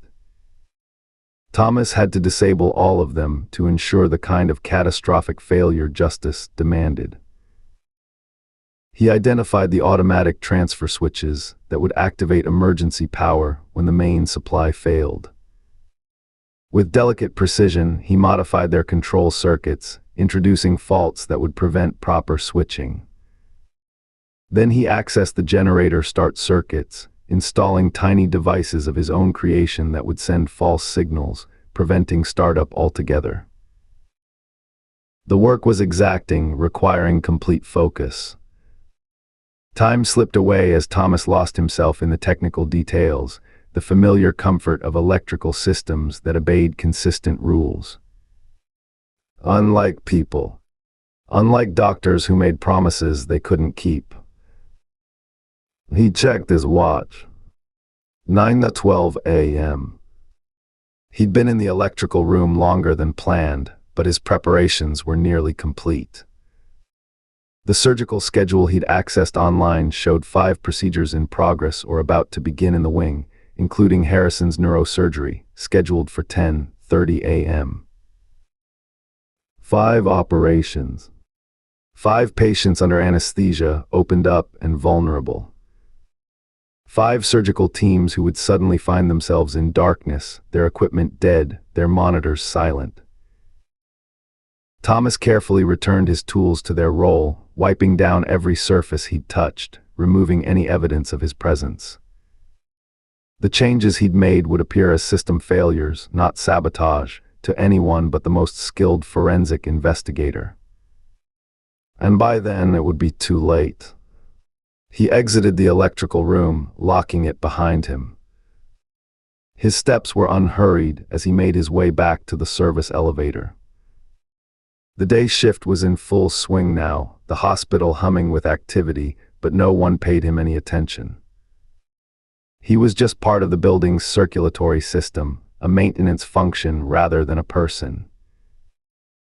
Instead of leaving immediately, Thomas took the elevator up to the 3rd floor, surgical services. He found a janitor's closet near operating room 6, picked its simple lock, and settled in to wait. Through the small window in the door, he could see the hallway, could watch the preparations for Harrison's upcoming procedure. The patient arrived at 10:15, a middle-aged man looking small and vulnerable on the gurney. Thomas felt a momentary twinge, not quite guilt, but something adjacent to it. This man was innocent, a bystander in Thomas's quest for justice. But hadn't Margaret been innocent too? Hadn't she suffered despite deserving none of it? Balance requires sacrifice. That's what he'd learned at Cross Creek. Justice wasn't neat or surgical. It was messy, encompassing, sometimes catching the undeserving in its wake. But the alternative, allowing Harrison to continue unchecked, facing no consequences for his arrogance and negligence, was unthinkable. Thomas watched as Harrison arrived, all business now, conferring with the surgical team as they prepared to enter the OR. The doctor's face was confident, his manner authoritative. He showed no signs of doubt or hesitation as he prepared to open another person's skull, to literally hold their life in his hands. Had he worn that same expression of certainty when he'd prescribed Margaret's treatment? When he dismissed Thomas's concerns about her suffering? When he'd failed to return calls as she lay dying in agony? The team entered the operating room, the door swinging shut behind them. Thomas checked his watch again. 10:32 a.m. The procedure would be starting now, the anesthesia administered, the initial incisions made, the delicate process of exposing the surgical site begun. He pulled a small remote trigger from his pocket, another custom creation, designed to activate the cascade of failures he'd installed earlier. His thumb hovered over the button, steady and sure. There was no hesitation in him, no doubt about what he was doing. Only a crystalline certainty, a sense of rightness that filled him completely. At exactly 10:47 a.m., Thomas pressed the button. Nothing visible happened immediately. No alarms, no flickering lights. The changes he'd created would take approximately 90 seconds to cascade through the system, building gradually until all fail-safes were compromised. He counted down silently, watching the second hand on his watch tick forward with agonizing slowness. At exactly the 90-second mark, the lights throughout the corridor dimmed momentarily, then returned to full brightness. Then dimmed again. Flickered. Went out completely. In the sudden darkness, Thomas could hear shouts of concern from every direction. Emergency lighting activated, weak, yellowish illumination that created more shadows than visibility. But the crucial backup systems he'd sabotaged failed to engage. No generators whirring to life, no automatic transfer to emergency power. Just darkness and growing panic. The first real alarm sounded, a high, insistent tone that signaled critical system failure. Then another and another until the corridor filled with overlapping alerts, each demanding immediate attention that no one could provide. From behind the closed doors of the operating rooms, Thomas could hear more urgent voices, the controlled professional calm giving way to genuine fear. He should leave now. His plan was in motion, the damage done. But something held him there, watching through the small window as chaos unfolded. He needed to see the consequences of his actions. Needed to witness the justice he'd set in motion. A nurse burst from operating room 6, her surgical mask still in place, eyes wide with panic. Generators not responding. She shouted to someone Thomas couldn't see. We need emergency lighting in OR 6 now. More staff appeared, running toward the crisis, shouting instructions and updates. Battery-powered emergency lights began to appear, carried by nurses and technicians, but Thomas knew they would be inadequate for the delicate work of neurosurgery. Harrison would be standing over an open skull with only minimal illumination, his precision instruments useless without power, his monitoring equipment silent and dark. Thomas slipped out of the janitor's closet as staff rushed past, too focused on the emergency to notice another maintenance worker moving against the flow of traffic. He started toward the service stairs, then paused, struck by a sudden impulse. He had to see Harrison. Had to witness the man's reaction to the crisis he'd created. Thomas reversed direction, moving with the crowd now, just another hospital worker responding to the emergency. He followed the shouting to a small conference room that had been hastily converted to a command center. And there was Harrison, his surgical gown splattered with blood, face mask pulled down around his neck, gesturing furiously at a man in an expensive suit who had to be a hospital administrator. Completely unacceptable. Harrison was shouting, his composed professional demeanor stripped away by crisis. Do you have any idea what just happened in there? We lost everything: monitoring, visualization, suction, everything. The administrator's response was lower, less hysterical, but Harrison wasn't finished. My patient may never wake up because of this. I've got a brain bleed I can't control because your systems failed catastrophically. How does a hospital lose primary and backup power simultaneously? Thomas felt a wave of satisfaction so intense it was almost physical, a warmth that spread from his chest to his extremities. Harrison's perfect world had just collapsed. His careful professional image shattered. His confidence replaced by panic and fear. Now he knew what it felt like to be helpless while someone died, to watch suffering he couldn't alleviate. Justice had been served. Thomas turned away, making his way calmly toward the service stairs as the crisis continued to unfold around him.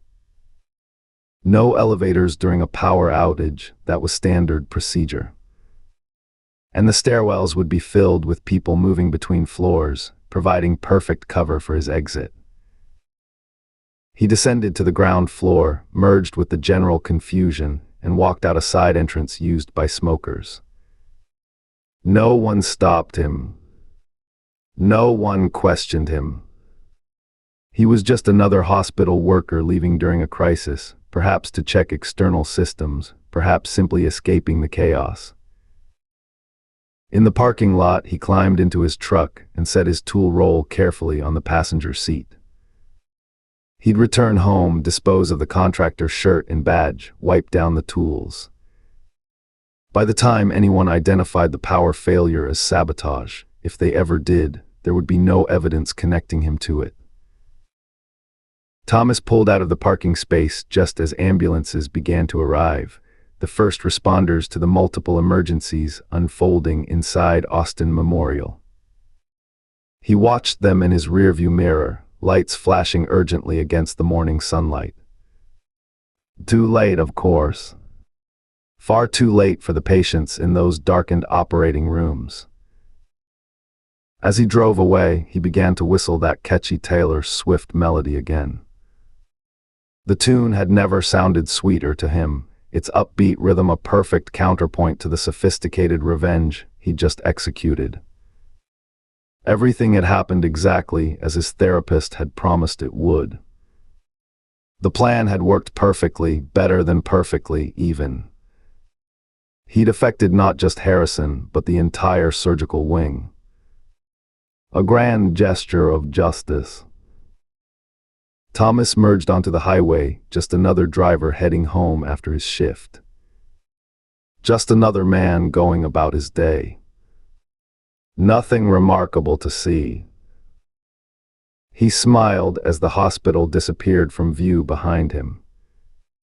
Then he paused, a new thought striking him with unexpected clarity. This feeling, this perfect, weightless satisfaction, he could have it again. There were so many others who deserved the same kind of justice. So many wrongs in the world that needed to be balanced. He was good at this. Had a talent for it. And talents shouldn't be wasted. People who cause harm need to be called out, pulled up, exposed, canceled, and brought to justice by any means necessary. Thomas resumed his whistling, the cheerful melody filling the truck cab as he drove toward home, his mind already turning to new possibilities, new applications for his particular skills. Justice hadn't ended today. It had only just begun. Chapter 15. Ruth stared at the Cross Creek evidence spread across the command center's main table, a cold cup of coffee forgotten at her elbow. The digital clock on the wall read 10:17 a.m., and she'd been at it since 6. After yesterday's disastrous attempt to interview Caroline Wakefield at St. Helens, she felt the case slipping through her fingers, and that sensation drove her like a physical ache. The command center hummed with activity around her, keyboards clicking, phones ringing, her team pursuing every possible lead. But Ruth knew they were spinning their wheels. They needed a breakthrough, and they needed it now. "Okay, let's take another approach," she said, looking up at her assembled team. "If we can't get to Caroline Wakefield, we need to find another way in." Jake Ramirez glanced up from his computer terminal. "General Counsel's office is still waiting for the judge to rule on our petition to interview her. Montgomery's got friends in high places, could take weeks." "We don't have weeks." Ruth moved to the digital display board and pulled up the patient files. "We have 5 patients who escaped Cross Creek Farm the night Dr. Johnson was murdered. Slade's in custody after the campus incident.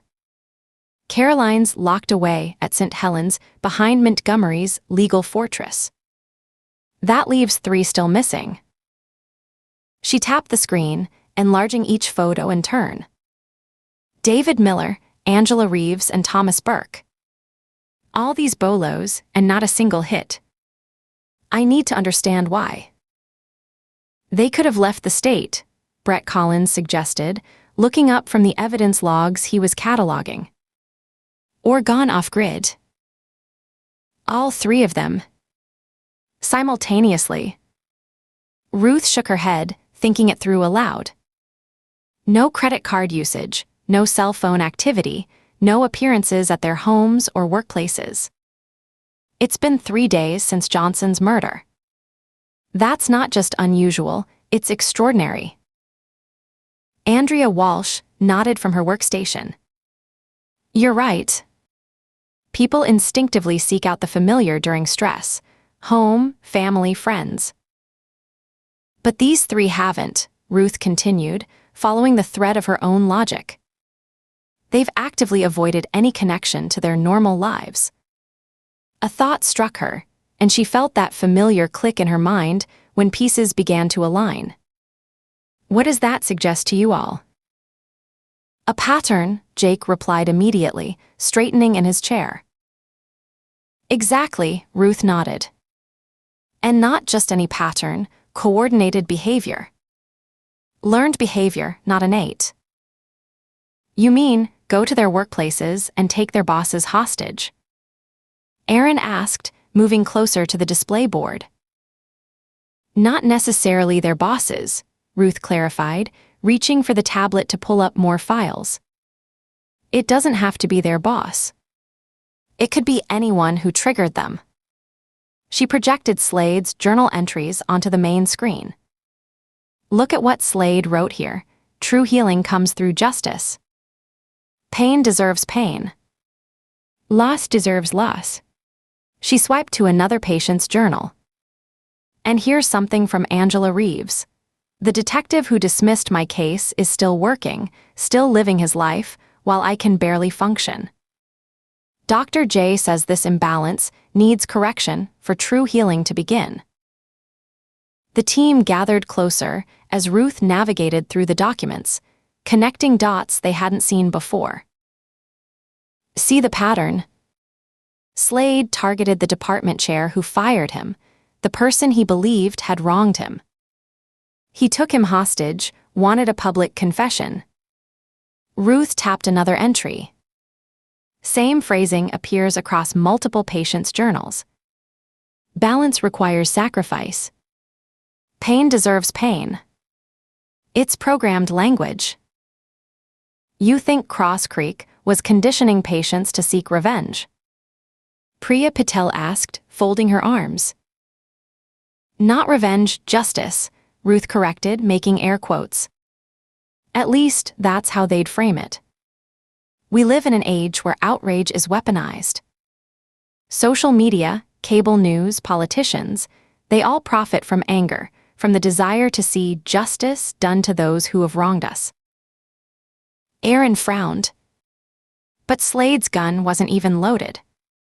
He couldn't have shot anyone with it.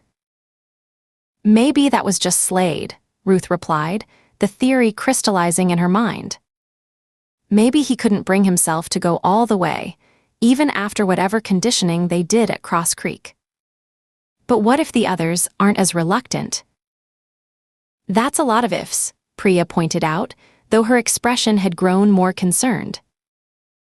Ruth nodded, acknowledging the uncertainty while pushing forward. I need to know everything about our 3 missing patients and their potential targets.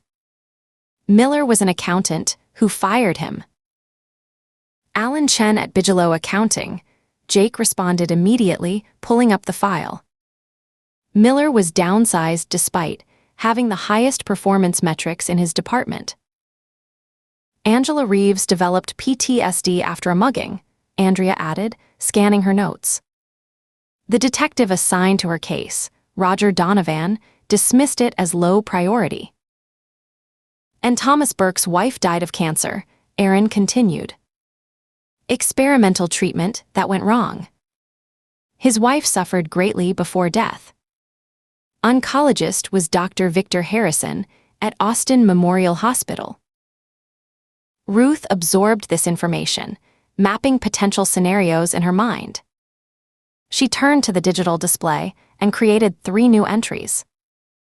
3 patients, 3 targets. If they've been conditioned like Slade was, they could be in final preparation stages right now. Her fingers flew across the keyboard as she added contact information for the potential targets. Jake, I want protective details on all 3 targets immediately. Coordinate with local agencies. Andrea, keep monitoring all databases for any hits on our missing patients. As she was speaking, Priya's computer chimed with an alert. The digital forensics specialist clicked through several screens, her expression growing increasingly grave. Ruth, she called out, her voice cutting through the buzz of activity. You need to see this. Something in Priya's tone made everyone in the command center fall silent. Ruth crossed to her workstation.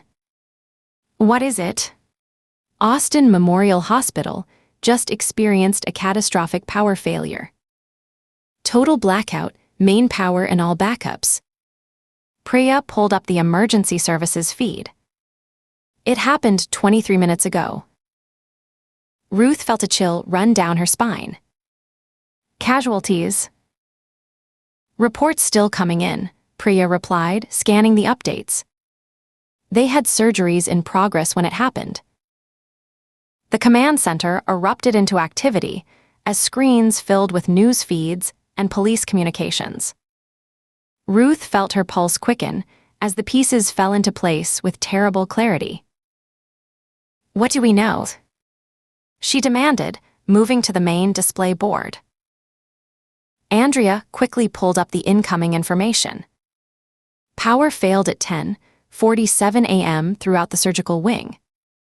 Not just the main power, the backup generators and the uninterruptible power supplies all failed simultaneously. Could it be equipment malfunction? Aaron asked, though his expression suggested he already knew the answer. Austin PD is treating it as deliberate sabotage, Andrea replied. The systems were compromised too precisely for this to be an accident. Ruth turned to the team. What about the surgeries that were in progress? Andrea checked the emergency feeds.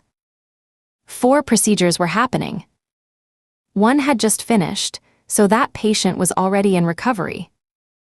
Another was in prep, so they were able to postpone. A 3rd patient went into cardiac arrest when the ventilator failed, but they stabilized them manually. They're in ICU now. She paused, her voice dropping. The 4th didn't make it. It was a neurosurgery case. By the time they got emergency lighting set up, the patient had suffered a fatal brain bleed. "The neurosurgeon," Ruth said, her mind racing ahead. "Who was it?" Andrea checked her screen. "Dr. Victor Harrison." A heavy silence fell over the command center as everyone made the connection simultaneously. Ruth turned to the display board, where Thomas Burke's file was still visible. "Thomas Burke," she said, her voice tight with controlled urgency. "His wife died under Harrison's care. He's a master electrician who would know exactly how to sabotage a hospital's power systems." "He used his professional skills as a weapon," Aaron said, the realization dawning on his face. "Just like you predicted." "Not just a weapon," Ruth corrected grimly. "A loaded gun. One that just went off and killed an innocent bystander to get to Harrison." She turned to the team, her mind already 3 steps ahead. "I need everything on Thomas Burke right now. Check hospital security footage, traffic cameras, anything that might have captured him entering or leaving Austin Memorial." The command center burst into frenzied activity. Calls were made, databases searched, feeds monitored. Ruth felt the familiar rush of both validation and dread. She'd been right about the missing patients, but at what cost?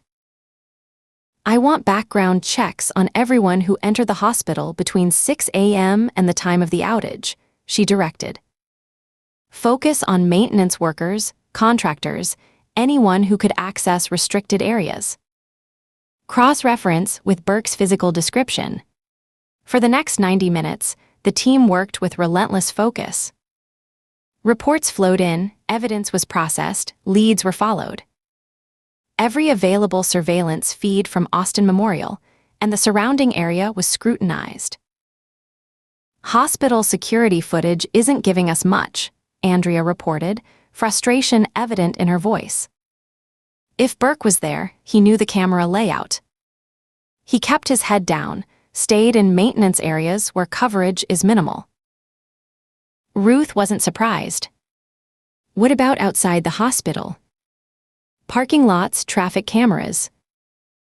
"Working on it," Priya replied from her workstation. "But it's a needle in a haystack, without knowing what vehicle he might have been driving." Ruth thought for a moment, then had an inspiration. "Social media. Check platforms for any photos or videos posted from Austin Memorial during or immediately after the outage. Everyone has a phone these days. Someone must have captured something." Priya nodded, changing direction. "Good thinking. Setting up search parameters now. Hospital name, timestamp, geotags, keywords like power outage or emergency." The search ran for nearly 40 minutes before Priya suddenly straightened in her chair. "Got something." Instagram video posted by a woman visiting her grandfather. She was in the main lobby when the power failed. The team gathered as Priya projected the video onto the main screen. The footage was typical smartphone quality, shaky, with the camera panning across a hospital lobby thrown into confusion. Emergency lights cast everything in an eerie yellow glow as security guards directed visitors toward exits while staff hurried in the opposite direction. "There," Ruth said suddenly, pointing to a figure crossing in the background. "Stop it and zoom in." Priya froze the frame and enhanced the image. A man in navy work pants and a light blue shirt was walking calmly through the chaos, heading toward a side exit. His face was partially visible in profile. "That's Burke," Ruth confirmed, leaning closer to study the image. Unlike everyone else captured in the frame, he showed no signs of panic or confusion. His expression was placid, almost satisfied. "Listen," Priya said, playing the clip with enhanced audio. Through the woman's frightened commentary and the background noise, they could just make out whistling. Ruth cocked her head. Is that? Taylor Swift, Aaron confirmed. Anti-hero. Ava plays it constantly. He's whistling while people are fighting to save lives, Ruth said, disgust evident in her voice. Like it's just another Tuesday. The command center fell silent as the implications sank in. Not just the calculated nature of the attack, but the complete emotional disconnect it demonstrated. The conditioning at Cross Creek had transformed a grieving husband into something else entirely. Ruth straightened, energy coursing through her. We've got him. Get this to Austin PD immediately. I want his face on every patrol car computer in the state. As the team mobilized, Jake Ramirez turned to Ruth with a look of admiration. You called it Baker. You said these patients might be conditioned for violence, and you were right. She wasn't just right, Andrea added. She predicted exactly what would happen before it did. One by one, the team members stopped what they were doing to look at Ruth. Priya started a slow clap that quickly spread across the command center. Someone whistled, and there was a brief eruption of applause. Ruth shook her head, a reluctant smile tugging at her lips despite the gravity of the situation. All right. That's enough. A man is dead, and we've got 3 more potential attacks to prevent. Back to work, everyone. The celebration subsided, but Ruth could feel the renewed energy in the room. Her team believed in her, trusted her instincts, and that would be crucial in the hours ahead. She moved to the map on the wall where they'd marked Cross Creek Farm and Limestone State University, the site of Slade's hostage situation. She added a pin for Austin Memorial Hospital. 2 down, 2 to go, she said. Aaron looked confused. 2 down. The university, Gregory Slade. And now the hospital, Thomas Burke. Ruth tapped the map. That leaves David Miller and Angela Reeves, each with their own target. She turned to address the team again. Listen up. We've confirmed that Thomas Burke was at Austin Memorial during the power failure. His target was Dr. Victor Harrison, who was performing neurosurgery when the lights went out. The patient died. She took a breath, looking at each member of her team in turn. This confirms our theory that Cross Creek Farm was conditioning patients to execute acts of revenge against specific individuals. Burke is an electrician who used his professional knowledge to sabotage the hospital's power systems. Ruth pointed to different team members as she issued directives. I want protective details on Alan Chen and Detective Donovan immediately. Jake, coordinate with local agencies. Andrea, keep monitoring all databases for any hits on our missing patients. Priya, dig deeper into Burke's movements after the hospital, where he might have gone, any properties associated with him, anything that could help us track him down. By noon, the command center had transformed into a nest of focused activity. The initial shock of the hospital incident had given way to methodical investigation. Ruth stood at the central table, surrounded by screens displaying data streams and surveillance footage, directing her team like a conductor with an orchestra. Order in some food, she said to Brett. We're not stopping for lunch today. Already on it, he replied, holding up his phone. Sandwiches from Molly's Deli, okay, with everyone. They can be here in 20 minutes. Ruth nodded, her attention already back on the case. While we eat, I want to talk through scenarios for our other 2 patients. We need to anticipate their moves.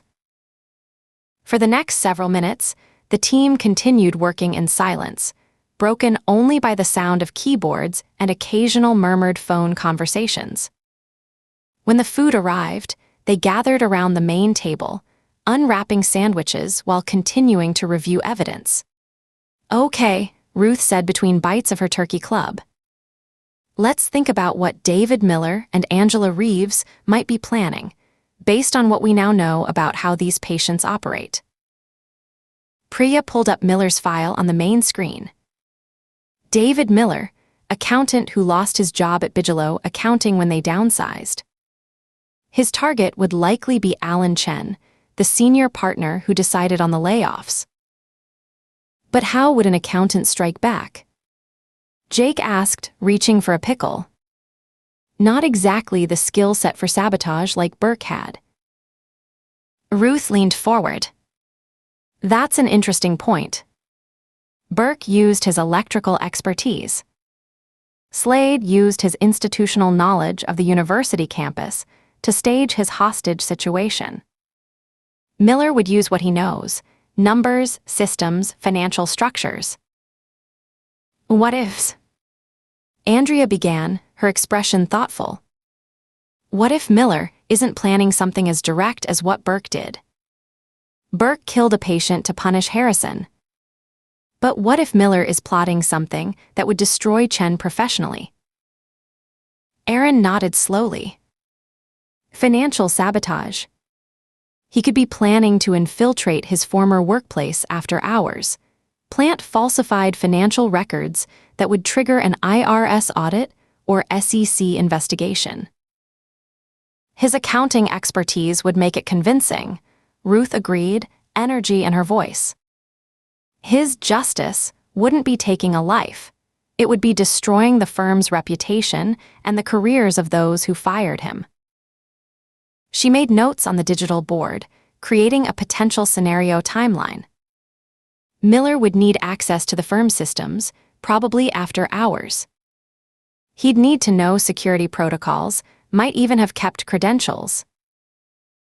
"I'll alert Bigelow Accounting's security team," Jake said, already reaching for his phone. "Have them check for any unauthorized access attempts or suspicious network activity." Ruth turned to the next file. And Angela Reeves. Corporate lawyer with PTSD after a mugging. Detective Roger Donovan dismissed her case as low priority. The team considered her background. "She has legal knowledge," Aaron suggested. "If she's thinking like the others, she might be planning something that uses her professional expertise." "Maybe she's been tracking Donovan's cases," Priya offered. "Building evidence to frame him for corruption or negligence. She'd know exactly how to make it look legitimate." Ruth's eyes lit up. That fits the pattern. Her legal background suggests a more calculated approach. She could be gathering evidence that would destroy his career, maybe even setting up an elaborate trap to lure him somewhere and force a confession. Like Slade wanted with his boss, Brett observed. But more sophisticated. "Document everything she's doing to give it an air of legitimacy," Ruth nodded. "These people aren't just lashing out randomly. They're using their professional skills as weapons, twisted to serve this warped sense of justice they've been conditioned to believe in." Jake looked troubled. "This is starting to sound like a coordinated terrorist cell." "In a way it is," Ruth replied grimly. "Except instead of ideology, they're motivated by personal vendettas that have been nurtured and weaponized by whatever was happening at Cross Creek." The team continued eating, the gravity of their discussion lending a somber atmosphere to the meal. "Priya," Ruth said, wiping her hands on a napkin, "I want you on Burke. Check every traffic camera, gas station, convenience store, anywhere with surveillance that might have caught him after he left the hospital. We need to find what vehicle he was driving." "On it," Priya responded, already turning back to her workstation. "Once we identify his vehicle, we can track his movements," Ruth continued. "That might not just lead us to Burke, but potentially give us insight into where the others might be." The afternoon stretched on, as the team pursued each lead with meticulous attention. Around 3 o'clock, Priya called out from her station. "I got him," she announced, excitement in her voice. Traffic camera at the intersection of Riverside and Congress caught Burke getting into a dark blue Chevy pickup about 4 blocks from the hospital. "I can see the license plate, running it now." The team gathered around her screen, watching as the database search ran. Seconds later, the registration information appeared. "Thomas Burke," Aaron confirmed. "That's his vehicle." "Start tracking it," Ruth ordered. "Check traffic cameras along all major routes out of the city. He has to be somewhere." For another hour, they tracked the blue pickup's journey through Austin and onto the highway heading northwest. The last image they had showed Burke's truck merging onto Highway 29 toward Georgetown. "Why Georgetown?" Jake wondered aloud. Ruth pulled up a map of the area. "It's only 30 miles from Austin. Could be where he lives, could be where he's meeting someone, could be nothing more than a stop on his way to somewhere else." She checked her watch, suddenly aware of the time. "I need to pick up the kids from school," she said, turning to Aaron. "Can you stay and keep coordinating?" "Of course," he nodded. "I'll call if we get anything significant." Ruth gathered her jacket and phone.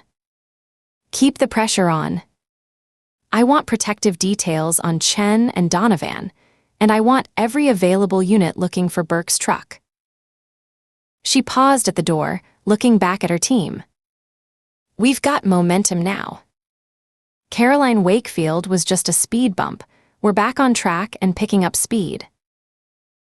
The command center continued humming with activity as she left, the energy and purpose she'd instilled keeping everyone focused on their tasks.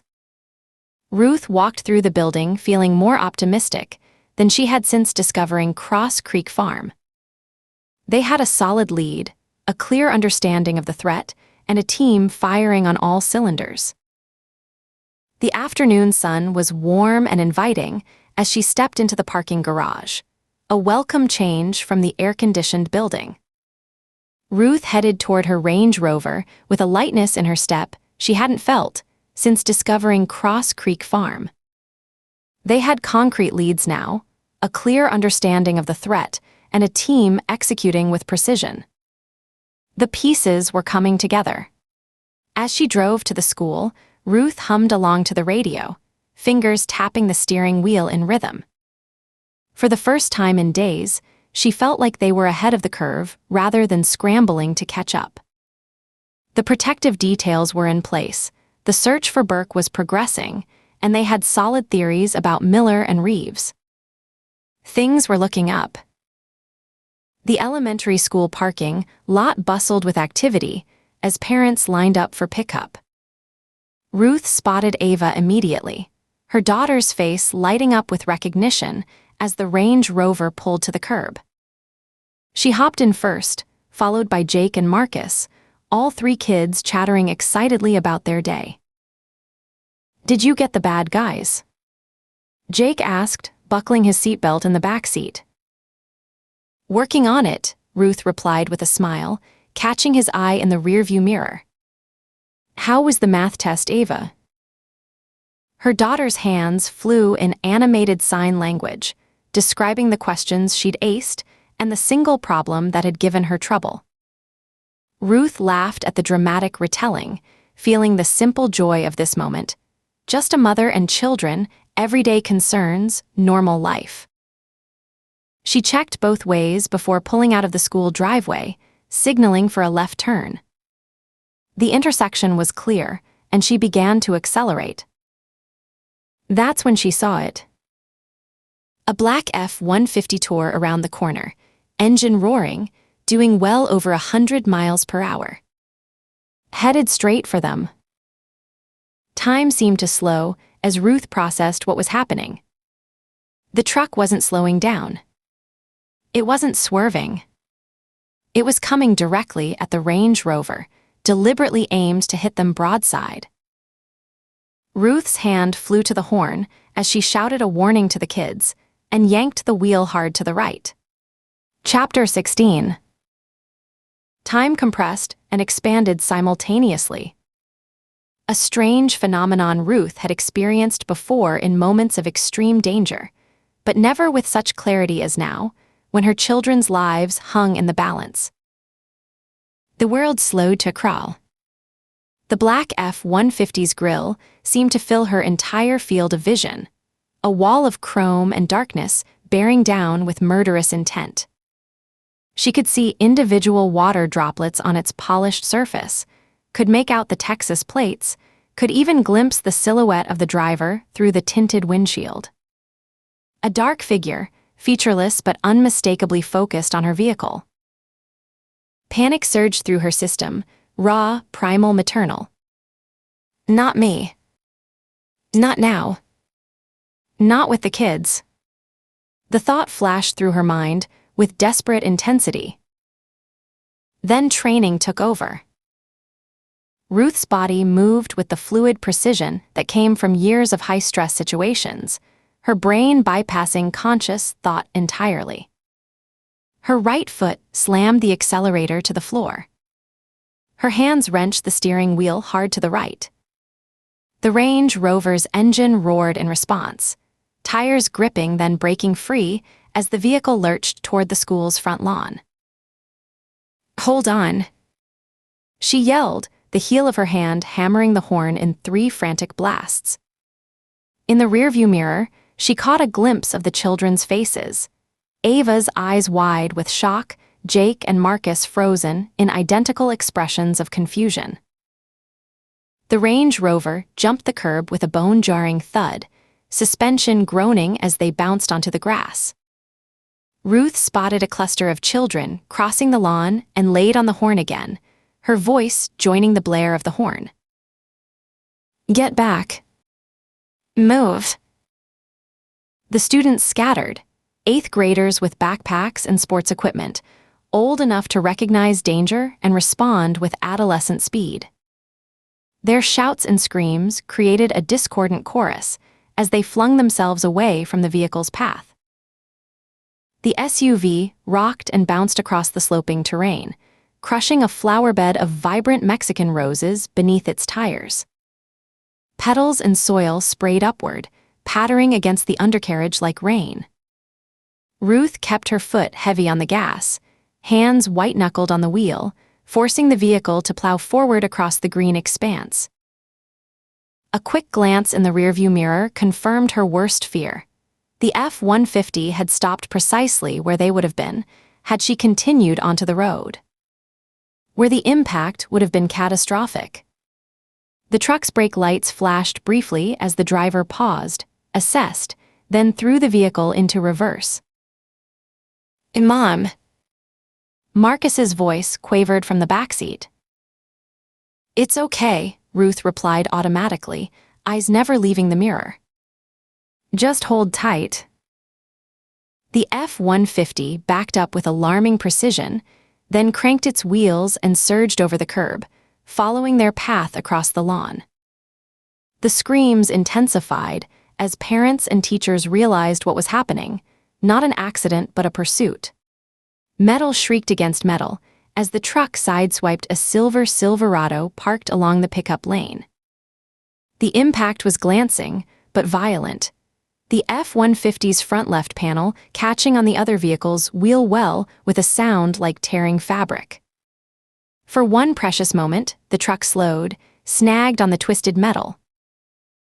Then its engine roared with renewed fury. The driver gunned the accelerator, tearing free with another agonizing screech of protesting steel. The delay had given Ruth perhaps 2 seconds of advantage, not much, but possibly enough. She scanned the terrain ahead, mentally mapping the school grounds she'd visited hundreds of times before. They were approaching the far edge of the front lawn now, the F-150 no more than 50 yards behind and gaining rapidly. The driver showed no hesitation, no concern for anyone who might be in their path. Fortunately, Ruth's wild trajectory had cleared most people from the lawn, and the truck thundered forward unimpeded. Ruth spotted a concrete pathway running alongside the main building. She wrenched the wheel hard, feeling the front right tire connect with something solid. A garden gnome marking the corner, she realized dimly, before the Range Rover lurched onto the paved surface. The path led behind the school toward the athletic fields, football and lacrosse, if she remembered correctly. There might be practice going on, which meant children potentially in harm's way. But she had no choice. Returning to the entrance meant facing the F-150 head-on, and they'd been lucky to avoid that crushing impact the first time. "Ava Jake Marcus," Ruth said, her voice steadier than she felt. "Hold on tight. I won't let anything happen to you guys, okay? Just hold tight and we'll get through this." They nodded, wide-eyed but not panicking, which was the legacy of growing up the kids of law enforcement parents and numerous school training drills. But this wasn't like an active shooter alert. There was no way she could shoot back or fight back, not with the children in the SUV. All she could do was try to outrun the driver. Or outwit them. The chain-link fence, marking the boundary between the school grounds and the athletic fields, loomed ahead. Ruth didn't slow down. She tightened her grip on the wheel and braced for impact. "Heads down," she commanded, just before the Range Rover slammed into the barrier. The fence gave way with a metallic shriek, posts snapping like twigs under the vehicle's momentum. The SUV bounced violently as it rolled over the flattened chain link, the undercarriage scraping against twisted metal with an agonizing sound that set Ruth's teeth on edge. The steering wheel bucked in her hands, but she held firm, fighting to maintain control. They burst onto the football field in a spray of dirt and synthetic turf. Ruth's gaze darted across the expanse, registering movement. A dozen or so players running drills, coaches with clipboards. All turning now, faces registering shock as the Range Rover tore across their practice. Ruth leaned on the horn, the blaring sound echoing across the field. "Get clear," she shouted out the window, though she knew they couldn't hear her specific words, only the urgent warning in her tone. The coaches reacted with professional efficiency, whistles blasting as they waved the players toward the bleachers. The teenagers sprinted for cover, diving beneath the aluminum seating just as the F-150 crashed through the mangled fence behind Ruth, hot in pursuit. The open field gave Ruth room to maneuver. She swerved in wide arcs, kicking up clods of artificial turf and the dark soil beneath. For a moment, she thought she might be able to simply outrun the truck, to keep it at bay until help arrived. Then came the impact. The F-150 slammed into the rear corner of the Range Rover with devastating force. The SUV lurched sideways, tires temporarily losing contact with the ground. The children screamed in terror, a sound that cut through Ruth deeper than any physical pain could reach. As the vehicle slammed back down and fishtailed wildly, Ruth fought for control, her mind racing. Running wasn't working. Each impact brought them closer to disaster. She needed to change the power dynamic. A cold decision settled in her chest, heavy as stone. She knew what she had to do. In one fluid motion, Ruth swung the SUV around, sending more synthetic turf flying in a dark spray. She brought the Range Rover to a halt, facing the black truck for the first time. A direct challenge. The F-150 stopped about 50 yards away, engine growling like some predatory beast. For a long moment, both vehicles remained motionless, a standoff in the middle of the ravaged field. Ruth could sense the driver's hesitation, the momentary uncertainty.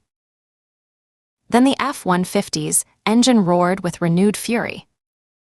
Black smoke belched from its exhaust as the driver gunned the accelerator, tires tearing into the field as it charged directly at the Range Rover with killing speed. "Hold on, kids," Ruth said grimly. "I'm going to end this."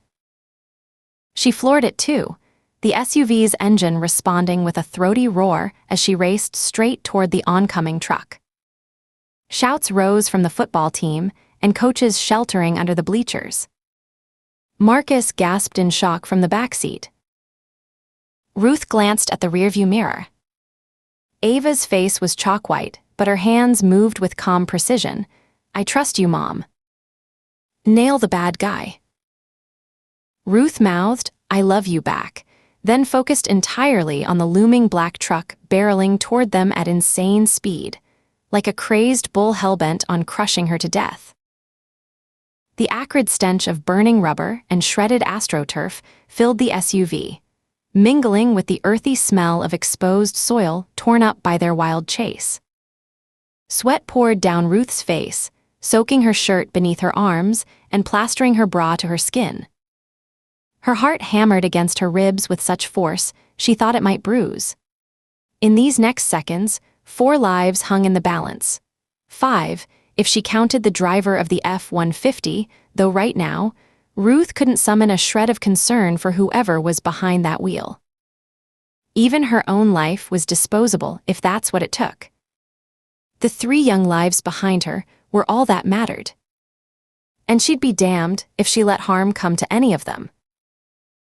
The distance between the vehicles closed with terrifying speed. 200 feet. 100. 50. The coaches at the edge of the field waved their arms frantically, trying to stop the deadly jousting match unfolding before them. One of them had his phone out, calling for help, Ruth hoped. She could see details of the F-150 now, the Texas plates, the unwashed film of road grime on its body, the tinted windshield that hid the driver's face. She could even make out the tiny cross hanging from the rearview mirror, swinging wildly as the truck charged forward. 30 feet. 20. At the last possible moment, Ruth twisted the steering wheel with brutal speed, wrenching her left shoulder hard enough to send a lightning bolt of agony shooting up her side. The Range Rover lurched sideways, narrowly avoiding a head-on collision. The F-150 shot past, the driver struggling to regain traction on the slick astroturf. Ruth caught a glimpse of the truck beginning to tilt, its center of gravity shifting as it tried to turn too sharply. It started to roll. Ruth wrenched the wheel again in the opposite direction, her injured shoulder screaming in protest. For one heart-stopping moment, the Range Rover teetered on 2 wheels, threatening to roll over itself. She felt her stomach lurch as the vehicle balanced on the edge of disaster. Then came the deafening bang of impact. Ruth's eyes flew to the rearview mirror, just in time to see the F-150 slam into the concrete wall at the far end of the field. The truck crumpled like an aluminum can, the front end accordioning with catastrophic force. Glass and metal fragments exploded outward in a deadly shower. The rear wheels briefly lifted skyward before thumping back down, the chassis settling at a grotesque angle against the demolished wall. It reminded Ruth of car impact resistance testing videos, the slow-motion destruction, the precise moment when an object in motion meets an immovable force. Except this was happening at full speed, the afternoon air filling with the screams of tortured metal and shattering glass. The Range Rover protested with an ominous creak as it teetered on the edge of stability, then finally, mercifully, thumped back down on all 4 wheels. Ruth brought it to a complete stop, her hands trembling on the wheel. She could taste blood in her mouth. She must have bitten her tongue, though she couldn't remember when. Her ears rang with the aftermath of the crash and the distant wail of approaching sirens. A deep, cold anger settled over her, replacing the fear and adrenaline that had propelled her through the last few minutes. "Is everyone okay?" she asked, her voice hoarse. Marcus nodded mutely. Jake managed a shaky "I'm good." Ava gave her a trembling thumbs up. Ruth nodded, then unclipped her seatbelt and pushed open the driver's door. "Stay in the car," she instructed, her tone allowing no argument. She walked across the devastated field toward what remained of the F-150, her stride purposeful despite the uneven terrain. The coaches and players had emerged from beneath the bleachers, moving cautiously toward the wreckage. "Texas Rangers," Ruth called out, holding up her badge. "Please leave the field calmly and orderly." They backed away, the coaches herding the wide-eyed teenagers toward the exit. Ruth drew her weapon and approached the wreck, moving with professional caution despite her certainty that the driver couldn't possibly have survived such a devastating impact. The F-150 was barely recognizable as a vehicle anymore. The entire front end had collapsed inward, the driver's compartment crushed to half its original size. Fluids leaked from ruptured lines, pooling on the torn-up field. Steam hissed from the mangled radiator, adding a ghostly quality to the gruesome scene. Ruth had to circle the wreckage twice before she could even locate what had been the driver's seat. She approached cautiously, weapon raised. "Texas Ranger." "Keep your hands where I can see them," she called out, knowing there would be no response but following protocol nonetheless. Through the shattered window frame, Ruth finally saw the driver, or what remained of them. The body was crushed, broken, almost unrecognizable as human. Blood covered everything, turning the deployed airbag into a macabre canvas. The face was punctured and distorted, features barely discernible. But despite all that, the identity was unmistakable. Caroline Wakefield. Ruth stared for a long moment, then holstered her weapon and drew a deep breath. The woman's therapy, such as it was clearly over. "I guess you won't be needing your attorney anymore," Ruth said quietly. She turned and walked over to the first black and whites driving onto the field, lights flashing and sirens whooping. Chapter 17. The ambulance's flashing lights painted the football field in alternating red and white, transforming the ravaged landscape into something out of a nightmare. Ruth watched the rhythmic pulses flicker across the mangled chain-link fence, the torn-up astroturf, and the shattered fragments of metal that had once been Caroline Wakefield's truck. The air reeked of scorched rubber, spilled fluids, and that peculiar electrical smell that followed violent crashes, like ozone and fear combined. She sat on the cold metal bumper of an EMS vehicle, the sensation a stark contrast to the sweat-soaked clothing that still clung to her body. Each heartbeat sent a throbbing ache through her shoulder. Ruth focused on the pain, using it as an anchor to keep her mind from drifting to what might have happened if she'd pulled out of that school driveway 1 second earlier. "That's definitely a grade II AC separation," the paramedic said, her fingers probing with brisk expertise around Ruth's collarbone. The name badge pinned to her crisp navy uniform read, Ortega. Somewhere in her 40s, with dark hair pulled back in a tight bun, she had the weathered face of someone who'd seen too much trauma to be easily impressed. "I've reset it, but you really should let us transport you to Austin General. You need proper imaging to rule out fractures." Ruth shook her head, wincing as the movement sent another pulse of agony radiating down her arm. "Just wrap it up. I'll be fine." Ortega's lips pressed into a thin line. Her calloused hands, incongruously gentle for their size, continued their methodical assessment. "It's your shoulder, Ranger. But I can already tell you're going to be one of those patients who shows up in my 3 days from now when the adrenaline wears off, and you realize how bad it really is. Ruth felt a smile tug at the corner of her mouth despite everything. You've got me pegged. Always do. Ortega reached for a sling from her kit. I'm putting you in this, and you need to ice it every few hours. 20 minutes on, 20 off. And take the damn painkillers I'm going to give you. Being stoic doesn't earn you extra points on the cosmic scoreboard. The wail of yet another siren pierced the evening air as another police cruiser arrived, its blue and red lights joining the kaleidoscope already illuminating the scene. Ruth squinted against the visual assault, her head beginning to pound in time with her shoulder.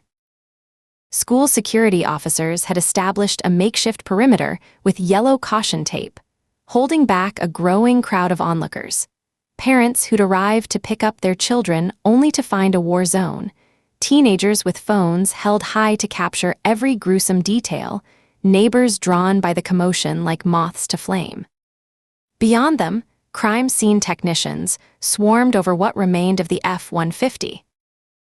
Ruth could hear the rapid-fire clicks of their cameras, see the flash bulbs popping like miniature lightning strikes. They moved briskly, cataloging debris, measuring skid marks, reconstructing the trajectory of the crash. The medical examiner's van had arrived 15 minutes ago, parking at a discreet distance. Two figures in white coveralls now stood beside the mangled truck, conferring in low voices as they assessed the grim task of extracting Caroline Wakefield's body. Ruth's gaze drifted to the second ambulance, parked 20 yards away. Through its open rear doors, she could see the children. Ava sat ramrod straight on the edge of the gurney, her face eerily composed, fingers moving in aborted signs she didn't complete. Jake and Marcus flanked her like sentinels, each wrapped in a shock blanket despite the lingering heat of the late afternoon. A female EMT, younger than Ortega, with a blonde ponytail and a sunshine smile that seemed obscenely cheerful given the circumstances, was checking their vitals, speaking in the exaggerated, syrupy tones that made Ruth want to grind her teeth. She could read the trauma in their body language. Jake's foot tapping a nervous rhythm against the ambulance floor, Marcus's shoulders hunched forward as if to make himself smaller, Ava's eyes darting constantly to find Ruth's face. The sight made her chest constrict with a complex mixture of rage, relief, and love so fierce it burned. Mom. Jake's voice cut through the ambient chaos. Ruth turned to see Aaron's Range Rover pulling up beyond the perimeter tape, its tires crunching over the gravel shoulder of the road. The engine hadn't even fully quieted before Aaron was out, badge already in hand as he approached the security line. The officers took one look at his credentials and stepped aside, murmuring into their radios to ensure the rest of the perimeter knew he was authorized. He jogged across the torn-up field, navigating around evidence markers with the nimble precision of someone accustomed to crime scenes. His face was set in lines of barely contained fear, jaw clenched so tight Ruth could see the muscle jumping beneath the stubble he hadn't had time to shave that morning. The moment the kids spotted him, they burst into motion. Ava was first off the ambulance, moving with the fluid grace that always reminded Ruth of a young deer. Jake and Marcus followed, shedding their blankets like cast-off skins, leaving them to puddle on the ground behind them. Aaron dropped to one knee as they reached him, arms spread wide. All three children collided with him at once, their bodies folding into his embrace with the blind trust of drowning swimmers reaching for a lifeline. His arms encircled them completely, head bowing to press his face against Ava's hair. "You guys okay?" His voice carried across the distance, rough with emotion that made Ruth's throat tighten in sympathy. His hands moved over them, patting shoulders, cupping faces, unconsciously checking for injuries the way he had since they were toddlers. "We're fine," Jake assured him, but beneath the forced bravado, Ruth could hear the slight quaver that betrayed his lingering fear. Her son, no longer quite a child, but not yet a man, struggling to maintain the facade of toughness he thought was expected of him. Mom drove like a superhero, Marcus added. His eyes, so like Aaron's in shape and color, were wide with a mixture of residual terror and dawning awe. She went right over the fence and everything. Aaron looked up then, his gaze finding Ruth's over the children's heads. The naked relief in his expression hit her like a physical force. She'd seen that look before, had worn it herself on the night Jim died, when she'd arrived at the scene to find Aaron had gotten there first and moved heaven and earth to protect Ava from seeing her father's body. After a long moment, he released the kids and stood, crossing the remaining distance to Ruth. His hands rose automatically to pull her into an embrace, then faltered when Ortega held up a cautionary palm. "Easy there, big guy," the paramedic warned, positioning herself slightly between them with the protective instinct of a medical professional for her patient. Dislocated shoulder. It's been reset, but it's going to hurt like hell for a few days. She really should go to the hospital for x-rays and a proper workup. Aaron's momentum halted, his hands dropping back to his sides.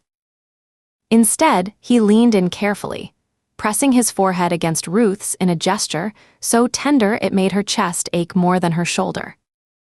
His skin was warm against hers, familiar and comforting. She could smell his aftershave, sandalwood and something citrusy, mixed with the scent of coffee and the metallic tang of the gun range where he'd been practicing that morning. "You scared the hell out of me," he murmured, his voice low enough that only she could hear. "When the call came over the radio."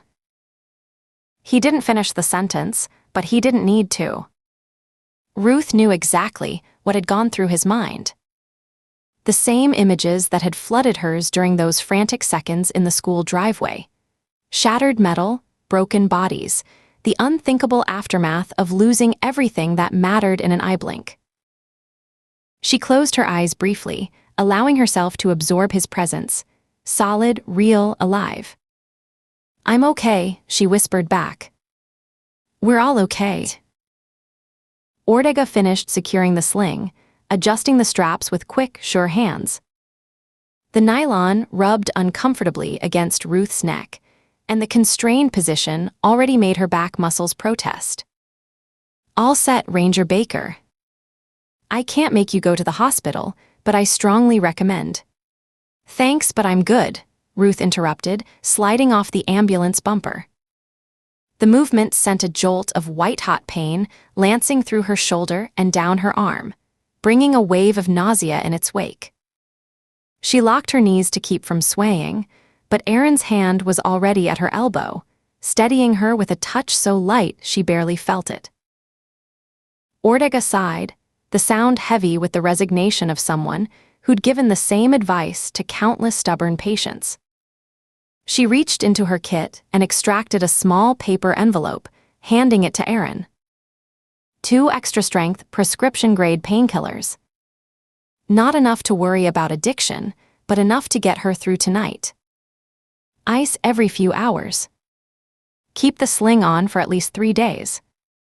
And if the pain increases or you notice any numbness in her fingers, get her stubborn ass to an ER immediately, even if you have to handcuff her.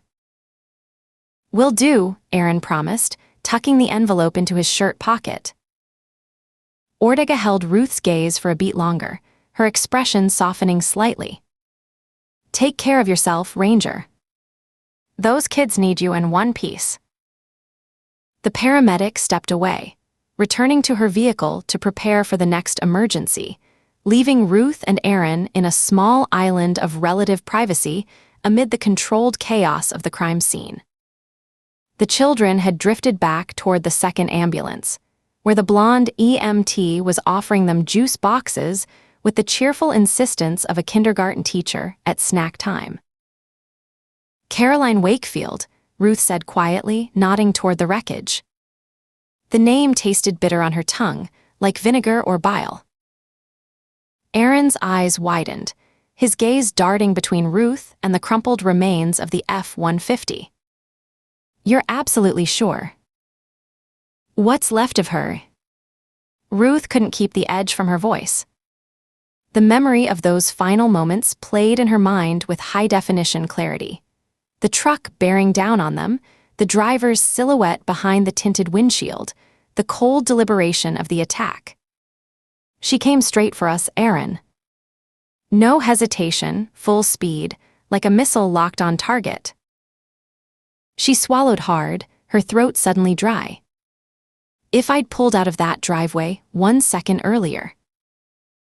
Aaron's hand found her good arm, his fingers warm against her skin, which had gone cold despite the heat of the evening. "But you didn't. You saw her coming and you reacted." "Barely in time," Ruth admitted, the words feeling like they were being dragged from somewhere deep inside her. "But in time," he insisted, his voice carrying a firmness that brooked no argument. "That's all that matters." Before Ruth could respond, heavy footsteps approached from behind, accompanied by the distinctive jingle of keys and equipment that marked a career law enforcement officer. She didn't need to turn to know who it was. The sound alone conjured an image as clear as a photograph. Frank Faraday wore his sheriff's uniform like ceremonial armor, every crease perfect, every button polished to a mirror shine. His badge gleamed in the emergency lights, prominently displayed on his considerable chest. At 57, he carried his extra weight with the confidence of a man who'd spent decades using his size to intimidate. His salt and pepper hair was freshly trimmed in the same military-style cut he'd worn since his days in the Army, before he'd returned to Caldwell County to follow his father and grandfather into law enforcement. "Baker," he greeted her, his tone professionally neutral though his eyes, small and deep-set beneath heavy brows, were cold as river stones. "Hell of a mess you've made of our school district's property."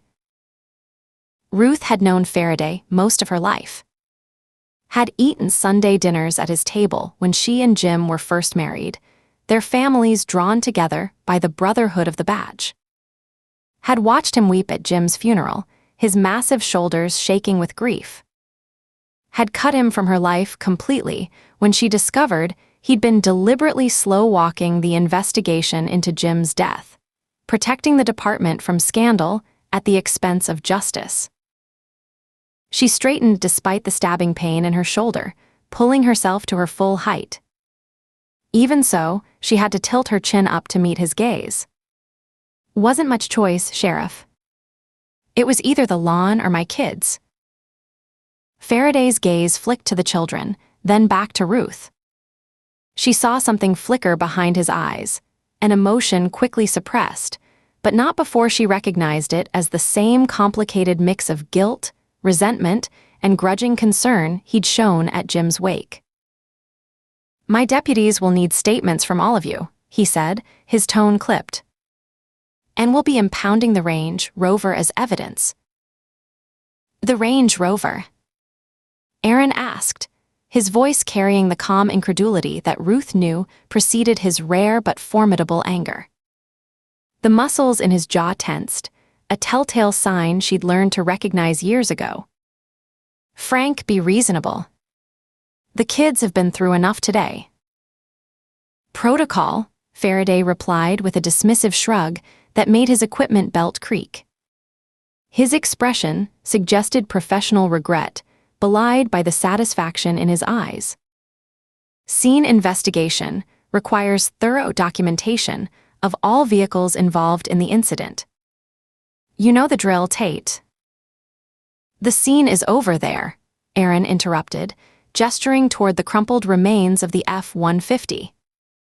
A muscle twitched in his cheek, another warning sign that his legendary patience was fraying. "And the Texas Rangers have jurisdiction on this one.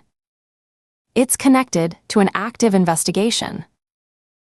Faraday's face darkened, the flush of anger creeping up from his collar to color his jowls.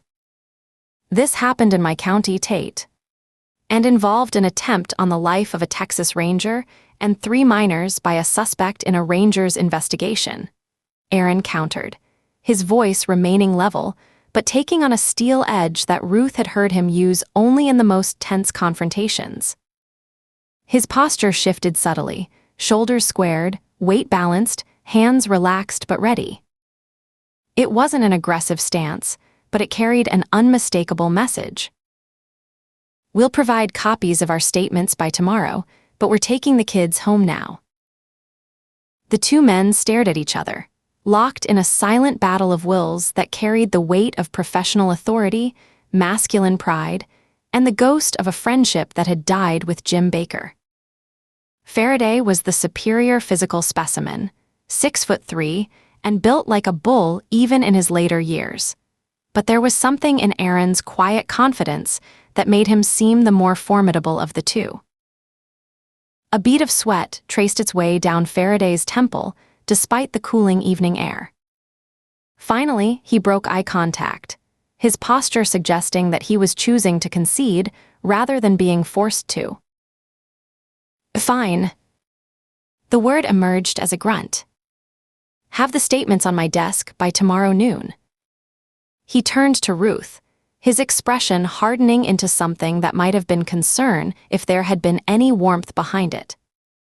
We'll talk later, Baker. As he walked away, his boots leaving deep impressions in the torn-up turf, Ruth felt a complex mixture of emotions rise in her chest. Anger, resentment, and beneath it all, a twisted remnant of the affection she'd once felt for the man who taught her how to fish when she was 19 and newly in love with a rookie deputy named Jim. Aaron guided Ruth toward the waiting children with a gentle pressure at the small of her back. Let's go home. Ruth reached out with her good hand, touching his arm lightly, feeling the solid warmth of muscle beneath the cotton of his shirt. Thank you. The corners of his mouth turned up in a brief smile that didn't quite reach his eyes. For what? Stating facts. She returned the smile, though it felt strange on her face, as if her facial muscles had forgotten how to arrange themselves into anything other than a grimace of pain or determination. For being there. For the kids. For me. The light pressure of his hand remained as they walked toward the children, a silent promise of support. Ruth felt her body listing toward his unconsciously, drawn to his steadiness like a compass finding north. The adrenaline that had carried her through the crisis was ebbing now, leaving her limbs leaden and her mind fogged with emerging pain and bone-deep exhaustion. The drive home unfolded in a strange bubble of silence, as if they had collectively entered some twilight realm where ordinary conversation was impossible. Ruth watched the familiar landscape slide past the passenger window. The Dairy Queen, where Ava had celebrated her last birthday, Morale's Hardware, where she bought fertilizer for her vegetable garden, St. Mark's Lutheran, where Jim was buried. The mundane markers of everyday life seemed surreal after what they'd just experienced, like props on a stage where a different play was now being performed. In the backseat, the children were uncharacteristically quiet. Ava's hands occasionally formed aborted signs, as if she wanted to speak, but couldn't find the right words or lacked the energy to complete them. Jake stared out the window, his normal teenage energy compressed into a leg that bounced in nervous rhythm against the floor mat. Marcus leaned against his brother, eyes half closed, though Ruth could tell from his breathing that he wasn't sleeping. The Range Rover's normally smooth ride felt different, jarring over bumps it would typically absorb, listing slightly to the right. The crash had clearly done more damage than was immediately visible. Ruth made a mental note to get it to the shop as soon as possible, then almost laughed at herself for thinking about vehicle maintenance at a time like this. But wasn't that how shock worked? The mind seeking refuge in mundane, concerns when reality became too jagged to handle directly. When they pulled into the driveway of Ruth's house, the sight of the familiar craftsman-style porch with its swing and the roses she'd planted with Ava last spring brought an unexpected lump to her throat. The motion-activated porch light clicked on as they approached, washing the front of the house in a warm amber glow that made the blue trim look almost black in the gathering dusk. Her wind chimes, a gift from Aaron 3 months ago, tinkled softly in the evening breeze, a delicate counterpoint to the memory of screeching metal that still echoed in her ears. Hours ago, she'd left for work like any other day, locking the door behind her with the absent-minded routine of someone who expects to return to exactly the same world they left. The normality of it all seemed surreal now, a mockery of how profoundly everything had changed in the space of an afternoon. Aaron moved through the house with the easy familiarity of someone who had transitioned from guest to family without anyone quite noticing when it happened. He knew which cabinet held the glasses, which drawer contained the takeout menus, which light switches controlled which fixtures. Ruth watched him from the living room couch, where she'd sunk down the moment they entered, suddenly aware of every ache and pain in her body. The cushions beneath her felt impossibly soft, the leather cool against her skin. The house smelled of the cinnamon candle Ava had insisted on burning that morning, mixed with the faint aroma of the coffee she hadn't finished before leaving for work. The familiar scents wrapped around her like a blanket, but beneath them lurked the metallic tang of blood. Her own, she realized, from the cut on her lip she hadn't even noticed until now. The adrenaline crash was hitting hard, leaving her drained and slightly nauseated. Her vision swam at the edges when she moved her head too quickly, and her mouth was desert dry despite the water Aaron had pressed into her hand the moment they'd entered the house. "Pizza's on its way," he said, returning from the kitchen with 2 glasses of amber liquid. He handed one to Ruth. "Figured you could use something stronger than water." The bourbon burned a fiery trail down her throat, awakening nerve endings that had gone numb with shock. She welcomed the sharp sensation, proof that she was alive, that her body still functioned despite the day's trauma. The evening passed in a blur of quiet conversations, comfort food, and gentle reassurances. Aaron handled everything calmly, treating the children's questions with matter-of-fact honesty that neither minimized the danger they'd been in nor dwelled on it unnecessarily. By 9, all 3 kids were asleep, emotionally exhausted from the day's events. "They're fine physically," he reported, returning from checking on them for the 2nd time that hour. "The twins are out cold. Ava's still awake but resting. I told her we'd be right outside if she needed anything."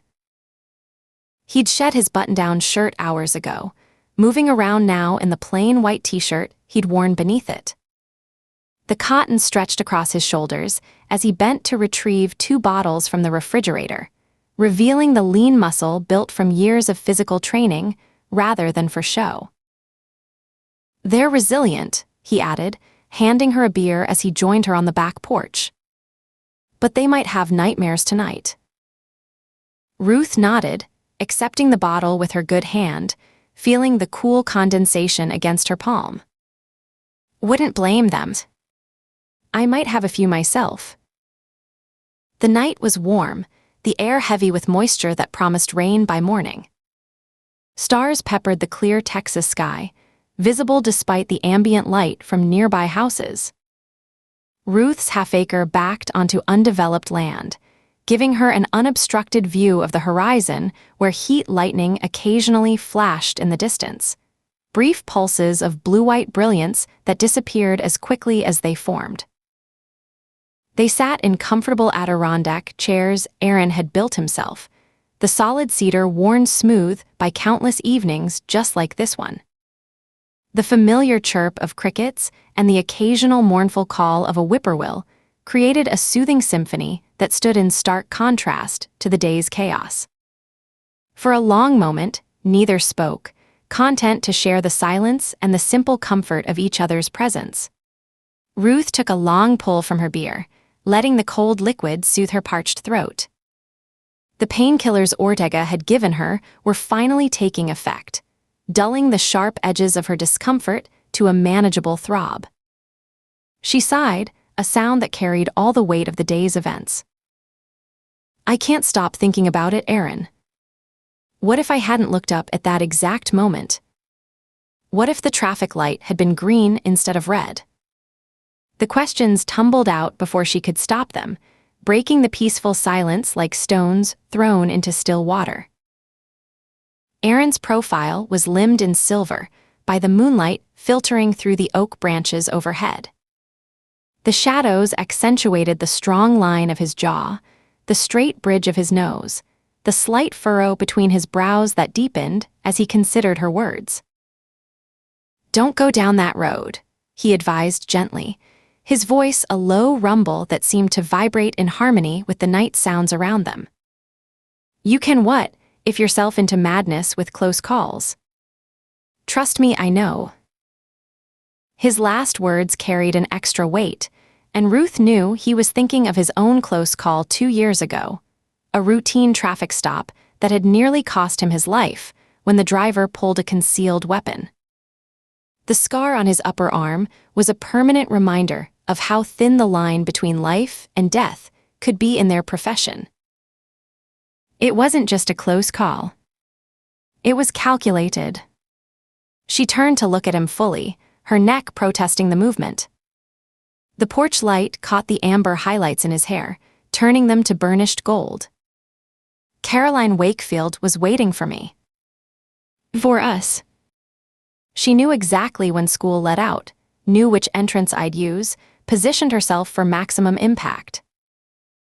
Aaron's expression grew serious, the relaxed lines of his face hardening into the focused intensity he brought to their most challenging cases.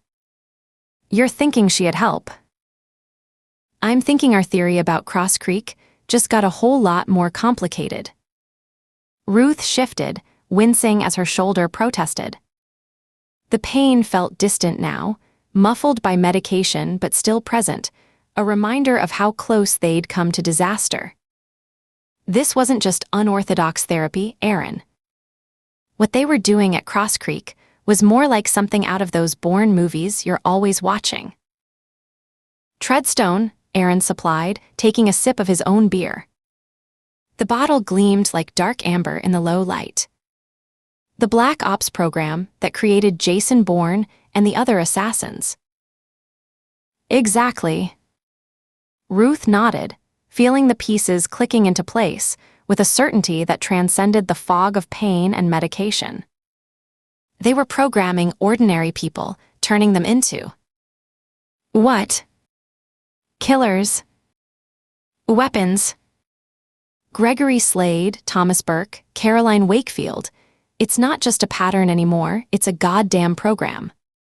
A night bird called from somewhere in the darkness beyond the yard, its cry high and lonely. The sound raised goosebumps on Ruth's arms despite the warmth of the evening.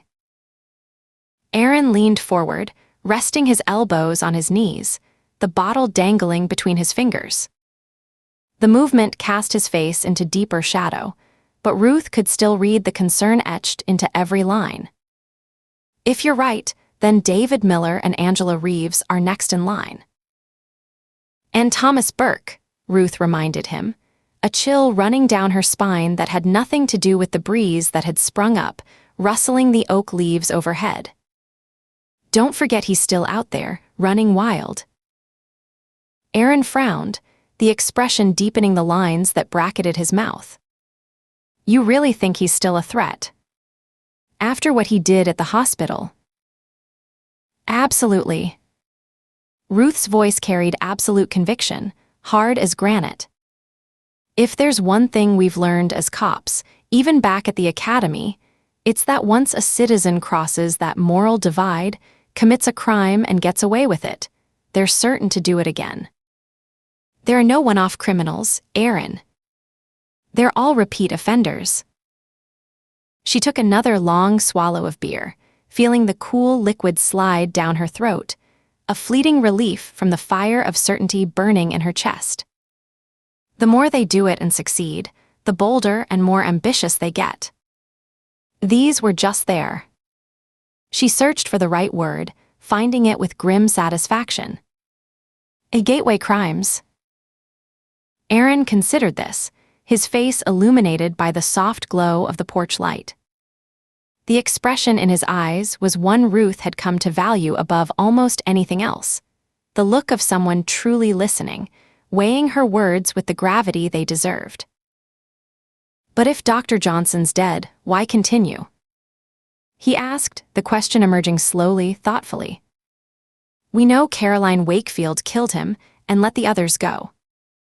She must have hated him enough to want him dead, which suggests the others did too.